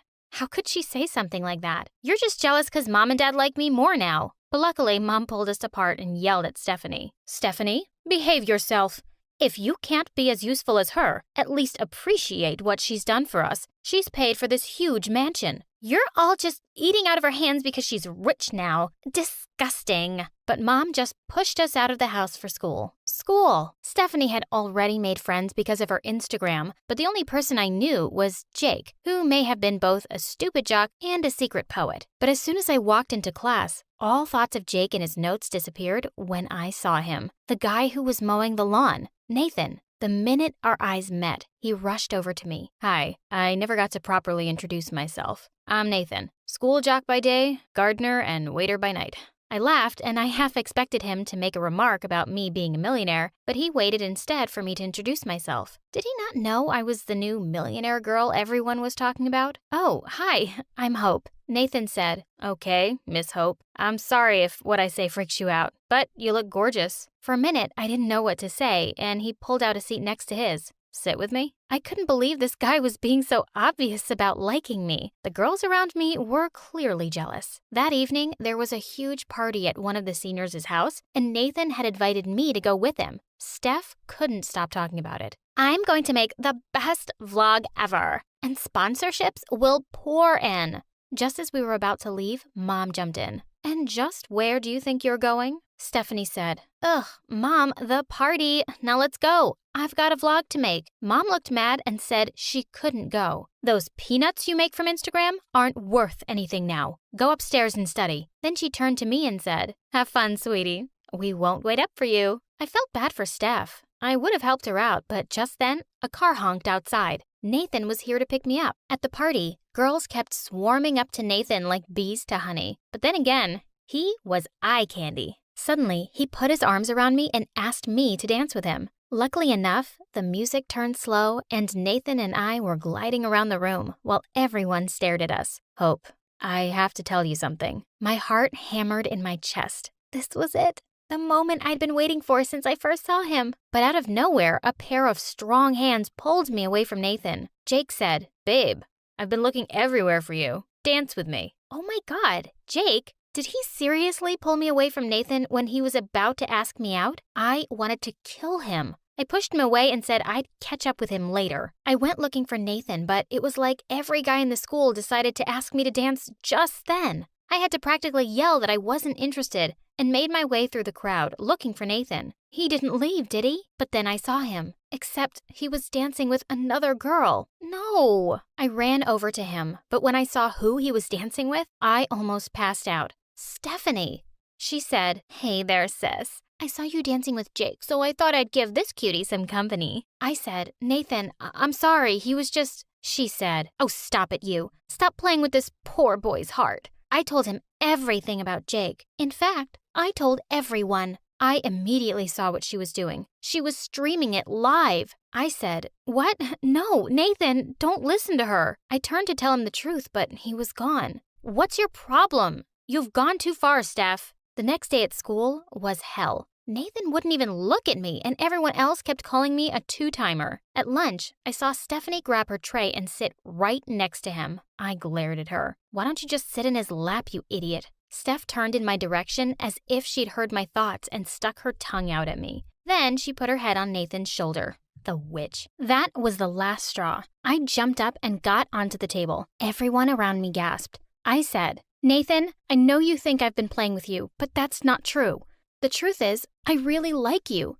And if I didn't, would I be standing in the middle of the cafeteria asking you this? Will you please be my boyfriend? For a few seconds, no one moved. But then suddenly, everyone started cheering and telling him to say yes. Someone even shouted, You gotta go easy on her, man. She's gorgeous. I turned to Nathan, hopeful, but he just pushed Stephanie away and rushed out. I was devastated. To make matters worse, Jake came up to me and said, He's just the poor gardener anyway. You should date me. I'm rich like you, my millionaire babe. I was so mad at him. It was all his fault Nathan hated me. I pushed Jake and turned to run home, only to bump right into Nathan. He was smiling at me. I said, Nathan, I thought you'd never talk to me again. He said, And never hear that sweet voice again? I just had to get something.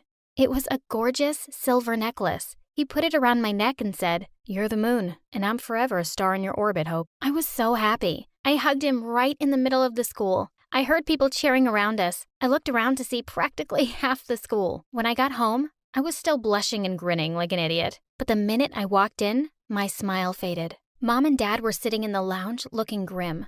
As soon as I entered, Mom jumped up and started to cry. Mom said, "How could you do this to us, Hope? Falling for a poor homeless boy. He'll run away with all of it. He'll ruin us." For a minute, I had no idea what she was talking about.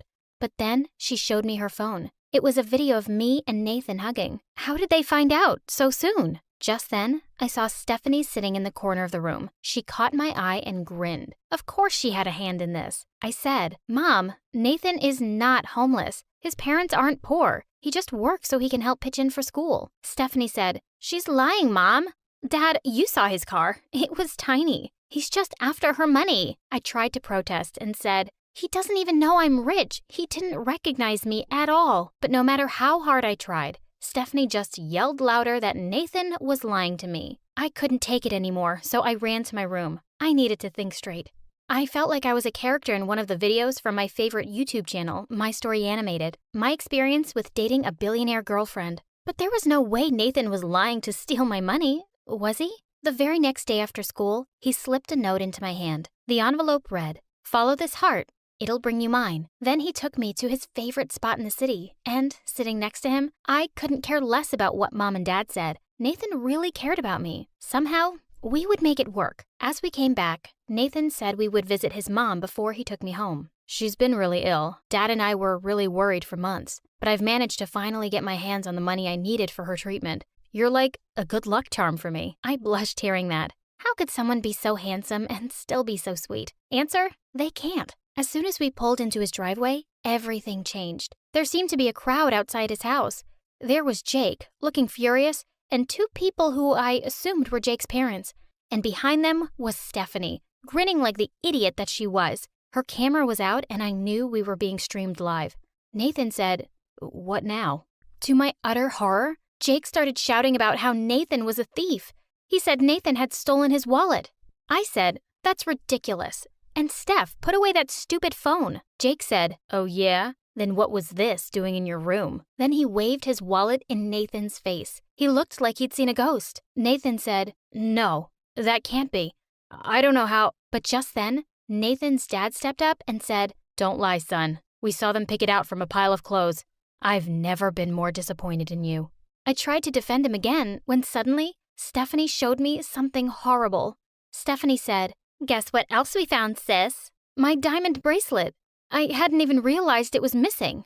I turned to Nathan in horror and said, "How could you? Is this how you plan to pay your mom's bills? I could have given you the money, you just had to ask." Then I turned and ran away. I felt pity for Nathan, but I was devastated. I never thought he'd stoop so low. The next few weeks after school were horrific.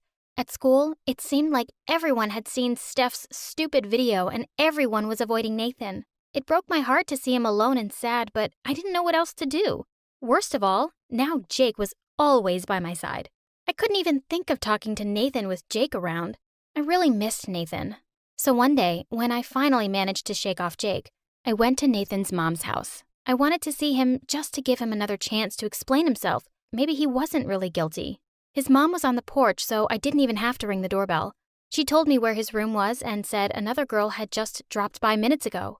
Curious, I tiptoed to his room. His door was slightly open, and what I saw almost made me pass out. Stephanie said, "Nathan, baby, she didn't even trust you. You knew Jake set you up. You could have gotten out of it, but she didn't even let you try. She thinks you're after her money. Date me instead." It was Stephanie. She was trying to hug Nathan, who kept pushing her away. "Get out of here. Jake couldn't have put her bracelet there. I'm done with both of you. Get out." With that, he suddenly pushed the door open for her and jumped back, horrified. For a minute, our eyes met. "Hope, I'm so sorry. I'm so sorry. I understand now why you hate me." And then I turned and ran. Behind me, I heard Stephanie giggling. "Oops. Eavesdropping, was she?" If I thought my heart was broken before, it was smashed to pieces now. And I was the culprit. I'd let down the love of my life, and now he hated me. And it was all Jake's and Stephanie's fault. I ran all the way to Jake's house and banged on his door. He said, "Babe, I was just thinking about you." I slapped his face. "I never want to see your face again. I know what you did to poor Nathan. I don't care how many love notes you write to me. Don't ever freaking talk to me again. Jake looked stunned for a minute, but the next second he burst out laughing. What love notes? Did you think it was me? Oh, you're smarter than that. I just saw that loser gardener leaving the note there, and I pretended it was me. There was no way I was going to stand by while you dated him. Now that the romance is over, do whatever. He slammed the door in my face. For a moment, I stood there. Just then, I heard him behind me. I saw you once in a crowded room, and I felt 1,000 flowers bloom. I looked at you, and you at me. My heavy heart was finally free. I turned and looked at my secret admirer in shock. Nathan! I can't believe you made this, my mom said, looking disgusted. I was sitting in my playroom one afternoon, just finishing off a painting of my mom's favorite yellow flower. I made it for you, Mommy, I said, handing it to her. And what am I supposed to do with this garbage? She asked. I started to cry as my mom tossed the painting into the fireplace.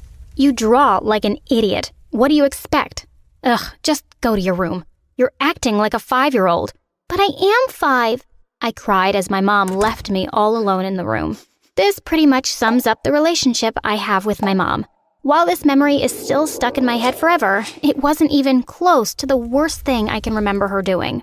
See, my mom treated me like complete trash. Literally, I slept on a blanket in the living room and only ate the leftovers from her meals. She was a crazy psycho, and to make things worse, she didn't have a career back then. Her only job was torturing me as if she were getting paid for it. Her crazy ways chased my dad far away from us. He sent us enough money to live off of and left me all alone with this monster. It's not that she hated all kids, though. In fact, this kind of made it a bit worse. When I was in 6th grade, my friend came over and my mom opened the door. Oh, you're friends with this stupid creature?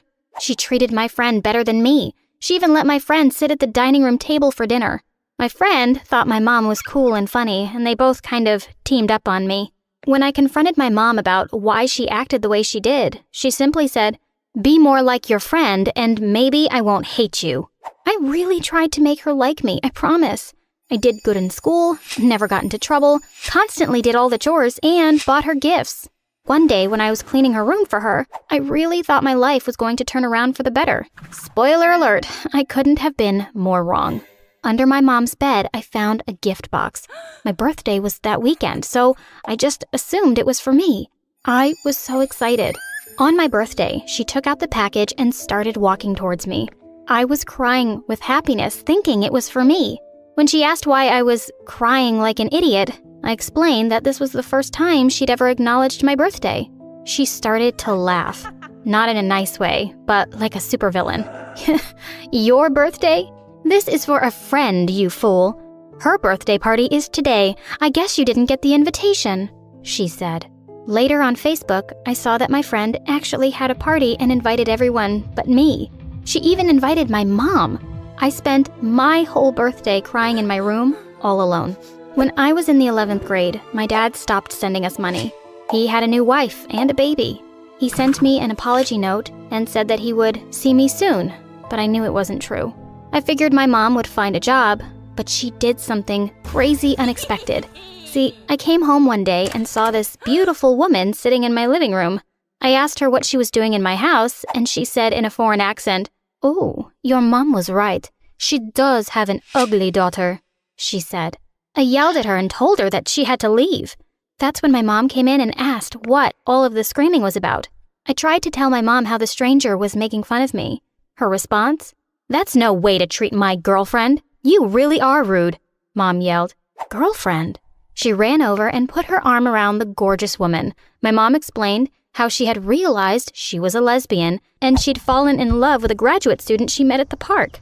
The girl's parents were incredibly rich, and apparently my mom took the opportunity to get with her. I didn't know how dumb that girl was. She was 15 years younger than my mom, and they seemed to have nothing in common. Nothing in common besides making fun of me, of course. I thought my mom was bad, but having both of them constantly making fun of me was so much worse. They called me names, stole my stuff, and embarrassed me in front of my classmates. I remember this one time in particular, my mom and her girlfriend drove to my school after class. They made it seem like they were going to pick me up, which was not something they normally did. When I got near the car, her girlfriend threw a soda on my white shirt, and they laughed and drove away. Everyone in my school saw, and not a single person came to help me. I just ran home, crying the entire way. I may not have had friends or family, but I did have one thing: education. I know a lot of people hate school, but class was the only time I ever felt like a person. There was one person who made it particularly special: my math teacher, Mr. White. He was super nice to me, and I did very well in his class. He said, "You're a brilliant kid. I'm sure your mom is proud of you." Oh yeah, exactly the opposite. I continued to do super well in his class. In the beginning, it was because I really liked math. As time went on, I think I worked so hard in his class because he was easy on the eyes, if you know what I mean. He wasn't the most attractive man, but he was young and nerdy, and most of all, super nice to me. When he asked me to compete in an international math competition, I immediately agreed. A private trip to NYC with my biggest crush? Sign me up. I figured my mom would be happy to get me out of the house, but apparently she was happier to see my dreams crushed. She told me no, and it didn't matter how much I begged her. I wrote my teacher a sad email explaining that I couldn't come. What happened next started out like a fantasy. See, around 7 p.m., we heard a knock at the door. I ran over to answer it, and it was him. I'd never seen him outside of a suit and tie, and I have to say, he was actually really attractive. Unfortunately, I wasn't the only one to think so. My mom was all over him. She was only wearing her pajamas and had no shame touching him and leaning over him. As it turns out, I wasn't the only one getting a little jealous seeing their love getting attention. My stepmom was furious. She kept trying to pull my mom away and cover her up with a blanket. It was also obvious that Mr. White wasn't very interested in her, and he kept nervously stepping back. Eventually, my stepmom snapped and yelled, "Honey, you're embarrassing all of us. Leave that poor kid alone. You have a wife." My mom flipped out and growled at my stepmom. "Shut up, stupid." As their fighting continued, Mr. White slipped outside. So much for our getaway. Things only got worse with my mom and stepmom over the weeks following. Their fighting just made it even more difficult for me. When they weren't yelling and throwing things at each other, they would make my life miserable for no reason. The only thing I had to look forward to was Mr. White. I was falling hard, maybe a little too hard, because I started dreaming about him. One night, I had a dream that he and I got married. Pretty embarrassing, right? At least dreams are private, right? Well, the next day, my mom had an evil grin and called me over to talk to her. She pulled out her phone and showed a video of me sleeping. I thought it was creepy, but it was about to be the worst thing ever. "Oh, I love you, Rick White. I really do. I want your babies." She had heard me sleeping and recorded me. Unfortunately, I wasn't the only one in love with Mr. White. She blackmailed me and said that I needed to make the teacher come over more often or she would expose me. It was pretty difficult to convince my teacher to come, but I kept making up situations like, "Oh, I need help with this assignment," or "Oh, I want extra credit." He showed up again, and every time he did, my mom would put on her prettiest dress and bright red lipstick. It was the same cycle of him coming, my mom obviously flirting, and her wife getting jealous and angry. When my stepmom asked why I kept inviting him, I broke down and told her the truth about the video. All she said was that she would take care of it. I thought that meant that she would delete it, but I was so wrong. The final time my teacher came over and my mom started flirting, my stepmom whipped out her phone and showed the video of me to my teacher. I could have died right there of embarrassment. My mom got so angry, she threw me right out of there. I was crying hard, but Mr. White was oddly nice. He explained to me that we didn't need to talk about the video. He knew I was having some home problems after he met my parents. He wanted to let me know that I could stay with him if I wanted to. Embarrassed or not, I went with him. I started fantasizing about playing house with him, but I was a little shocked when he showed me my room. It was in the basement. At least it had a bed, which was a step above my last arrangement. To make matters worse, I wasn't alone. I would be sharing the room with Sally. She was another stray that Mr. White had taken in. She didn't go to our school, but we were about the same age. She purposely played her music loud all night and made a mess of my things. She was trying to make my life miserable, but the joke was on her because I already knew what hell was like, and she was a piece of cake so far. I tried my best to look past everything that had happened. I worked very hard and studied for finals. It was kind of difficult with my mom sending me hundreds of threatening texts a day, but I made it work. In fact, my grades were even improving. Mr. White constantly told me how proud he was of me and what an amazing student I was. He told me that Sally could learn a thing or two about my work ethic. She was not happy about that. It was pretty obvious that Sally was jealous of me. See, she was one of those people who acted out for attention, and Mr. White didn't respond the way she wanted. On the day of my huge final exam, she turned off my phone so the alarm didn't ring, and I missed school and the exam. I was so disappointed and devastated. I knew Mr. White wouldn't be happy about it. That night, someone knocked on the door. It was my stepmom. She said she needed help with her English exam because spending all these months with my mom had affected her performance. I should have turned her away after everything she'd done, but I was better than that. I agreed to start teaching her the next day. A second knock at the door took me by surprise. It was none other than Mr. White. Before I could explain what had happened, he went off on a rant about how Sally already explained how I skipped school and did all these horrible things. He wanted to believe that I was a good girl, but it was clear that I was just a rebel. I had only one strike left before he kicked me out. He shut the door in my face before I could explain the situation. I figured it wouldn't be a problem because I was a good student.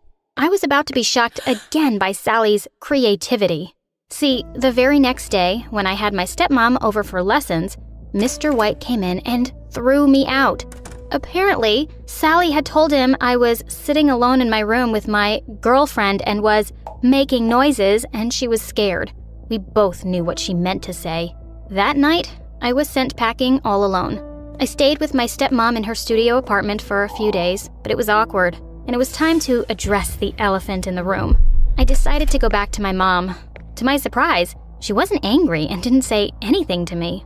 I decided to focus on my studies, and I got the scholarship, but Mom was absent almost all the time.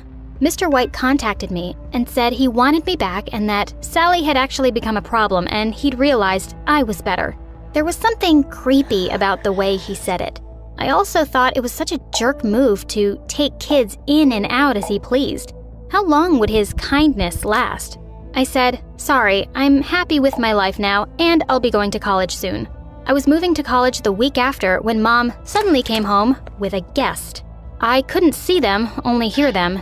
The man said, "She has to leave." Mom burst into my room and said, "It's your dad. He wants you to leave now." It turned out that Dad had left Mom because he didn't want kids, and he thought a new baby would be different, but he hated his new life. He knew I was old enough to move out by now, so he had shown back up to reunite with my mom. I didn't know where to go. I went to my stepmom's and found Sally there. She had started to live with my stepmom after the teacher kicked her out. She was my stepmom's new teacher and helped her with her English. Sally was furious when she saw me, and we got into a huge fight. I couldn't have this horrible fighting be in my life again, so I walked out. I slept that night on the steps outside of the house. In the morning, Mom called and told me, "Your dad and I have decided to have you back, but under one condition. You have to get a job and pay me back every cent I spent on you." I was about to say yes when I looked up to see a job poster. Accountant wanted. I knew it was my chance. I said on the phone, "Screw you guys." I applied for the job and got it. I even managed to enroll in college and found the love of my life.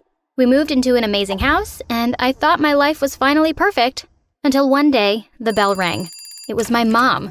She said that she was broke and Dad had left her again.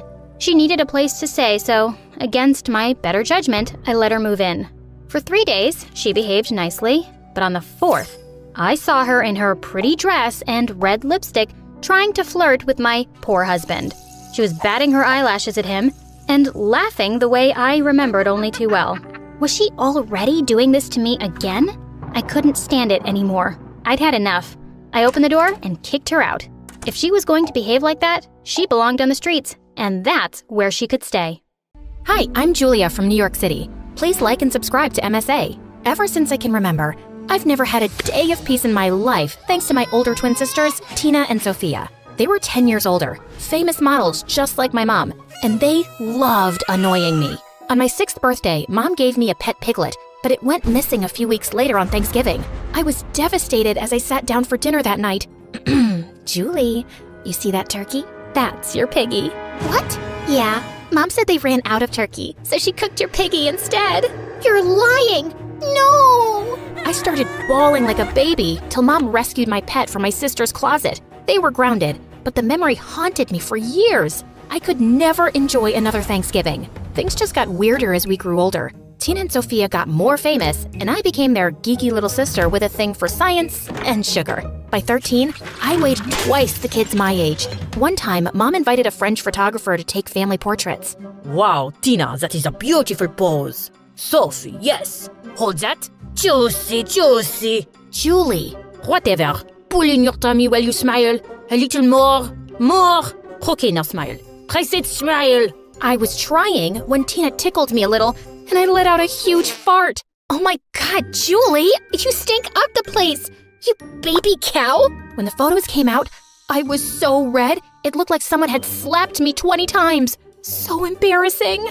I exercised and lost most of the extra weight, but my sisters never let me forget that incident. Worse, kids in my school constantly questioned me about my famous sisters, and I hated that. My older brother says that Tina bathes in milk. That's why she's so pretty. And Sophia brushes her hair with a comb made of feathers. Tell us, please. Is all this true? I got so annoyed, I jumped on one of them and pulled her hair. Tina's breath stinks and so do her clothes. And Sophia brushed her hair last winter. It's all makeup, you moron. Now leave me alone. Turns out it was our teacher's daughter, and my stunt landed me in detention. But I didn't care as long as I got some peace. So, yeah, life wasn't great. But it wasn't all bad either. I was at the top of my class, and at 17, I even landed a prestigious summer internship at the Natural History Museum. On my first day, I got up an hour early to get ready and reached the museum before my time. But the place was massive, and I got totally lost. Suddenly, I heard a voice behind me. Are you the new intern? Yeah, I'm Julie. Pleased to meet you. Late. You're late. You were supposed to report to me 15 minutes ago. Before I could even apologize, the boy started walking away. I'm Pierre, your supervisor, boss, whatever you want to call it. Okay, so tell me, why is the sky blue? Too slow. How do airplanes fly? How old is the Earth? Do you know anything besides makeup? 4.543 billion years. What? You asked me how old the Earth is? I know my science, okay? But I guess you don't know how to talk to people. Maybe learn that first. You're right. I'm sorry. I had a tough morning and I took it out on you. How about we start again? Hi, I'm Pierre, and it's nice to meet you. Over the next few days, Pierre and I hung out a lot. He was my age, the son of a diplomat, and he'd only recently moved to New York. He was also really smart, and we'd often spend hours discussing science stuff. Slowly, I even started liking him a little. One day, I was cleaning up a fossil when my shirt got caught and ripped. Pierre rushed to my side and gave his shirt to me. You're bleeding. Huh? Oh no. Dang it. Pierre hurried back with first aid, and as he was tending to me, I couldn't stop staring at how perfect he was. There, all done. Thanks. I feel much better. Much better. Oh, God. You must think I'm crazy. Nope. I think you're cute. And also, I think you should go out on a date with me. Really? You do? The next day, Pierre took me out to the most amazing restaurant, and we had the best time ever. Soon after, we started dating officially, and things were perfect. That was until one night. Pierre and I were closing the museum, and my sisters stormed in with some friends and started messing around with the museum artifacts. What are you guys doing here? You're always working, so we thought you could use some fun. Oh, are you the guy she keeps texting? Dude, she makes the funniest faces when she's on the phone. Like she wants to poop, but can't. Let me show you. Can you stop embarrassing me and go to a club or something? Where's the fun in that? My sisters and their friends just ignored me as they went around taking selfies. But then the museum security heard the noise and chased them away. I was given an earful, but at least the situation was under control and nothing was damaged. But the next morning, I spotted Tina wearing a dinosaur tooth around her neck. Oh my God, Tina, you're not supposed to take that. It's worth $40,000. Why would a rotten old tooth cost this much? Here, you can have it. I immediately wanted to leave for the museum to put the tooth back before someone noticed, but just then, the police knocked on my door. Apparently, the museum staff had seen the CCTV footage, and my sister had already been caught on tape. The twins would have been arrested for stealing, but I called Pierre and asked if his dad could help. He told me once his dad was on the museum board of directors, so I had to take a shot. He saw the video footage too, and he's really mad. I know it's a huge favor, but I'm asking, please, if you could just help me out this one time. I'll even apologize in person. Actually, there's this fundraiser that he wants me to attend.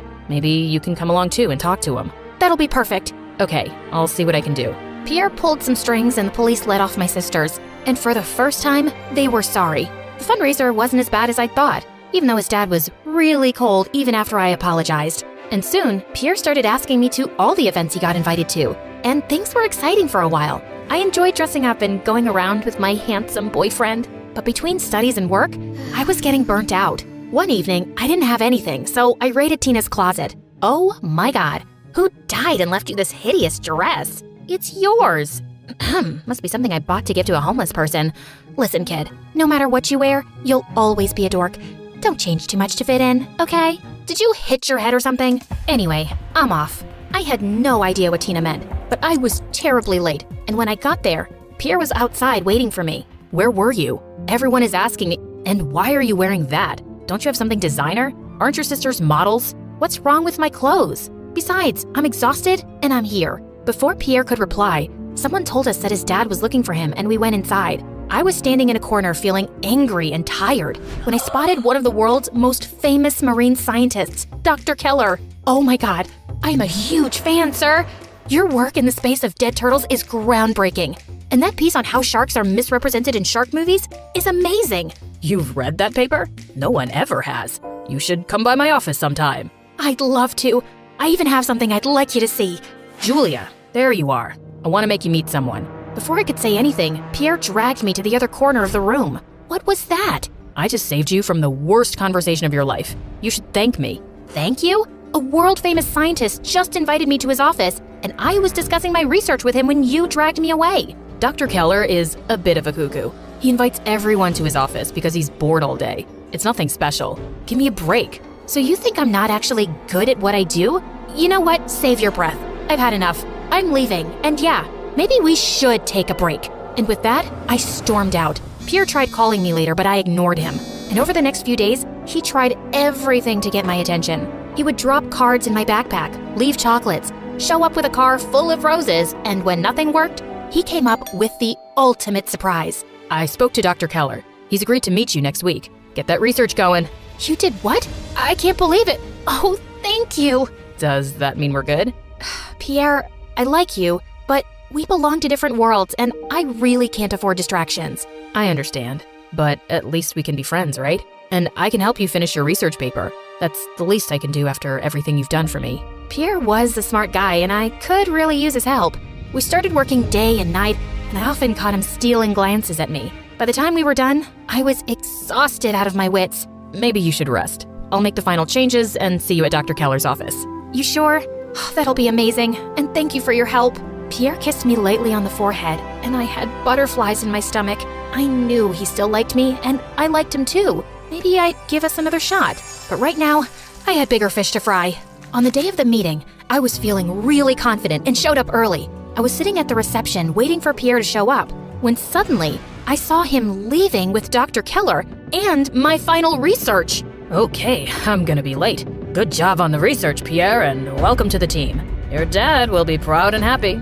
Oh, hi, Julia. Are you here for Pierre? Actually, yes. We decided to celebrate together, if you liked my research. I wanted to say something, but I was speechless. I felt like someone had punched me in the stomach. Pierre walked toward me, but something inside me snapped, and I slapped him hard. So this is why you didn't want me talking to him at the party, and why you helped me with my research. So you could steal it and claim it as your own. Never in a million years did I think you'd be such a snake, Pierre. Crushed, I ran away as fast as I could. How could I be so stupid? Years of research and hard work gone down the drain. When I got home that day, my sisters could immediately tell something was wrong. They sat me down, and I told them everything. Ugh, why do you even care about this stuff so much? Because I do, okay? It's what I want to do in life. How would you feel if someone took away all your hard work and claimed it as theirs? We wouldn't know. No one can be as pretty as we are. Okay, I'm done with this conversation. Sorry. Wait. Sit. We know it's devastating that Pierre used you and then threw you under the bus, but that's life. Now, you can either cry about it, or you can move your butt and start from scratch. The choice is yours. Whatever you choose, we're here for you. My sisters were right for once. I couldn't let this one blow take away my whole future. so I decided to plunge myself into my studies. Pierre tried reaching out 1,000,000 times, but I was done with that lying jerk. I graduated top of my class and went to Harvard. Slowly, I started building my research from scratch and things started looking up. But for some reason, I could never completely understand or forget Pierre's betrayal. Maybe what I was looking for was closure. A year later, my sisters and I were vacationing in Costa Rica when a familiar figure approached me. Julia, is that you? Pierre? You. Take another step and I'll knock your teeth in. I just want to apologize. I know what I did was horrible and unforgivable, but I had my reasons. Really, dude? Yes. My dad is a horrible person, Julia. He told me if I couldn't show him that I can make it as a scientist, he'd have my butt kicked back to London and force me to become a politician. I thought if I got a chance to work with Dr. Keller, I could impress my dad and he'd finally let me follow my passion, so I backstabbed me, stole my research, cost me the chance of a lifetime? Yes, but if it's any consolation, I never joined Dr. Keller. I just couldn't do it. Listen, I don't care about you or your dad anymore. I trusted you and you betrayed me. Nothing you can say or do will make this right. And if you really want to follow your passion, stand up for yourself. Lying and cheating won't get you anywhere. Now save your face and let's not talk again. Ever. But You heard her. Now leave. Pierre left with a pouty face and both my sisters jumped on me. Look at our baby cow, all grown up. Get off me, you two. We love you. Yeah, love you too. Now stop smothering me.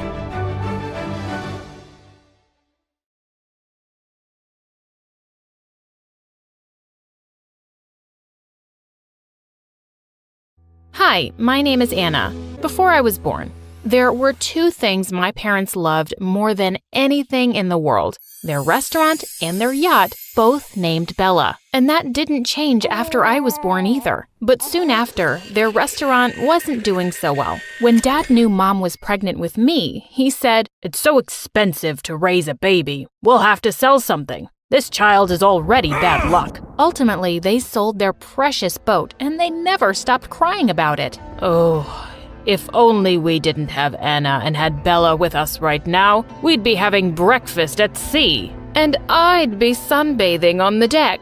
Having a child just ruins everything. They never celebrated my birthday, but when I was turning 5, they decided to have a party and called all their friends. When I ran to the table excitedly to look for the cake, I felt confused. Why does this say, "Happy birthday, Mom"? Because I gave birth to you on this day.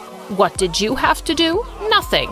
It was a really boring party because there were no presents for me and nobody was paying me any attention. Instead, they all wanted to talk about their fancy new yachts. My parents were so embarrassed because they didn't have anything to talk about. Later that evening, Dad said to me, "I wish we'd put you up for sale instead of my boat." That same year, my little sister was born, and on the same day, Dad unexpectedly found an oyster washed up on the beach with a rare gray pearl inside. He sold it for $50,000, and the money really helped them make things better at the restaurant. What a blessing this baby girl has been for us. She's brought us such good fortune. And because of that, my parents decided to name her Bella, like everything else they truly loved. We love you so much, Bella. We tried with Anna, but it's easier to love you because you're just so perfect. They made me do all the chores around the house while they drooled over the new baby. I even had to change her stinky diapers because both my parents refused to. After a few weeks, they got really busy at the restaurant, and I was left in charge of Bella most of the time. I'd feed her, bathe her, rock her to sleep.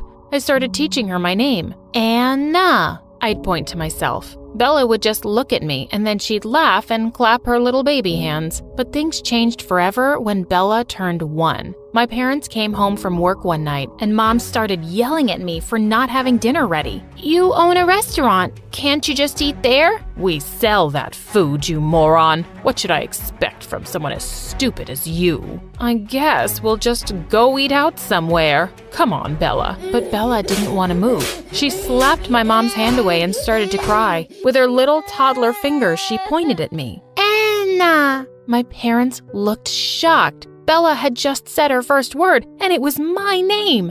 "Anna! Anna! Anna!" "What have you been teaching her?" Mom was so mad that Bella's first words weren't, "I love you, Mom and Dad, and I hate Anna." Dad picked her up, but Bella kept kicking and screaming for me. Fine, we'll bring your stupid sister. I walked out with them and Bella stopped crying. She smiled at me and I smiled back. After that, Bella always had my back, and I always had hers. When I was in the 3rd grade, my parents took Bella to a boat show. They left me behind to clean the house, of course. When they got home, Bella ran to me and gave me a present. I was so touched. I love you, Anna. It was a little red toy boat. I hugged her tight. When Bella turned 4, she had a phase where she wouldn't eat anything except hot dogs and ketchup. Her favorite part was when I squirted ketchup all over the hot dogs. Ready, Bella? Ketchup party! The funny fart noise the bottle made always made her laugh like crazy. When summer break was over and I went back to school, my parents had to hire a babysitter for Bella.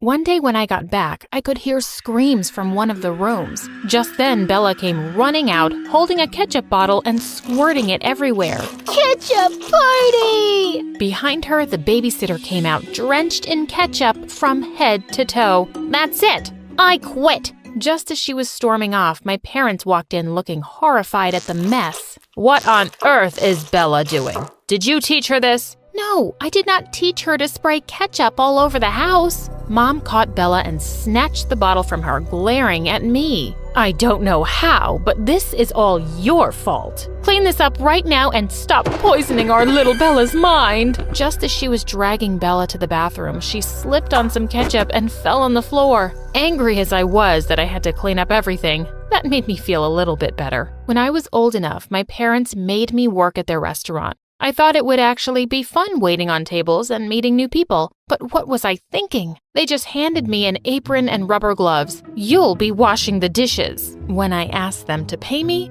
Dad glared at me. We already pay you by giving you a bed at night and a roof over your head. Don't be so greedy. To make matters worse, they'd make me pay for any food I ate there. But I became friends with the head chef, and I'd eat the food he gave me secretly in the back alley. One time, he came out to hand me a bowl of mac and cheese, and just then, we heard someone coming and he dove behind the garbage can. It was Dad. Where did you get that, Anna? I took it out from the garbage. Do you want some? He looked absolutely disgusted and was about to walk off when he spotted the chef. I knew it was you. Thief, you're fired. Of course, a few years later, when Bella started working at the restaurant, Mom and Dad got her the cutest uniform and let her greet the guests as they walked in. The restaurant is named after her. She should be the face of it. No, you named her after the restaurant and your stupid boat. Oh, my boat. Every time I look at you, I miss that boat. Now get back to work. Of course, Bella could order anything off the menu, but she still always had my back and she'd sneak me half her meal. One night when I was eating lasagna at the back of the kitchen, Dad suddenly walked in and he accused me of stealing. As he snatched my plate away, Bella came running in. I gave it to her, Dad. She works hard and she deserves it. No, she doesn't, Bella. You work hard for your meals, not your ungrateful sister. That was the final straw. I was done being insulted by them. The next night was one of the busiest ever, and the kitchen was chaotic. I had Dad screaming at me every 5 minutes. Anna, hurry up. We need clean dishes. I stopped cleaning them and just gave the dirty ones back to the chefs. They were so busy they didn't notice, and the fresh food went out on filthy dishes. One even had a used napkin on it. The customers were so grossed out, a lot of them left without paying. A food critic was at the restaurant that night, and he threw down his napkin as he screamed, "This is an insult. This would never happen in France." And he stormed off with my parents following him and saying sorry again and again. Of course, he wrote a horrible review. Bella and I found it really funny, though. We would burst into laughter every time we read it. Bella is the most disgusting restaurant on earth. Eat your meal from Bella or straight out of the trash can. Same difference. The reviews were so bad that customers stopped coming altogether. Eventually, my parents were forced to sell the restaurant. I hope you're happy. Now we can't send your sister to college. What are we going to do for money now, Anna? Did you think about that? Think of all the people who lost their jobs. You should feel awful.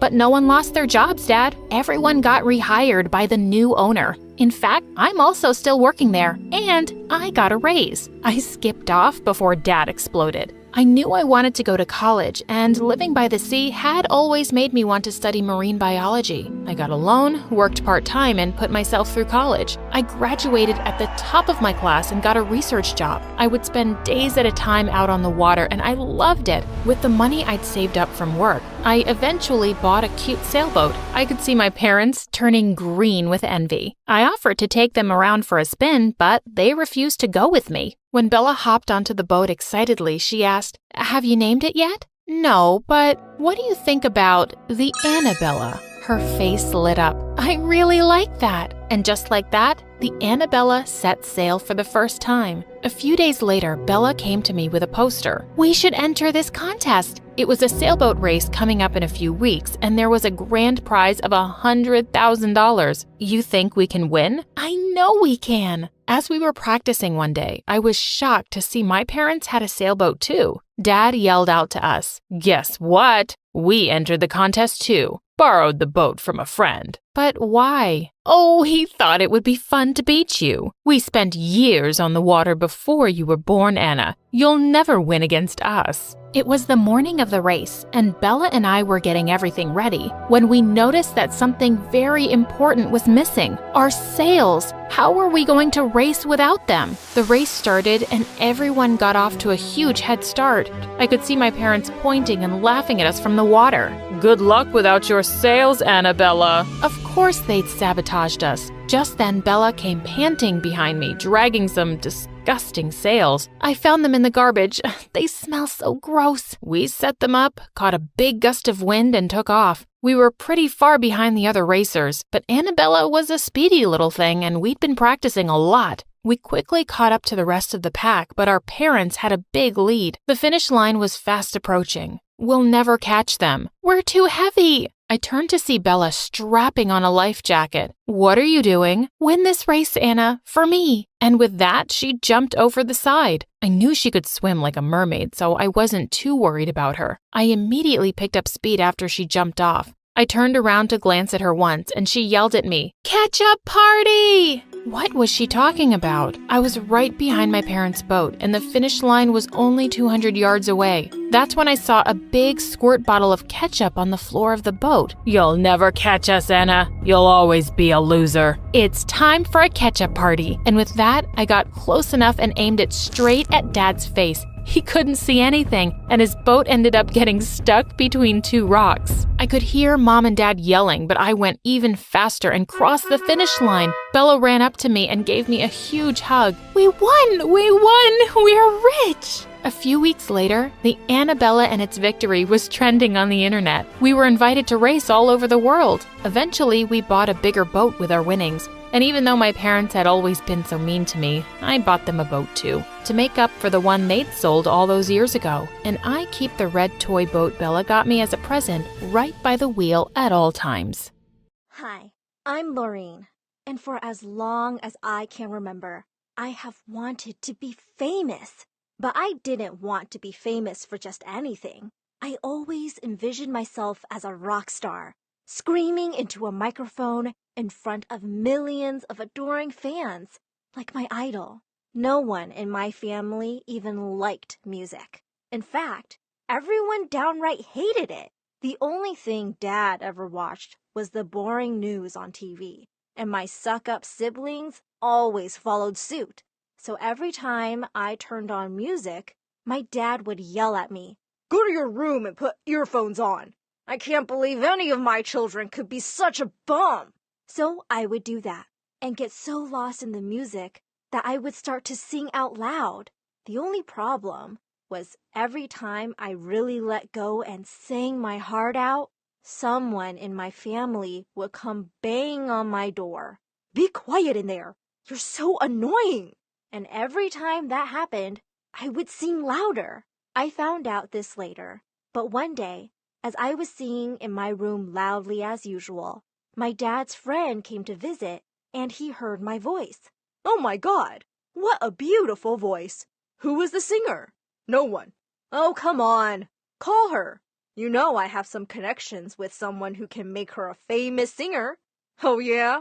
So you're now that angel who was sent to change her life?" "Just call her. She's the one with the angel's voice."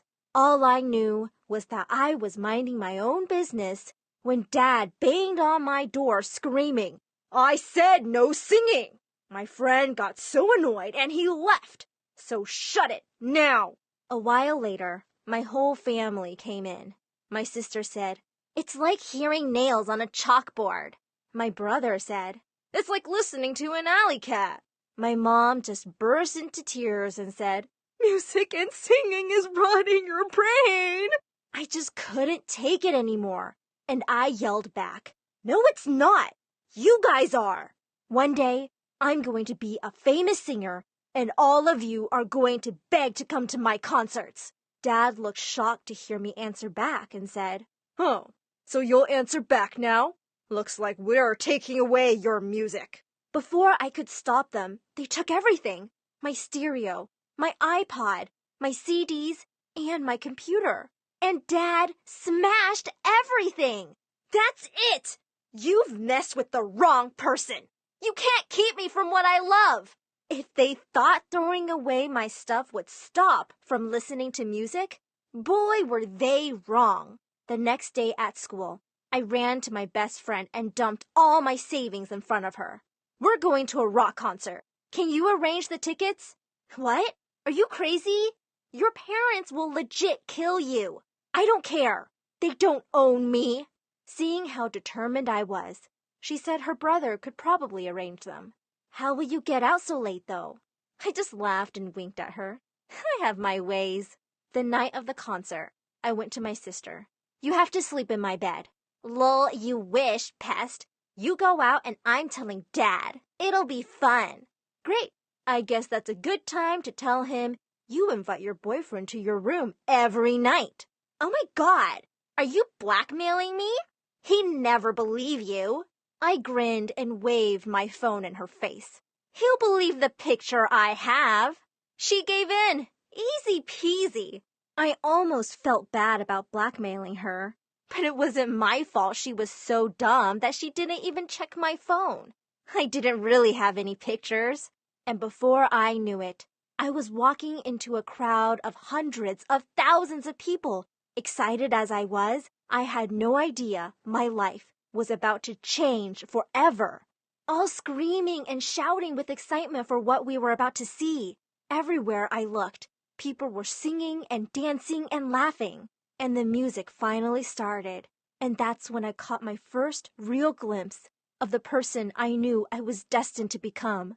A larger-than-life, guitar-wielding, stage-diving, hair-thrashing rock star. Suddenly, the stage burst into flames. The lights flashed everywhere, and the crowd went wild. Everyone screamed as the rock star came onto the stage, and she started singing one of my favorite songs. She was a goddess, and I sang it along with her as loud as I could. I knew every word. That's when my friend grabbed my hand and began pulling me closer to the stage.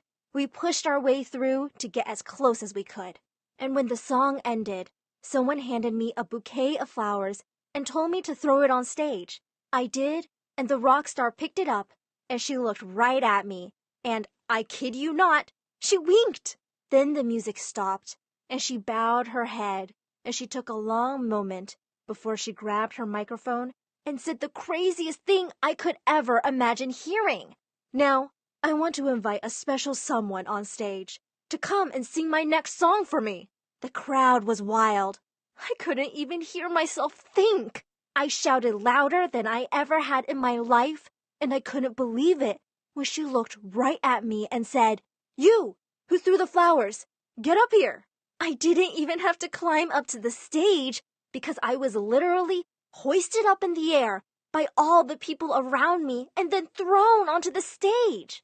The rock star looked at her band, threw up her hand and said, "And a 1 and a 2." And she handed me the microphone, and the band started the next song. I was paralyzed with fear when I turned around and saw thousands of people screaming with excitement. And to this day, I have no idea how, but I opened my mouth and I began to sing. It's so crazy, my night's so hazy. I'm rocking this stage, I'm breaking the cage tonight. I'm free, this stage tonight. We stand and we fight. We shine in this light. My night's so hazy.